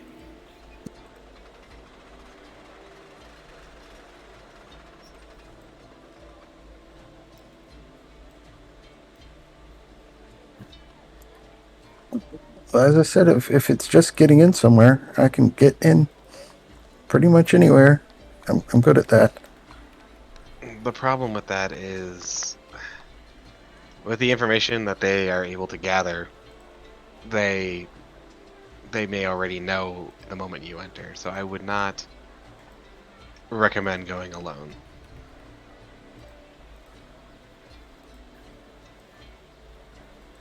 As it stands, I think the way forward is relatively clear. 2 days before, tomorrow the family is supposed to meet. me and Nile were going to go report to Flame Zaj and just get whatever information / support we could. Unless I'm mistaken about that, Nile.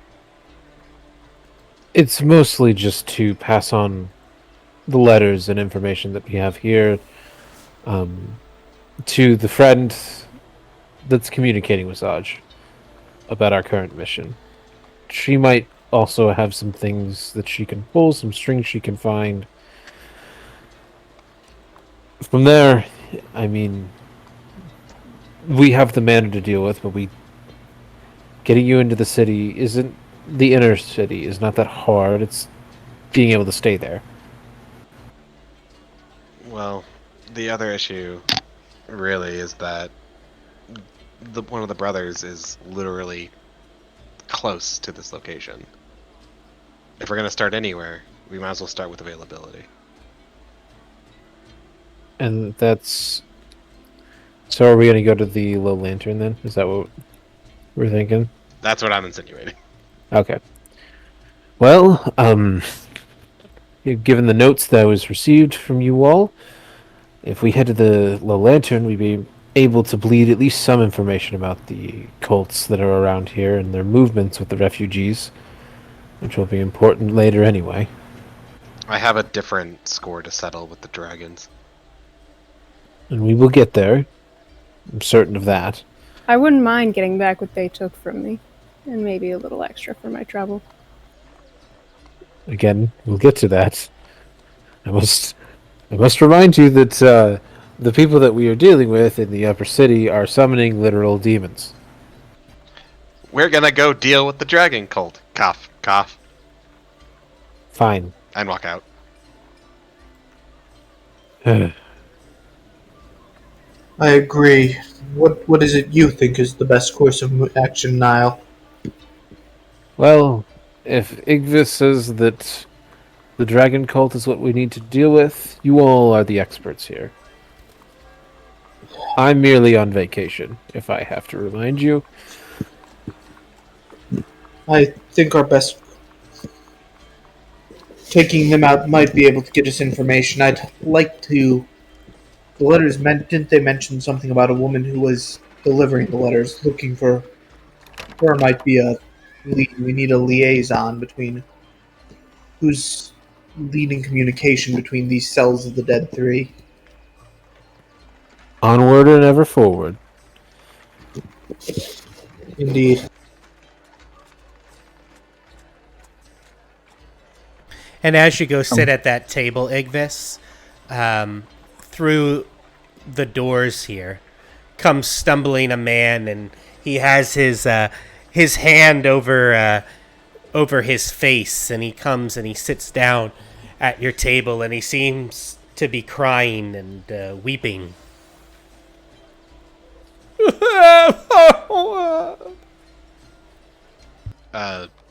Sir, what seems to be the matter? And he quickly, his head comes up and he releases his hand from his face, and you can see that he is very clearly missing an eye. And he goes, "My eye! My glass eye! It's gone! It was taken from me in the middle of the night!" Oh, that reminds me. Mariana.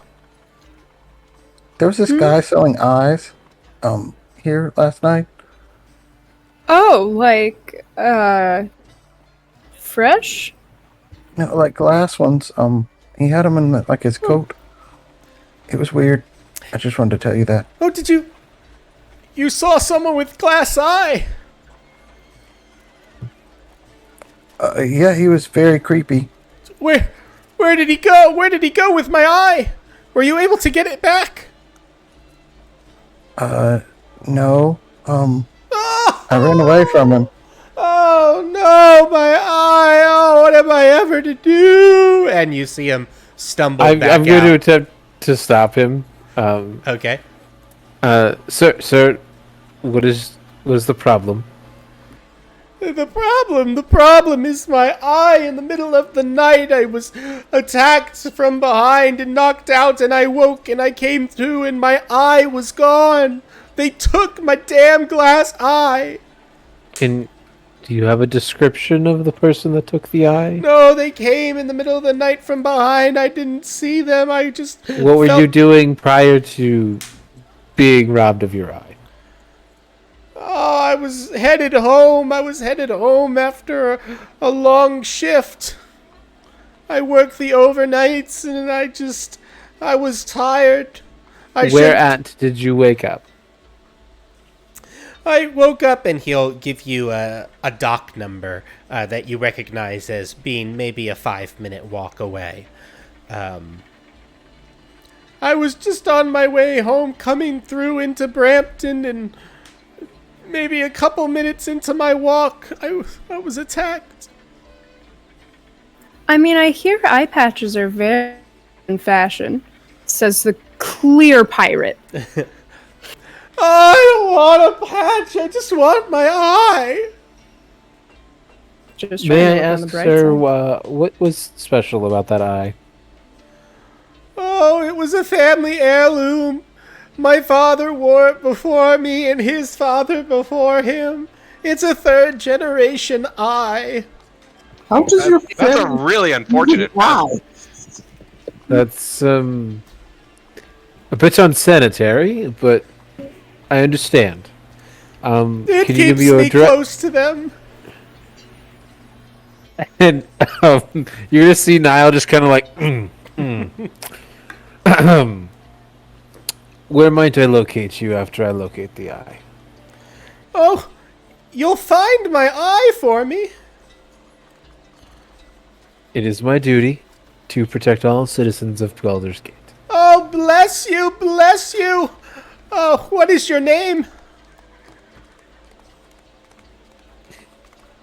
Nile. Nyle, oh, the great Nyle, finder of the lost eyes. Yes, I will shout your name from the hills and the rooftops. I have many titles. Can I insight this guy, DM? Sure, roll me an insight. Like a little extra on this whole eye. Sure.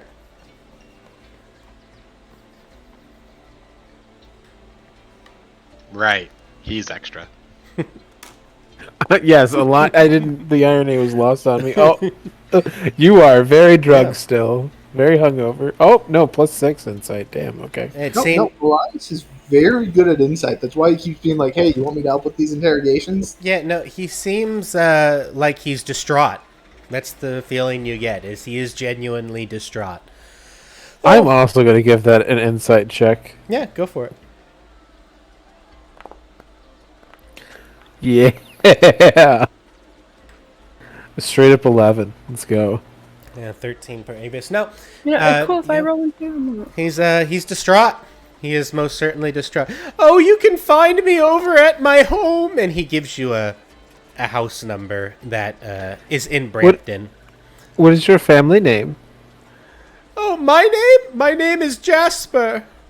Oh, you mean my family name? Oh, good fella. Jasper Goodfella. Jasper Goodfella, yes, of the Goodfella family. Vocation? 5th generation shipwrights. Now, Jasper... How about you give me a ship in return for your eye?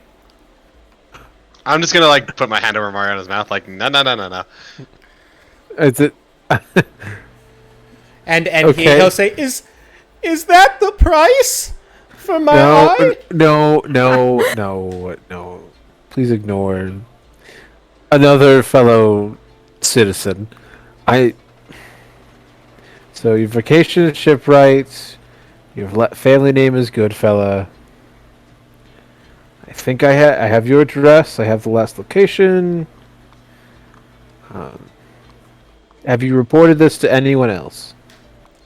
Oh, just all of those who could hear my wails of distress.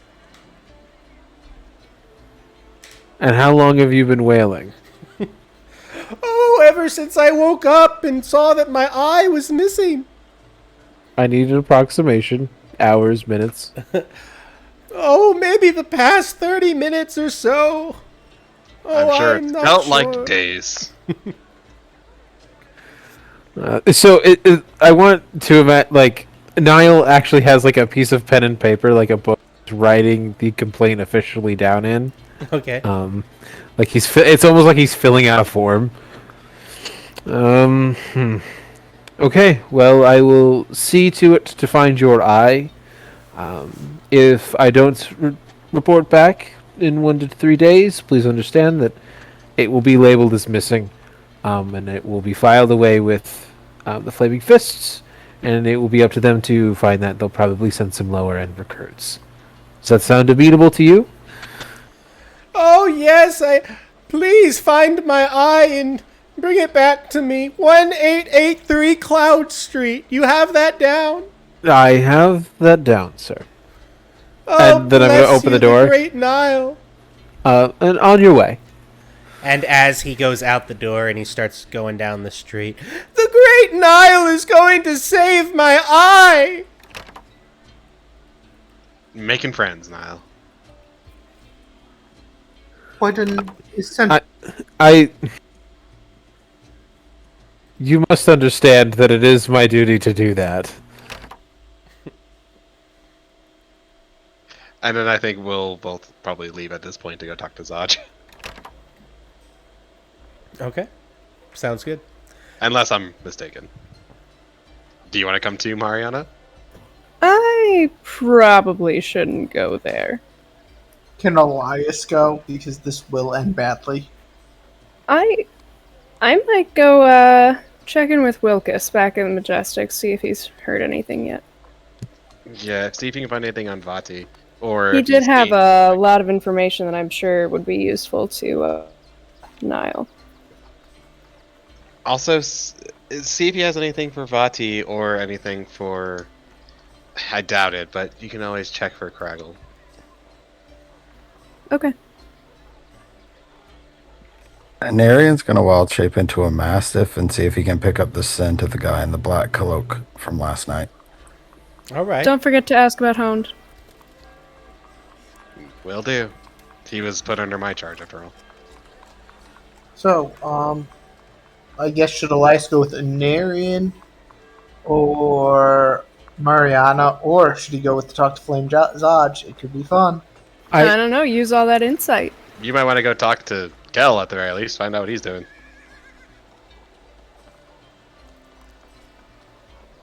All right. Yeah, that's fair. Also, this is the first time I've seen you shipped, so I'm real confused.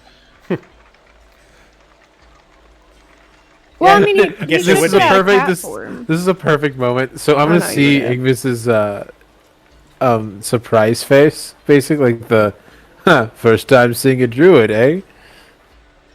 There aren't druids, a lot of them at least in the Fist, and they're never worked with one. Yeah, you tend to have a lot more metal around. Come down before I start to get a breaking back and I need you to carry me. Old man. So it is now basically 2 a.m. Eastern. I think this is probably a good place to stop. And then Yeah. next week we can pick up from here. Sounds good. Sounds good.